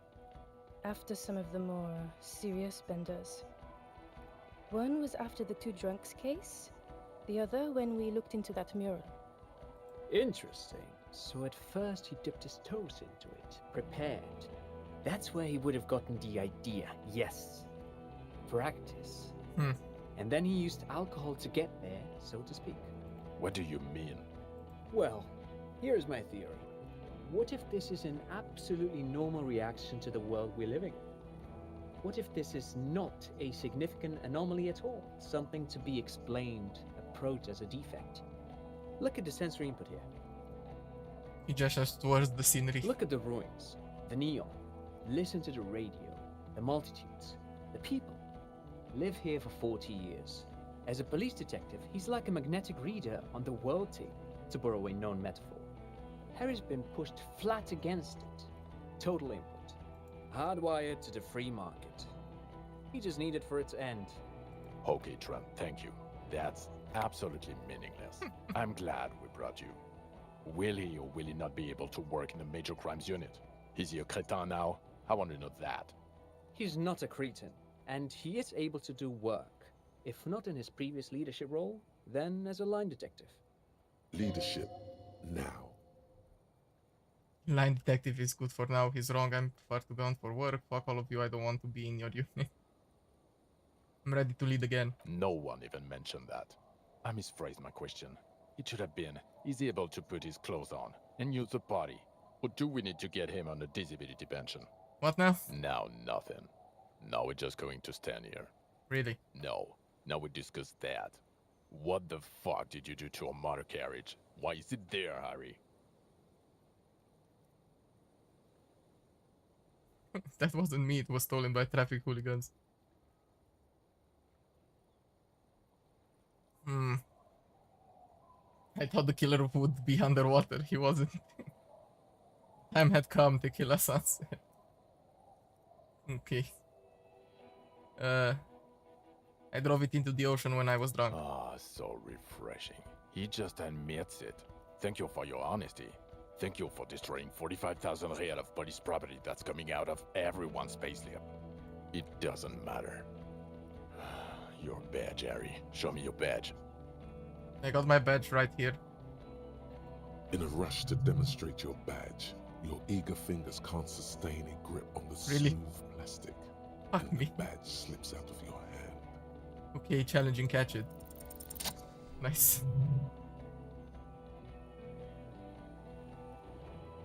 Not today, badge. The drama is unnecessary. I got the badge. All is and well. Your gun?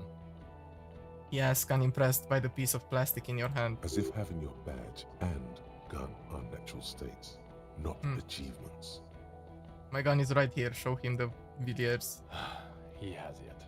And he didn't drop it. You're drunk like a bum, Harry. Put that thing away before you kill someone. I quit drinking forever. It's only me in this boring hellhole now. I don't buy it. Why do you smell like a corpse then, huh? Well, he's wounded. It's been a long week, and he's handled an actual corpse. Yeah, it's been a bit of a week. I'm sorry I smell bad. A bit of a week?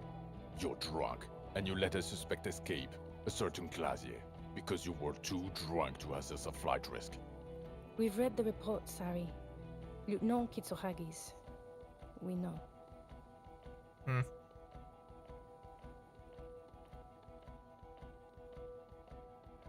It was just a small detail than a huge case. That doesn't matter, none of it. Okay, no. Not taking her in was the right thing to do. She gave a vital clue that led us to the island. Oh, well. If she was nice. I'm not even gonna get into the other suspect, who also escaped. Yeah, Ruby something. Or the fact that you're Everclear's little peony now, doing I don't know what for him. That's small-time stuff. That's nothing. That's a humorous anecdote. What the fuck are you getting in Compared on? to the 7 people who were gunned down, the What? streets are literally red with blood, Harry. It was fucking mass murder. Yeah, you weren't there. He did everything he could. We did everything we could. The company hired and vetted mercenaries. Lieutenant Dubois got between them and the locals. He did so at considerable risk to his person. Remember, he was shot. We stopped an execution, not a negotiation. The loss of life was minimal compared to what it could have been.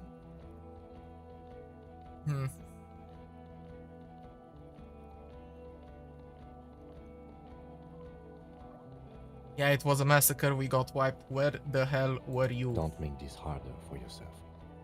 He says it in a lower voice. Thank you for the input, Lieutenant Kitsuragi. I didn't mean to suggest you didn't handle the situation. He brushes a stray strand of hair out of his iron He cuffs. thinks of apologizing, but decides against it. You've spent the week with him on this case. What is your take? On the case? On Lieutenant Geoffrey Dubois. Well, the drinking, the gun losing, also losing the badge. That's all true. Although he has not been drinking on the job this week. Yes. See? 1 week. Then there's the superstardom.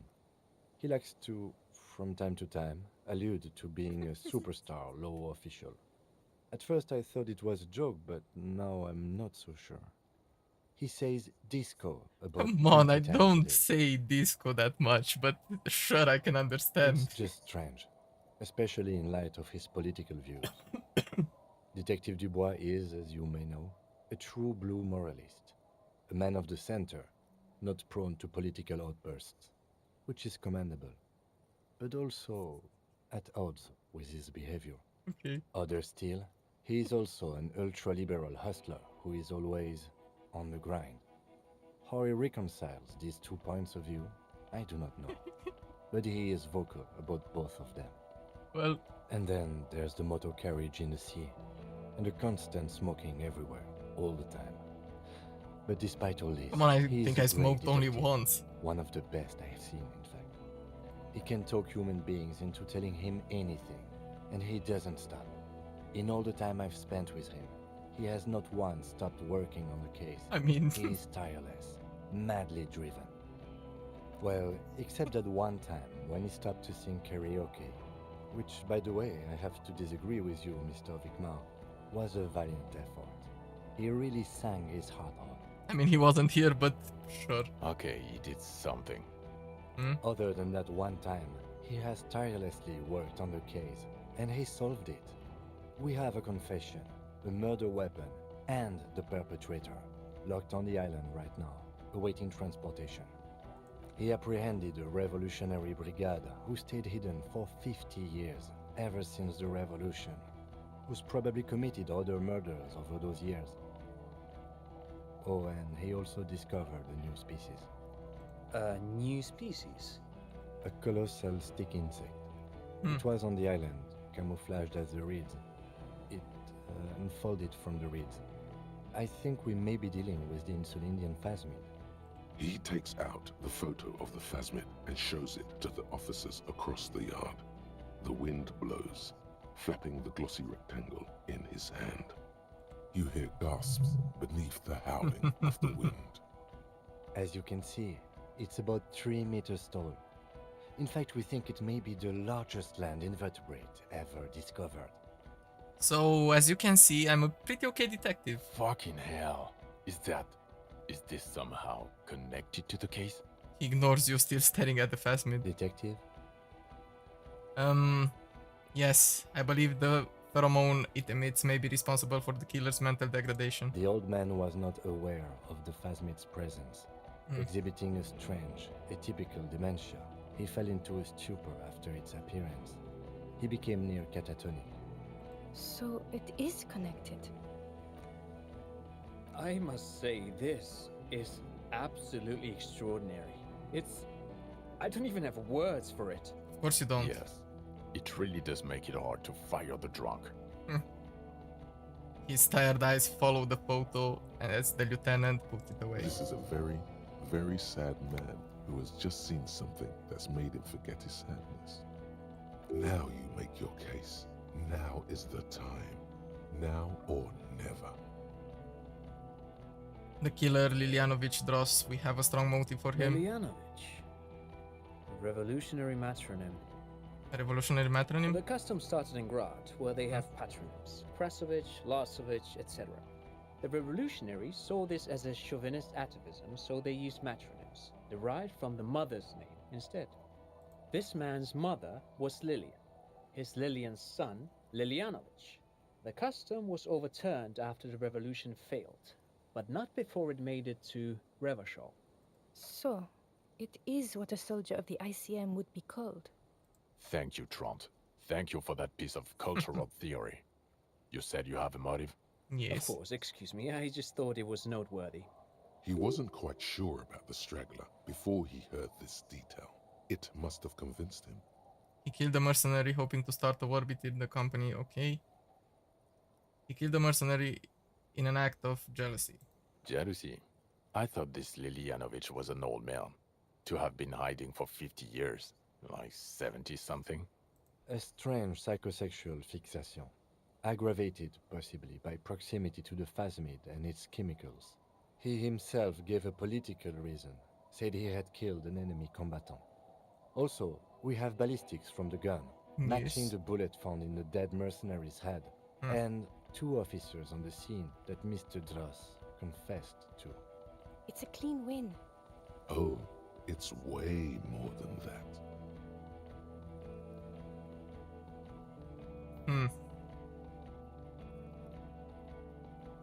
I did all I could, every second was a struggle. I've never doubted you can pull yourself together and work in bouts.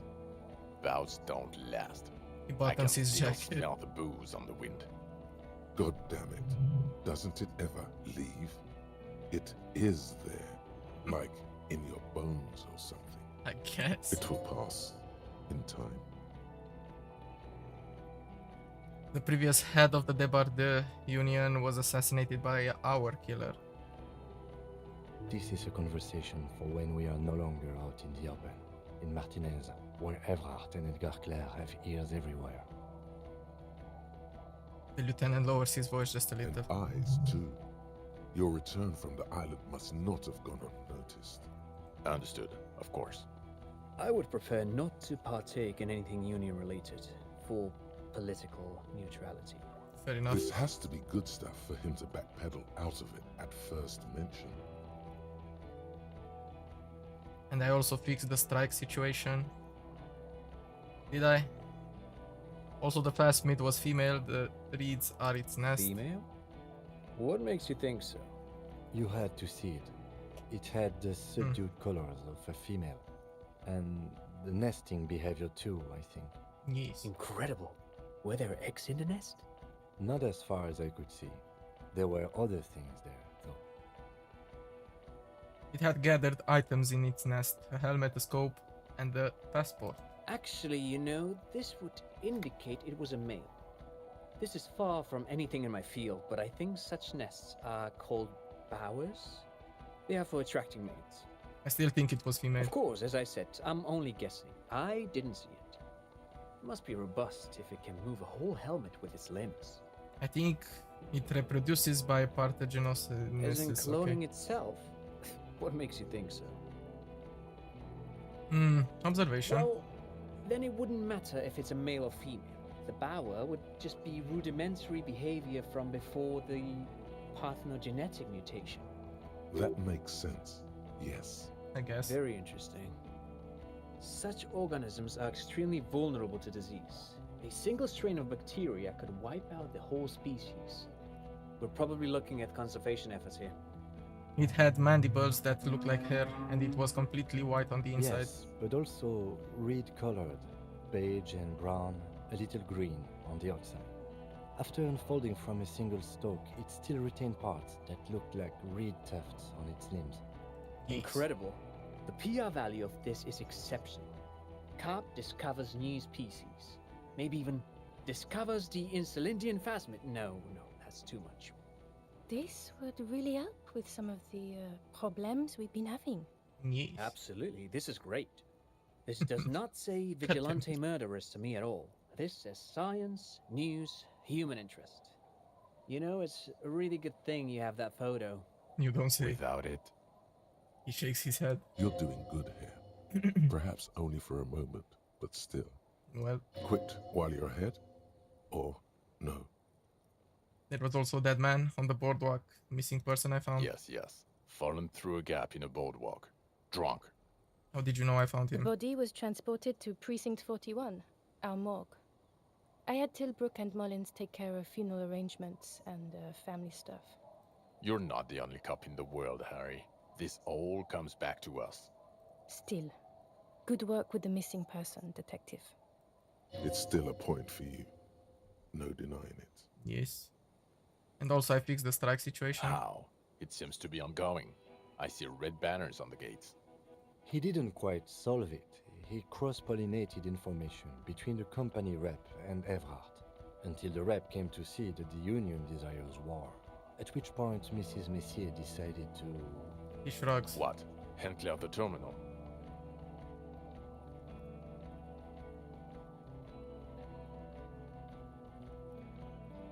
I did it for the world revolution.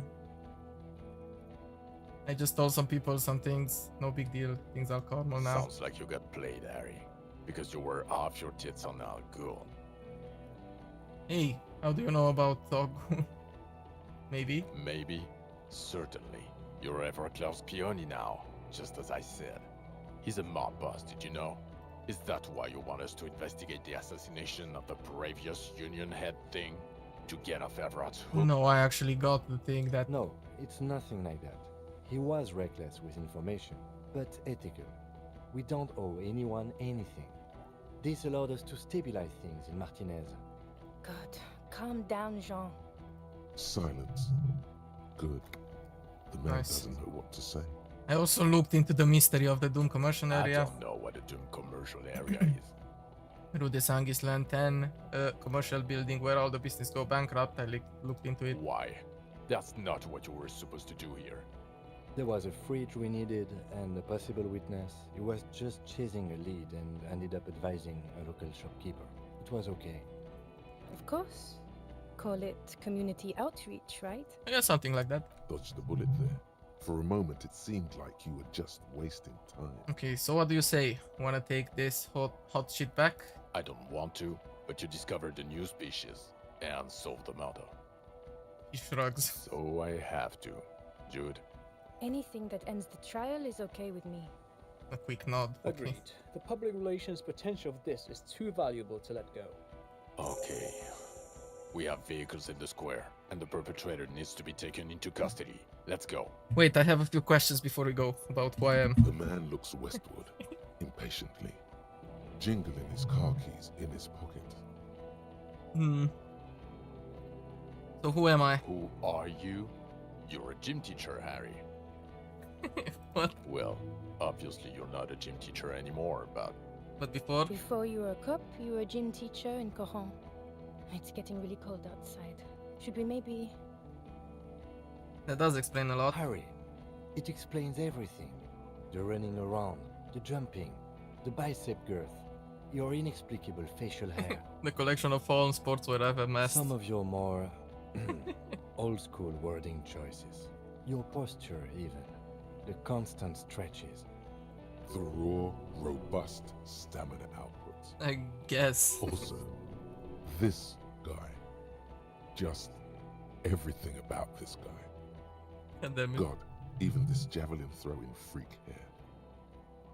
Oh God, contact Mike. Of course. Contact Mike. He's been on about Mike again. I hate that guy. Contact Mike is a... Okay. When was this? When I was a... Okay, you said in Quran I was a gym teacher there. Yes, you taught gym in Coulon. I believe that's the term. Taught gym at a high school. You were a high school gym teacher. The smell of sweat and glue, the worn floorboards. Kourou is just east of Jamrock. It was a short walk every morning to the baseball field or the sports building. High school. Harry, your goings on with Kuno, Andre, Acel, the whole thing on the ice.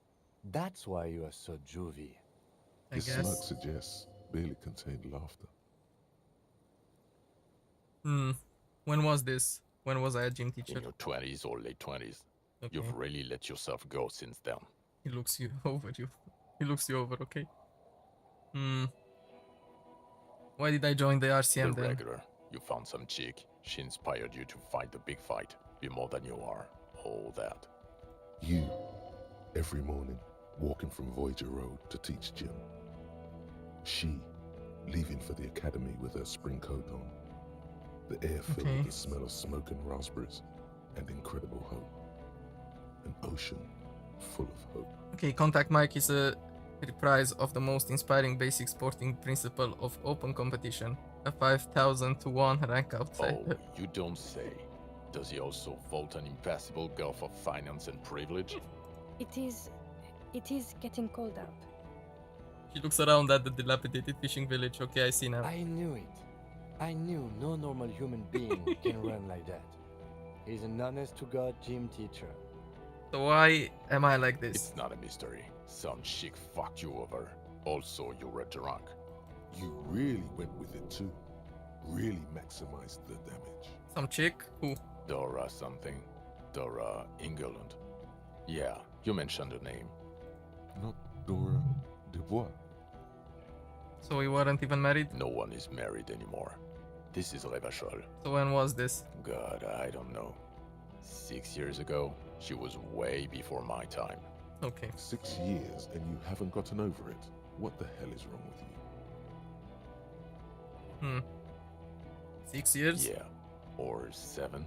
You're not doing too good there. It's an old man thing. 2 old years equals 1 normal year. That and Dora England really tore you a new one. A big one. Who was she? Incredibly bangable. Figures. Extremely fuckable, Harry. Gorgeous. A gorgeous bourgeois woman. Wayfish. Like a Welkin, basically. Snow Welkin. Blonde Welkin. Pain Welkin. I've only seen a picture, but it's obvious you formed a real spiritual connection with how pretty she was. One you never recuperated from. Look, the sun is going down. It's time to go home. I think she taught in the Académie des Arts, east of the river. Way east. Hard to say which came first, the middle-class chick or the drink. Egg and the chicken kind of thing. My point is, you need to see a psychiatrist about this shit. Not a psychologist. Several degrees harder.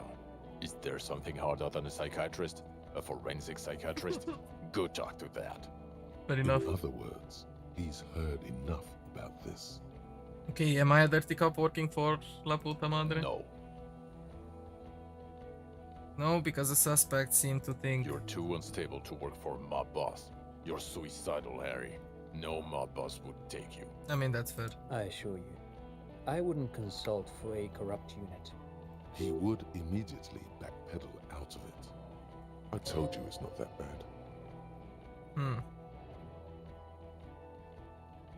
Precinct 41, what kind of station it is? With the bloody murder station, haven't you heard? With the bad guys. No one likes us. That's not true. Jamrock is too big for one precinct. You are just understaffed, and everyone respects the 41st. You have Captain Price. Thank you, Lieutenant. You're being kind. It is an understaffed station and the district is too big, which is why we need to... He tilts his head northward. Get back to it. We left Torson and McLean to run the Sea Wing. It's not good. Torson and McLean? Mac the Torso Torson and Chester McLean. They're not fit to run a wing. Believe me. Things are shaky as it is. Fair enough. They are damn iconic though, Torson and McLean. An iconic duo, I take it. Yeah, not like us. 2 clinically depressed old men. Where's the contrast here? We are garbage. And the Sea Wing is? God. There are 4 wings, Harry. Okay, A, B, C, and D.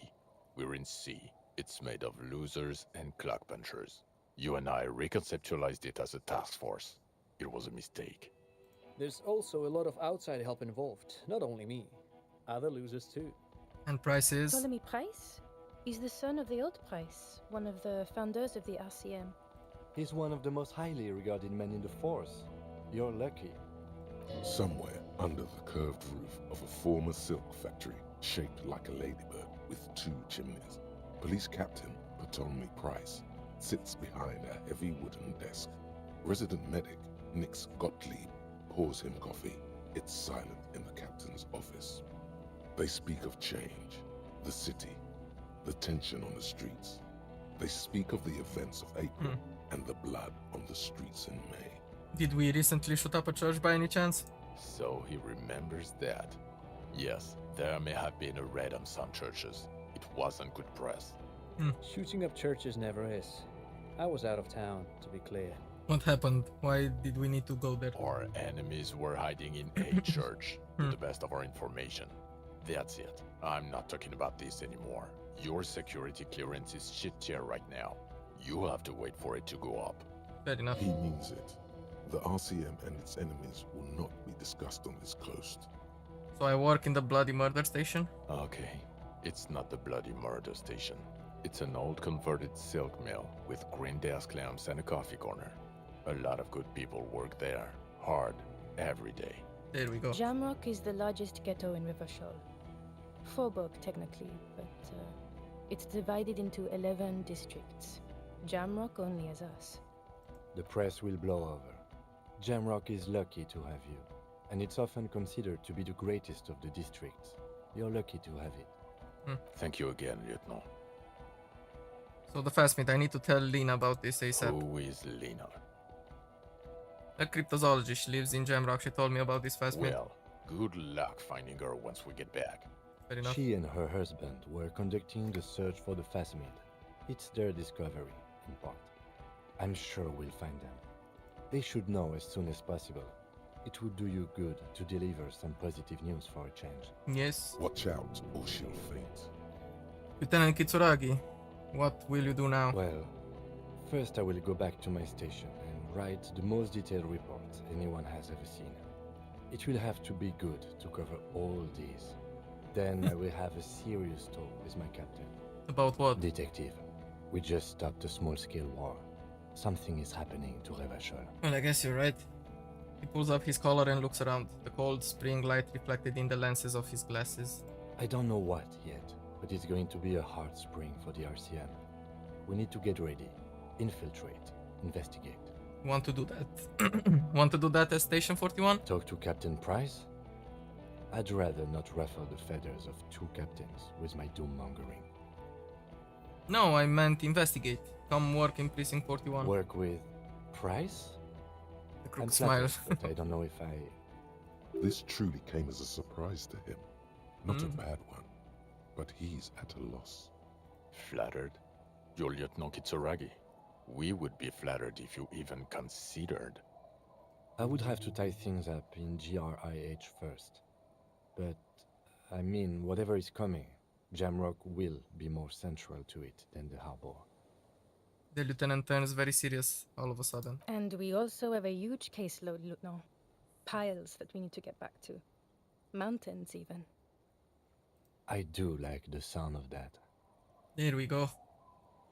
I got an achievement.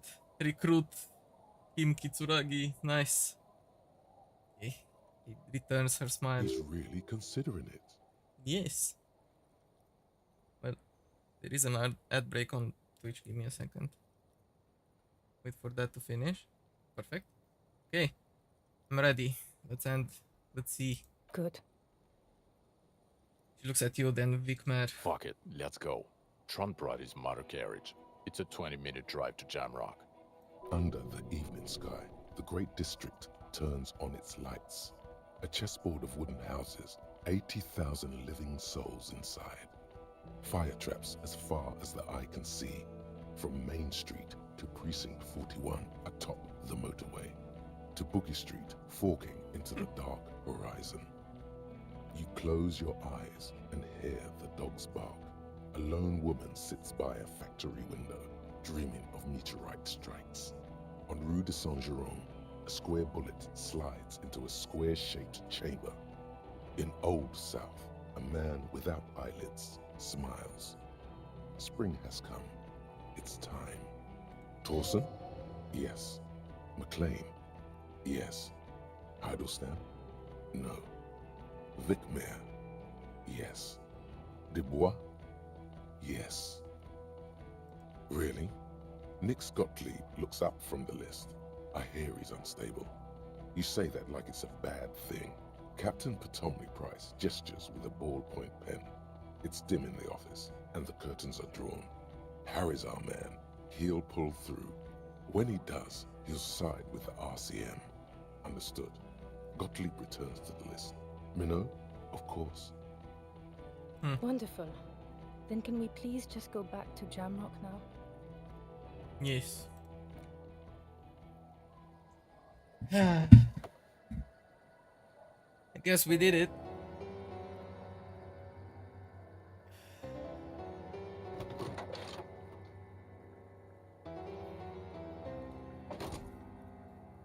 Can we also get the suspect from the island? I mean, please.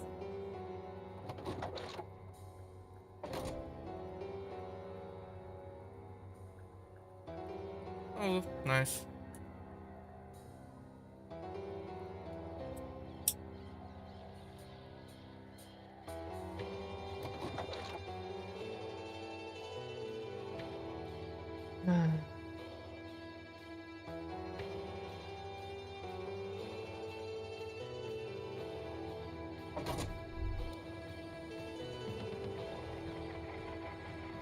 This one was good as fuck. I swear, I love Disco Elysium so fucking much.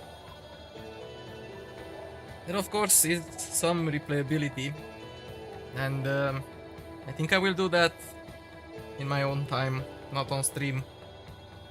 We are basically done with this for the near future, at least. It was really fun. There are obviously a lot of ways in which you can play it. It all depends on what stats you go for. But I think I did well for my first playthrough, to be honest with you. Except that reload where the freaking rolls were entirely not in my favor. But I had 84% chance of success, 74, and I failed them both. That I'm not... yeah. Let's not even mention that anymore. But yeah, this was Disco Elysium. Pretty cool game. Pretty cool game. Now I need to find another story game to play, which will be next week, starting Wednesday. I have some games on my list, but you will have to see. You will have to wait and see. Yeah, let's just wait for the credits.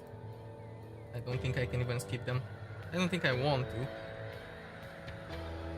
But...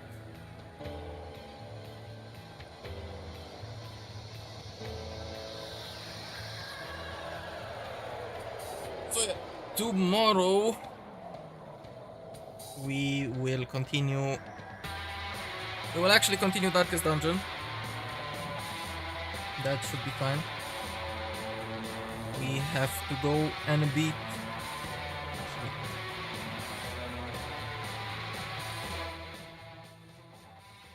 that's a bit loud.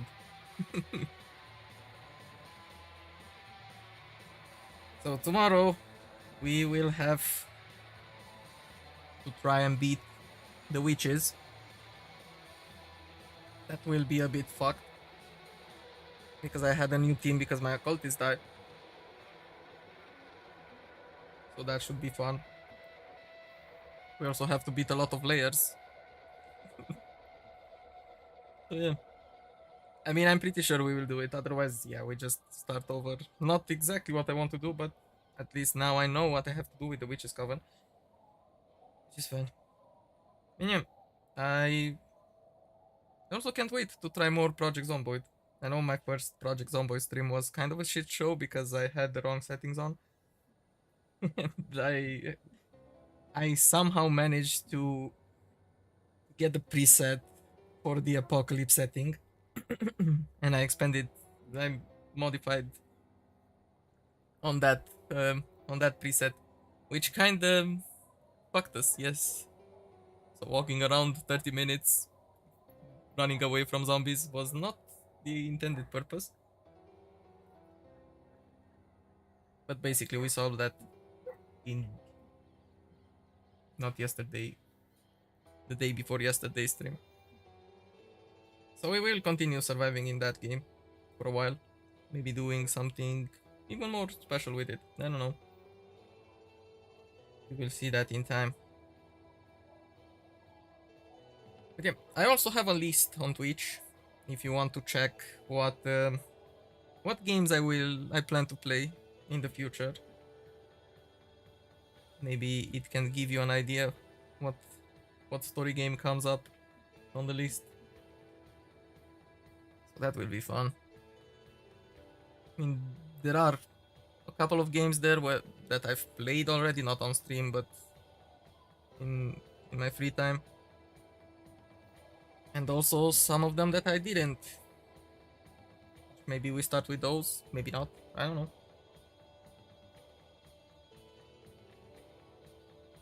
I actually didn't know how long this stream will take. You know, that's why I started early. I thought about just, I don't know, if I finish it early, I will do some Hades 2 runs. But I'm pretty glad that I started early, because we are almost close to 6 hours. I really thought it would take like 4 hours max. So that was fun. I can't wait. I will I will play the game again in my free time. I will take different choices, and I will do it in like a few days, because I want to see more. Because yeah, but it was a really fun experience. The whole choices that really matter, you know, and the checks. Yeah, I have pretty bad luck when it comes to dice rolls, like not only in games. If I roll a dice when it's the most important thing, that I will fuck it up.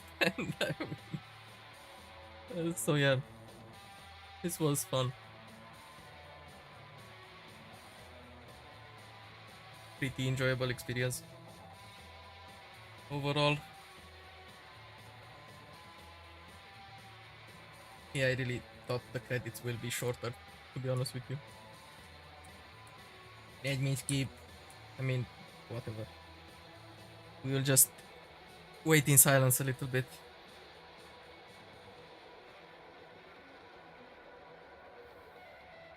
Because to be honest with you, my voice is a little bit, you know, I'm feeling it for almost talking straight for 6 hours. It has an impact on me. But yeah.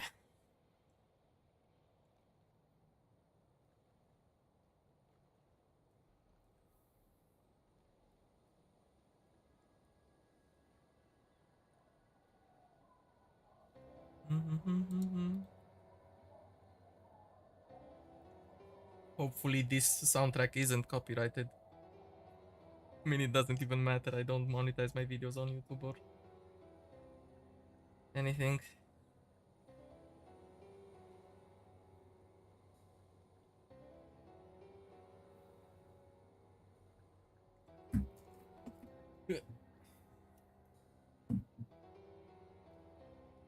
I really hope you guys enjoyed the experience of Disco Elysium.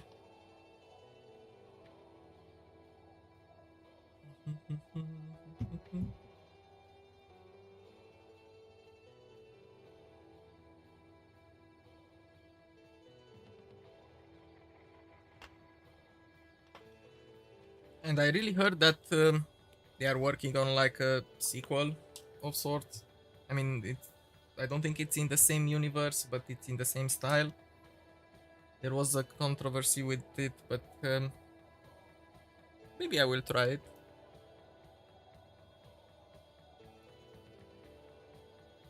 I don't know exactly when it releases. It was only teased or something like that. I know I talked with some friends at some point regarding the game. Why are you lagging? The lagging credits of Doom.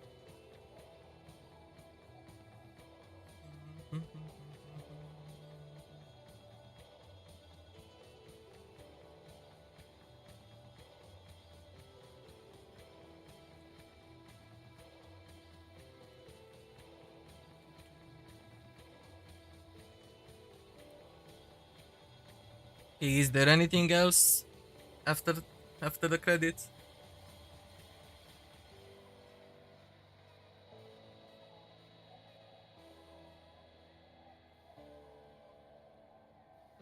I guess we will find out. Maybe it's just we are taken to the to the screen, to the main screen.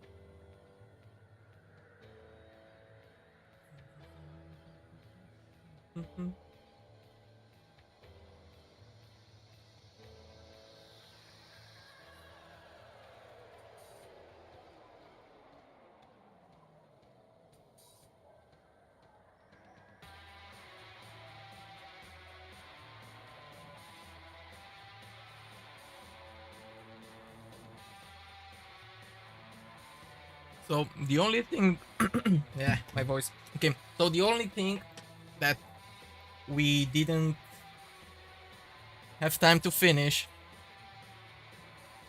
was basically the check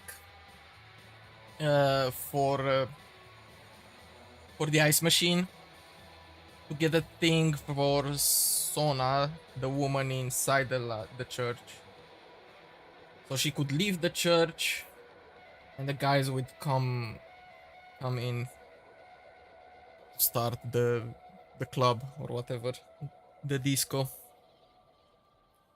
And I haven't found the pants, to be honest with you. That's another thing. So yeah, here we have it. So yeah, this was pretty much all for Disco Elysium. I loved it so much. It was a fun experience. I hope you also enjoyed. And I will see you guys tomorrow. Maybe I will start the stream early. Maybe not. I don't know. You will see. But we will be here at least 5:30 p.m. GMT +2. We will be here with some more Darkest Dungeon 2. And yeah, see you guys in the next one. But for you guys, and I will see you guys tomorrow. Bye bye. Have a good one. Bye.